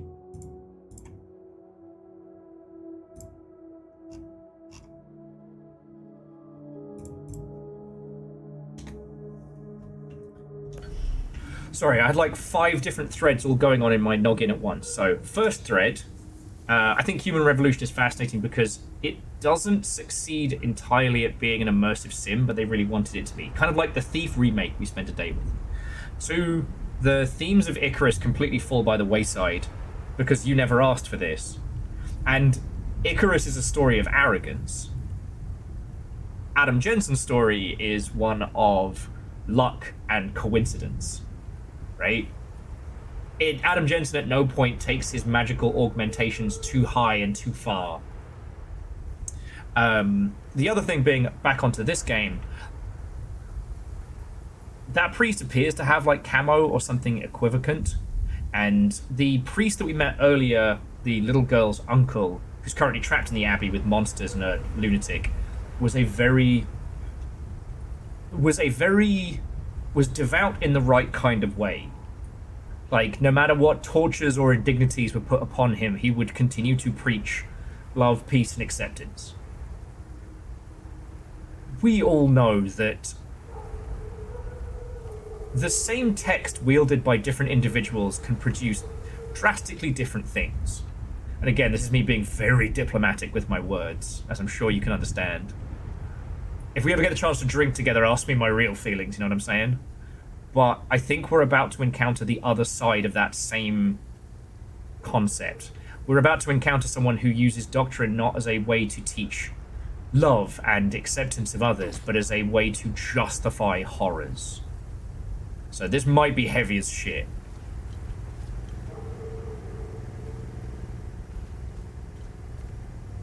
We could barely see our beautiful lady when we got here. Sarge had us set up these spotlights. Checked right into the town's power grid. Heard some houses lost power up there. Fair trade, if you ask me. Actually, Orzine, that would be a fascinating sub-story. Sorry, just before we get into the whatever's going to be dark and fucked up. Orzine was saying that an excellent side story would have been like Augmented Olympics as a vehicle for marketing, like augmentation, playing as a character who's become an icon of these like bizarre superhuman Olympics. But if you get dropped on your ass hard, like, you have to be able to afford the anti-rejection drugs. Otherwise, you're fucked. You're dead. And I remember years ago in the arguments about the Olympics and why don't we let people take drugs to improve their abilities in the Olympics? Surely that, like, you know, engineering and enhancement should be allowed.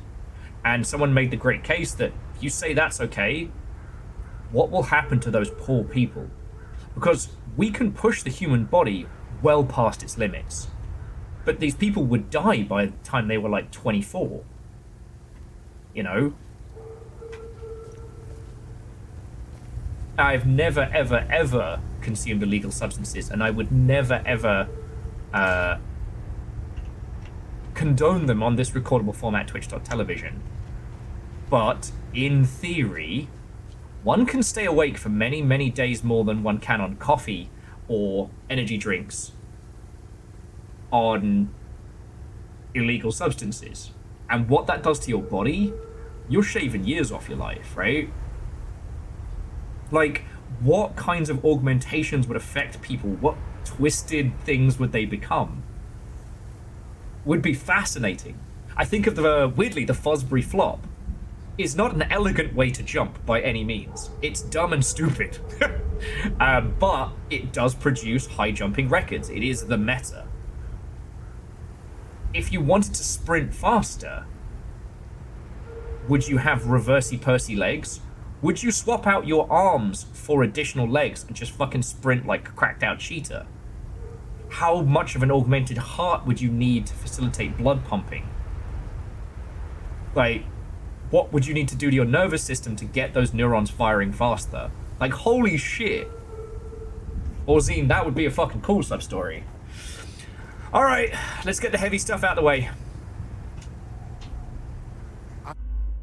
Oh, come the fuck on. You are not disconnected. I stand in Sethrus's gaze. If you have made it this far, you also stand in his blessed sight. What can a humble servant of our Lord Sethrus do for you, my son? Oh, and it's worth noting that Sethrus is their equivalent of Satan. Simple Chaos says, and this is how you get cyberpsychosis from Cyberpunk. Yes, but let's not talk about that because you know my feelings on it. I got confused and consumed LED, not a bright idea. Akari Zero, that is very funny.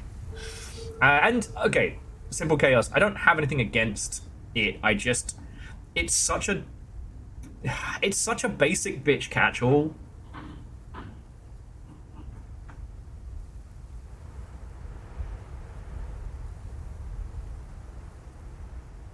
Like, Other media has definitely handled the same idea better. The idea that too much... You texted? I did. Hang on, bear with me just a second. Numbers, thank you for the bits.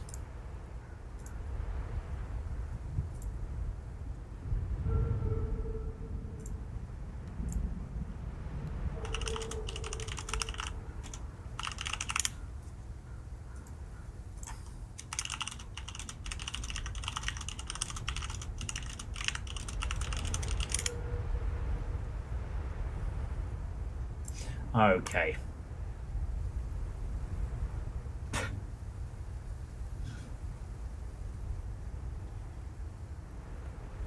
Well, in fairness, Numbers, I was trying to get your attention first. Who are you? I am Father Bramont. I have traveled here as a pilgrim to pay homage to our matron saint and spread Sethrus' divine sight upon the righteous followers of Palom. I have blessed these holy soldiers and their weapons. They will free our sacred lands from the heretics. The Illigad Valley will be ours again. How do I get inside the Blood Queen? How do I get inside the Blood Queen statue? The Sabinian dogs desecrated the statue of our beloved matron saint. Why would anyone desecrate such a noble woman? The Sabs responsible were rightfully executed. We kept one of those dogs alive to clean, repair, and maintain the statue. If you want to enter the statue, you must speak with that swine Talus. He has the key to the gate. Go up in the village. Yeah. I don't want to ask his opinions. I don't want to know him. Bear with me just a second, friends.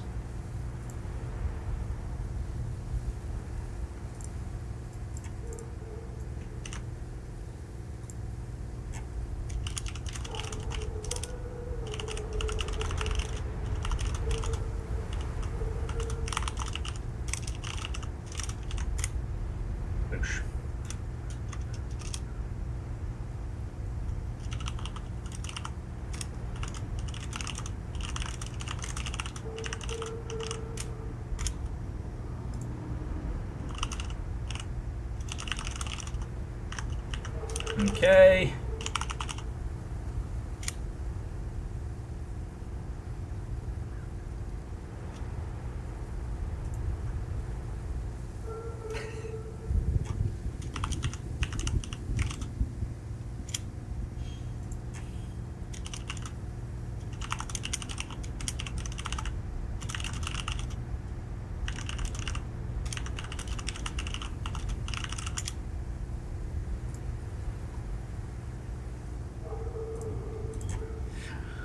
Okay. His opinions are neither friendly nor good, and we can come back to them. And yet, Nova is correct. The Shark Facts book is indeed finished. Oh man, I can't believe the tower's still transmitting. It was Sarge's idea last time. Where is Sarge anyway? Oh, that's right. Said he had an itch to take care of. Ugh. He said gassing up the boat would take too much time, so he just followed the river. On foot. What an absolute fucking maniac. Oh, okay, so that's... We could heard some. So that's the guy we I've found. been looking forward to a good time with the famous Maris. Okay. So we've got the key to the tower. We've just got to find... We just got to find it. And it looks like we've got to actually go through... Oh yeah, so we've got to go up and through the area first. Okay. Now, I should say, one of you lovely lot has sent something to the P.O. box. Life has been happening so much, I realised I haven't been over there to go pick up the thing. But now that the weather's finally turning, I can just walk to the P.O. box, which is cool. And that's something I plan on doing.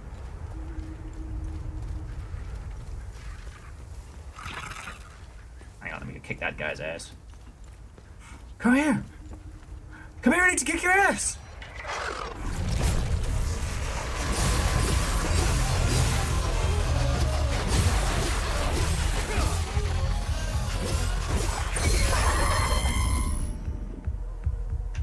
Ooh.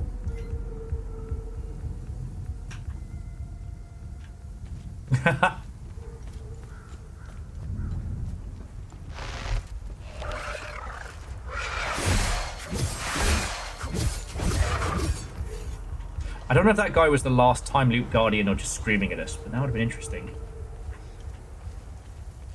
Hello. Death from above, elite. Fuck yeah. Let's change that shit out. I don't know what I would do if I had teleportation. You know, I like to think I would do some cool kid shit, but honestly, I'm a happy little bean. I would definitely travel internationally more, that's for sure.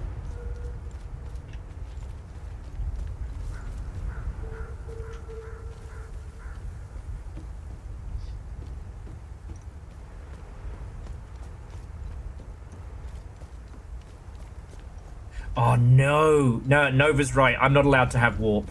As convenient as it would be, can you imagine drunk Will with the ability to teleport? Nope. And I wouldn't, like, I'm not saying I would do anything bad or mischievous. I'd just be like, I'd just keep showing up at some poor guy's kebab restaurant and be like, Will, time difference, it's 4 o'clock in the morning. Oh yeah, sorry. See you next week? No, stop coming here. Or just popping up in someone's house, like, again, drunk as a skunk, and be like, do you fancy a bevy? Will, no, also, no!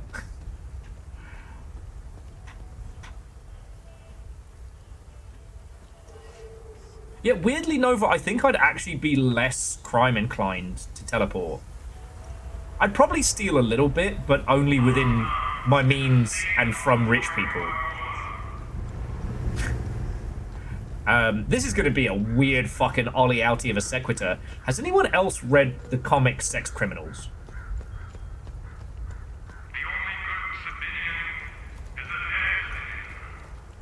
Can't wait to turn that fucking message off.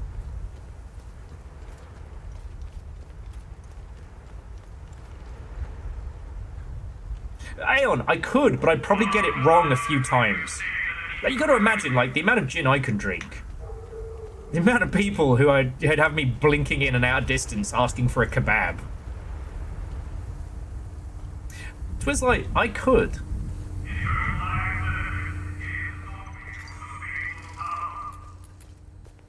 But whether naively or not, I am a believer in that, you know, I do think people given the power of teleportation would use it to do good more than evil. Will, it is 4 AM and I have to be at work in 3 hours. I need to sleep and so do you. Exactly. Numbers, exactly. Anyway, if you've never heard of the comic Sex Criminals, I don't know if it's necessarily everyone's bag, but it is about a couple who both have the ability that when they orgasm, they can stop time. So they use this power together to rob rich bastards in order to save a local library. It's fascinating.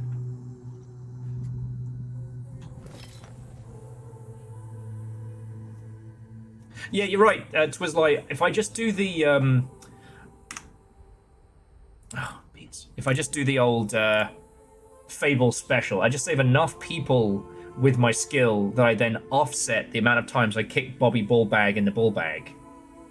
Then that's going to balance out.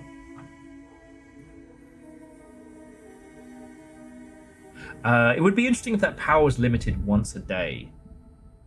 Oh, so you can go anywhere, but you have to go there for a day. I mean, for starters, traveling to conventions would be fucking great. Clock stoppers with the missing L. Ha! That's very good.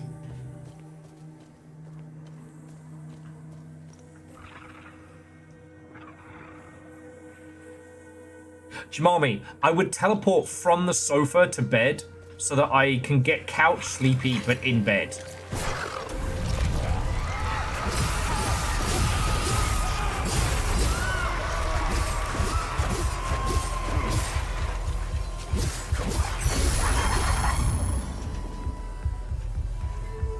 think those guys just die loud.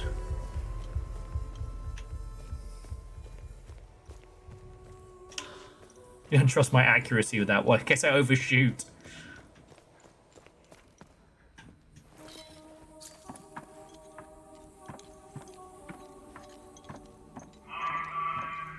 How does it feel to press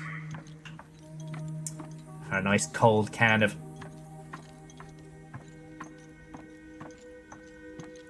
Yeah. Numbers. I don't expect to see you for a few days, and that's alright. Enjoy, have the best time, friend. Alright?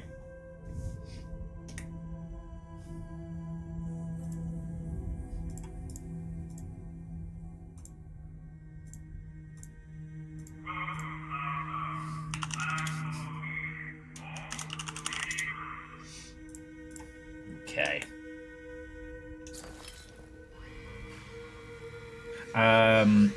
A good point of clarification. Are we talking technological, teleportation, or magical? I'm saying magical, or you are from one place to another. We're not talking about teleporter style. Buried amongst where the eagle lies, the means to reach the queen.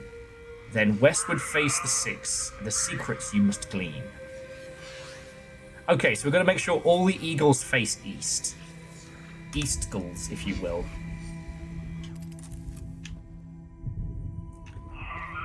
And, through the gaze of the screaming monarch, behold the location of her eternal rest.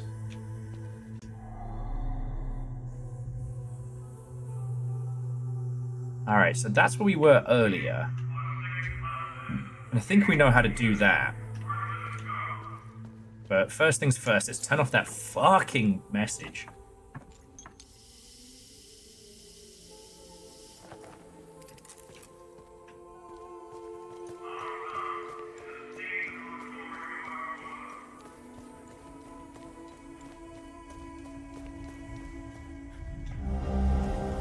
Limbic Bodge, Rage Y. Oh, and a children's book. Oh, that's fucking haunting. Oh. Nothing at all. I feel like I'm wasting my time here. How can such a prominent figure be completely absent from all records? There are massive statues of her everywhere. Does no one ask any questions? Do they just swallow the propaganda? There has to be a deeper story here. What's more, I've had to suffer this wretched lot for months.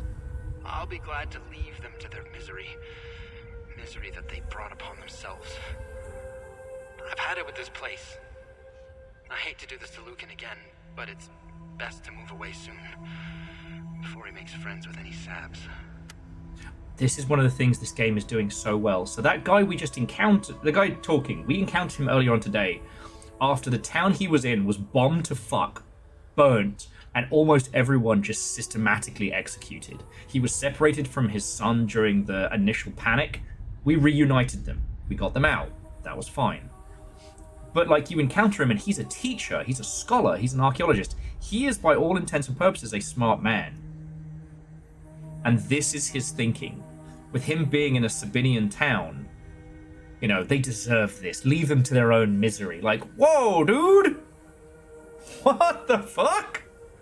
And I'm not saying this to try and like paint one side as good and one as evil. It's just that when we first came into this, it was very clear,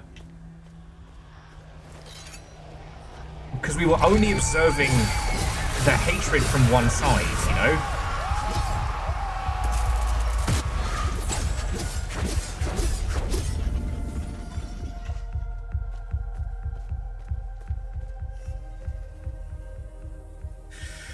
Intelligence and racism, lines of moral grey, yes.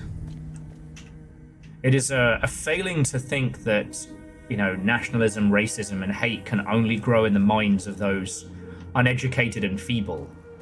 In the same way that smart people can often be the dumbest, smart people can self-justify.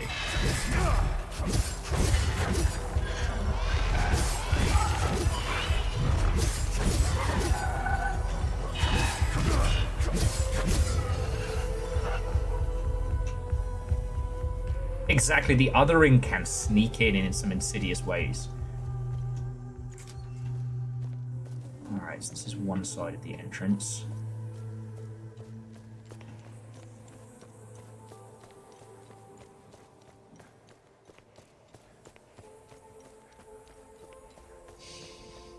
Oh, sorry, and again, like, I know we're going into some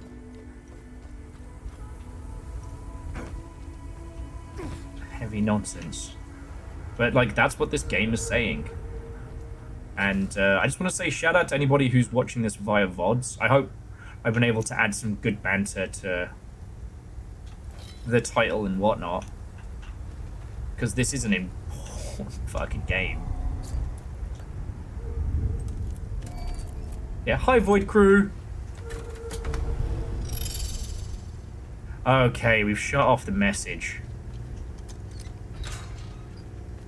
Oh, if you're wondering why the soldiers aren't gunning us down, if you haven't seen much of this, they've all, on both sides of the conflict, been given extremely explicit instructions not to fuck with us. Anybody dressed like we are. Now, we still don't know much about... They're called, like, Umsif or something. But they're basically this world's... Maybe they're this world's umbrella? They ain't good. That's for fucking sure.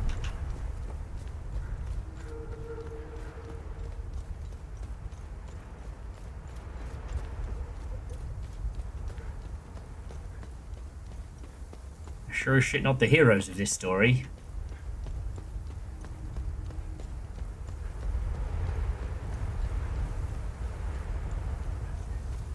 Oh, and all the eagles need to face east. Okay. So all the eagles need to face this way. Right, how you doing?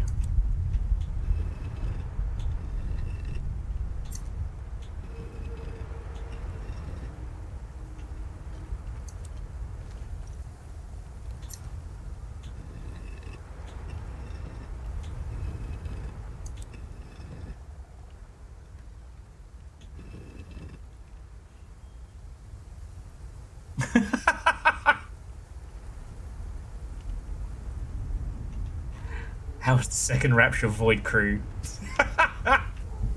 Let us know how the Rapture went in the comments. Fuck. Okay. No one knows how funny we are. No, it took me a long time to accept and understand the existence of VOD watchers. It was very hard, almost impossible to internalize the idea that people would watch this nonsense of their own volition offline. Okay, so you need to be facing that way.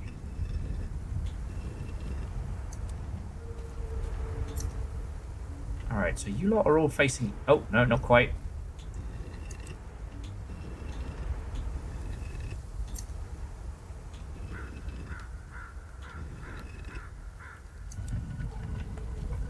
Aha! I'm a genius! Ah, I'm a genius under attack!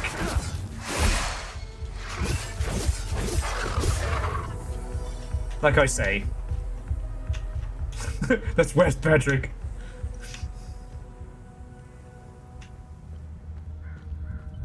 See, Hoffers, that I can understand, but it was like folks like Wet Paint Gaming and stuff like that who, because of time zones and reasons, predominantly watch this stuff on VODs, and it took me a long time to internalize that, because I don't know, my little brain couldn't make it make sense, you know? If I make a YouTube video just for that, I understand it, you know? I'm still really proud of the pools video. I think that one's really good. But for this...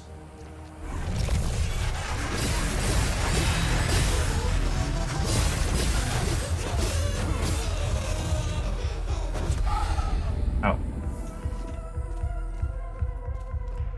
Wild. Wild. Kyle!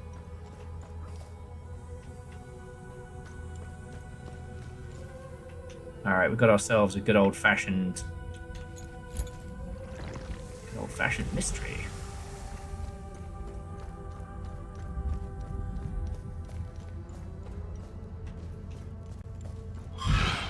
Oh, fucking bastard. Fucking got me. Okay, an angled tablet fragment. Okay.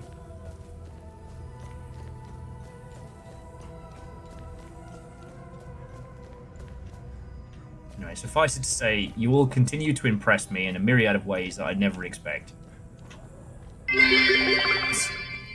Will genuine and funny creator overguard? Wait, people want to see my content?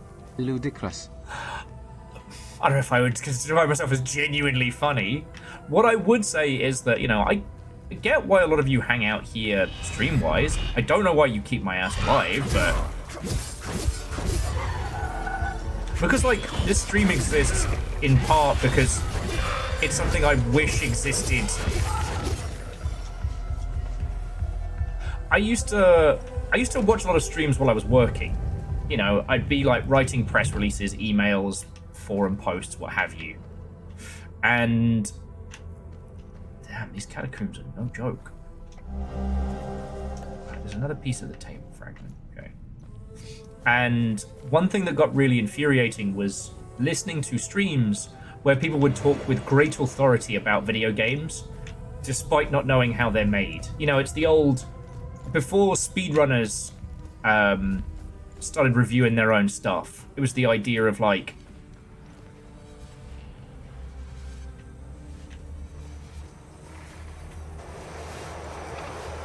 That's loud.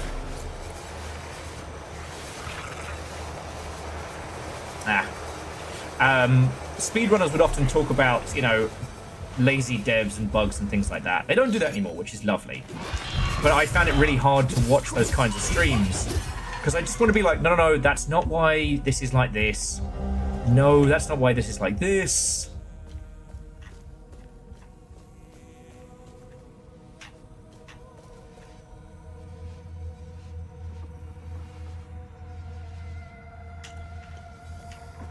Right.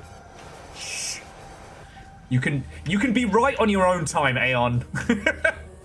You can be right on your own time. Anyway. Like, I couldn't translate that into a VOD that people would want to watch in my little noggin. Does that make sense? Because it's like, oh, well, y'all are here because we have good banter, or I show you interesting stuff, or, you know, this isn't a spectacle stream. This is a dialogue. This is a discussion, a good old-fashioned back and forth.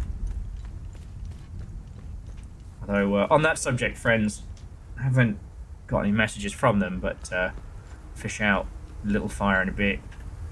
But we should go let this guy know that we're the ones that turned off the message.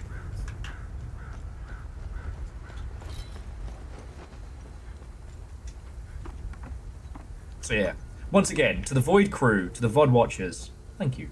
Hope you're doing cool. Okay. Thanks for helping, Maristan. I hope you find what you're looking for. How do I find my way through the tunnels? How do I find my way through the tunnels? When they made me clean off all the graffiti, they also forced me to install some lights in the tunnels so visitors could easily find their way. Just follow the lights, and you'll reach the chamber inside the head of the statue.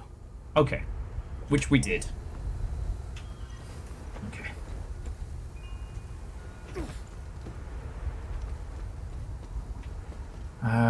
Okay.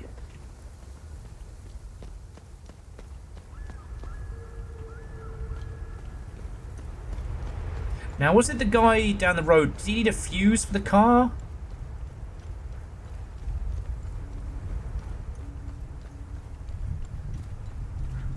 Because I do think with a few of these areas, we're going to be revisiting them. Oh, and people bees. That's lovely to say. Right. Gone are the days of keeping knowledge in vaults and hiding it from one another. Well, the creatures don't seem to bother us up here. Just before they appeared, Sammo dropped off his van for a tune-up. He owns the general store down the road to the south. Our food isn't gonna last forever. Okay, he said down the road to the south. Alright, let's see if we can get him the goodies. here's the van.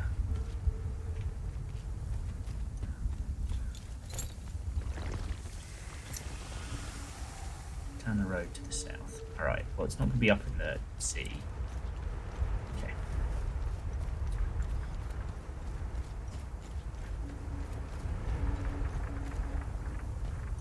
Okay, so it was around here. At your convenience. Ahaha! Samo's spare set of keys. Let's go! It's our Samo! I mean, I guess the other reason why I love chatting about this stuff is, I mean, I'm fucking obsessed with video games across the board. I'm sure you've learned that. But, like, because of the jobs I've worked and the people I've gotten to talk to, a lot of my knowledge is conversationally learned and then researched obsessively. And a lot of that, again, just comes down to luck. And so, I don't know, it feels right to share that knowledge. It becomes less directly applicable and relevant as the years go on, but I think there's still some usefulness in it. You know, the history, the lessons of the past can still be well taught. Up here. Stroke of luck that Laura just be our food.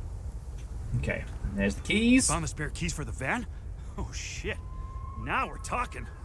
I really thought we might be stuck up here forever. Time to get the hell out of town. Dorino, you ledge. Thanks again for this. We'll gather our things and head out. Hopefully as far away from Maristan as possible. Okay, Samo's keys, good deed done. And that's another thing about this game is, like, you know, the elemental types being emotions. Emotions strained so hard with all these atrocities and horrible times of war. But then, in the same breath, like, we do good deeds and we help people, and that's how we are going to save the world. Like, that's almost like Fable 2 nonsense. Alright, so, quick question before I go throw me shoesies on and try and fish out a little fire. Do you all want fishing? Or do you just want some kind of like ambient forest noises? What suits your fancy?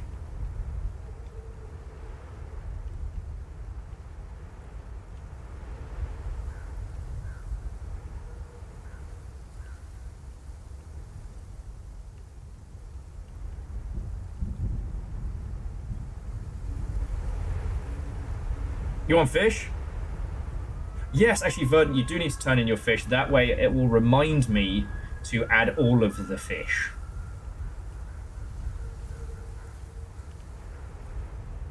Fish, fish, fish.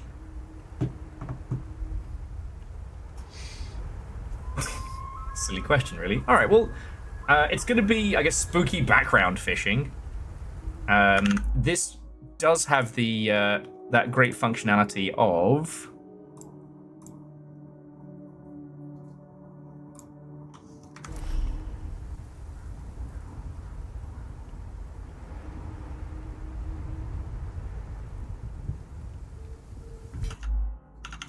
Okay, never mind. We'll have to do it like this. All right, so Hell is Us Fishing Edition. A fishing, if you will. All right, and it's working. We love to see it.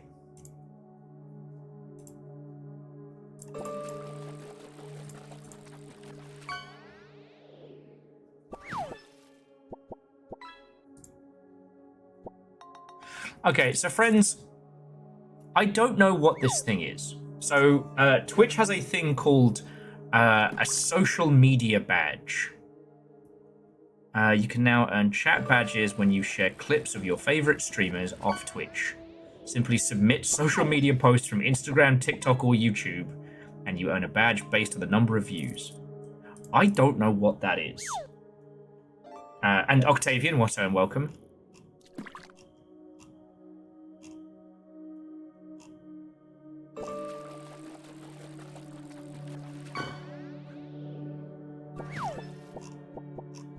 I'll have to have a look into it.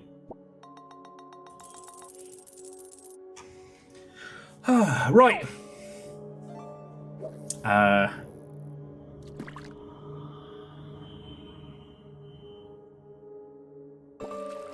guess, yeah, Twitch trying to incentivize free advertising. And, like, I mean, yay. If I make something that's fucking fun and you'll share it around and everybody finds it, then cool, more people find the longship, you know? At this point, I think just inviting people personally seems to be the best thing.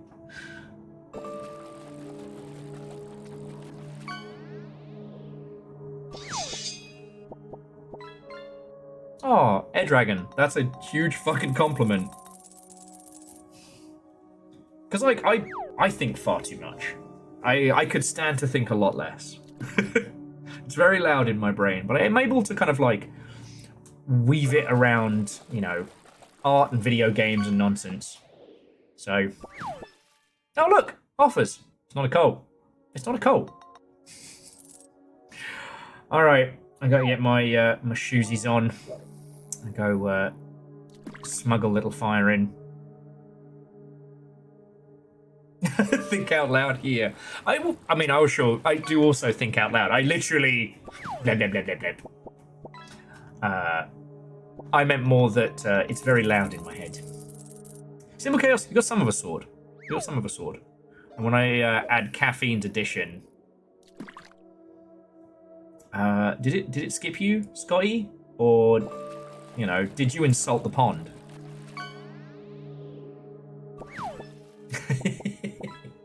Okay, for realsies.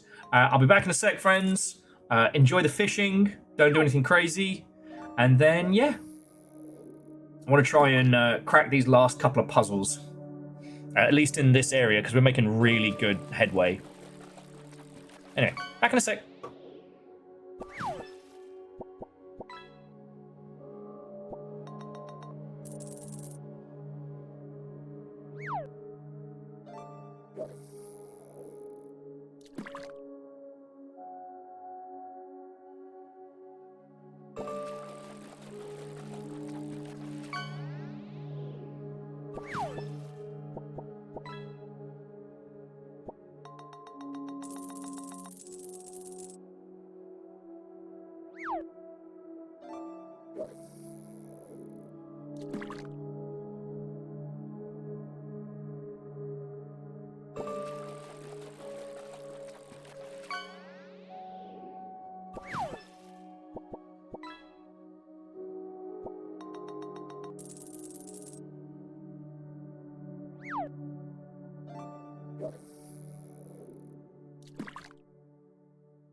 All right, friendos. Got a little bit longer. So you get a little bit of bantermancy whilst we're fishing. Also gives me a chance to throw in as well. Maybe this will be it. Maybe this is the night I manage to unseat you all with a giant fish.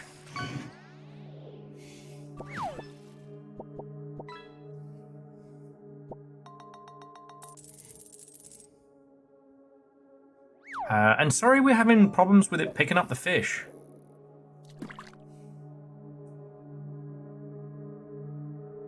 That is a pain in the arse. Would me bumblody look? You're right, I don't know. How many sharks? How many sharks is it? Should have known. Should have known. Sharks for days? Sharks for days.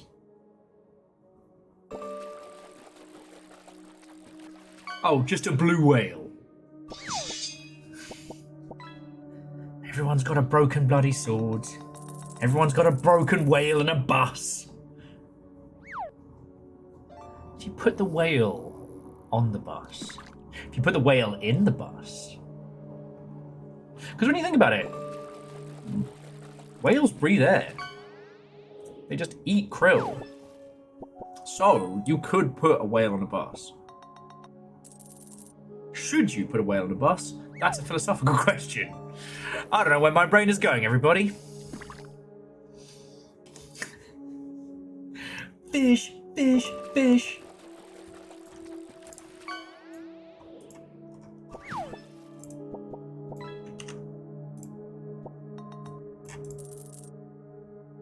Could you put a whole whale on the Firefall bus? I mean, it's not going to move any better than it did prior, right? Like, and Gurnin Kernin making that mess.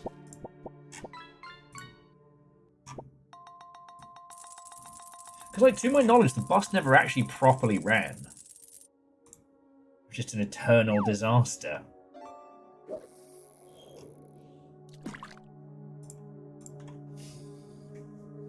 A watery tart distributing whales to megabuses is no bias for a system of government.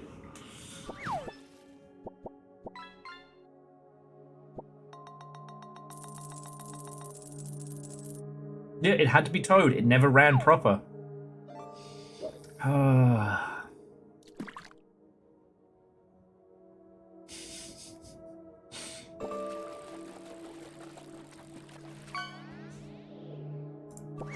I was pretty sure of that one.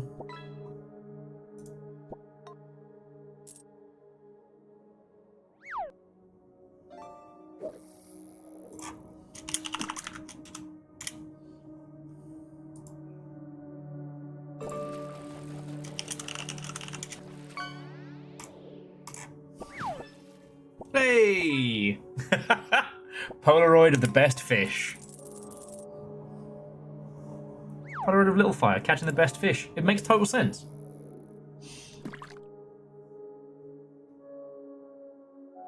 Oh, lordy, lordy.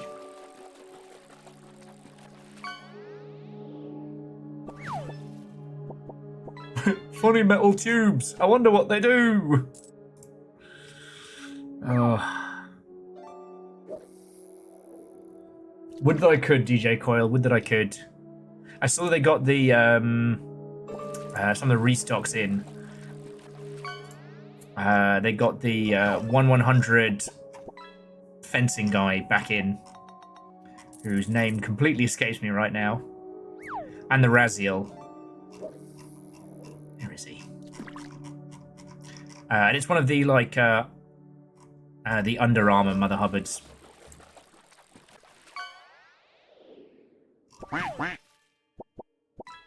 Oh man, they got some bangers in. Nope, I don't have Gundam money right now.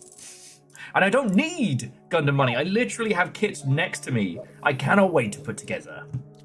All right, so this time for realsies. I'm gonna go get Little Fire. I'll be back with all of your lovely selves in just a second. Fish well. See if you can unseat a whale and a bus, and we'll mix this up. There's a mech in there if you get it.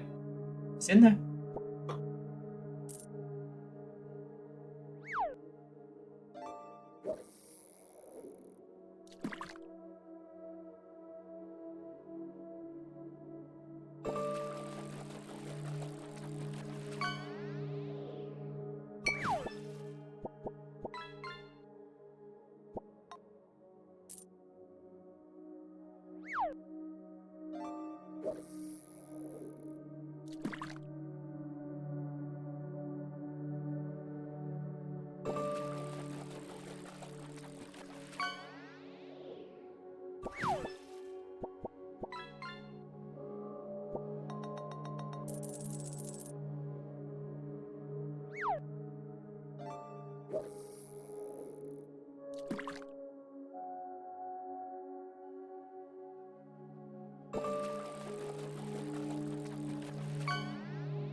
It's a cult.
you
Hey friends, sorry about that, which ended up being an hour. I'm going to need to declare a fish winner in just a second, so apologies if you've got a hook on the line. You will be fishes will be declared.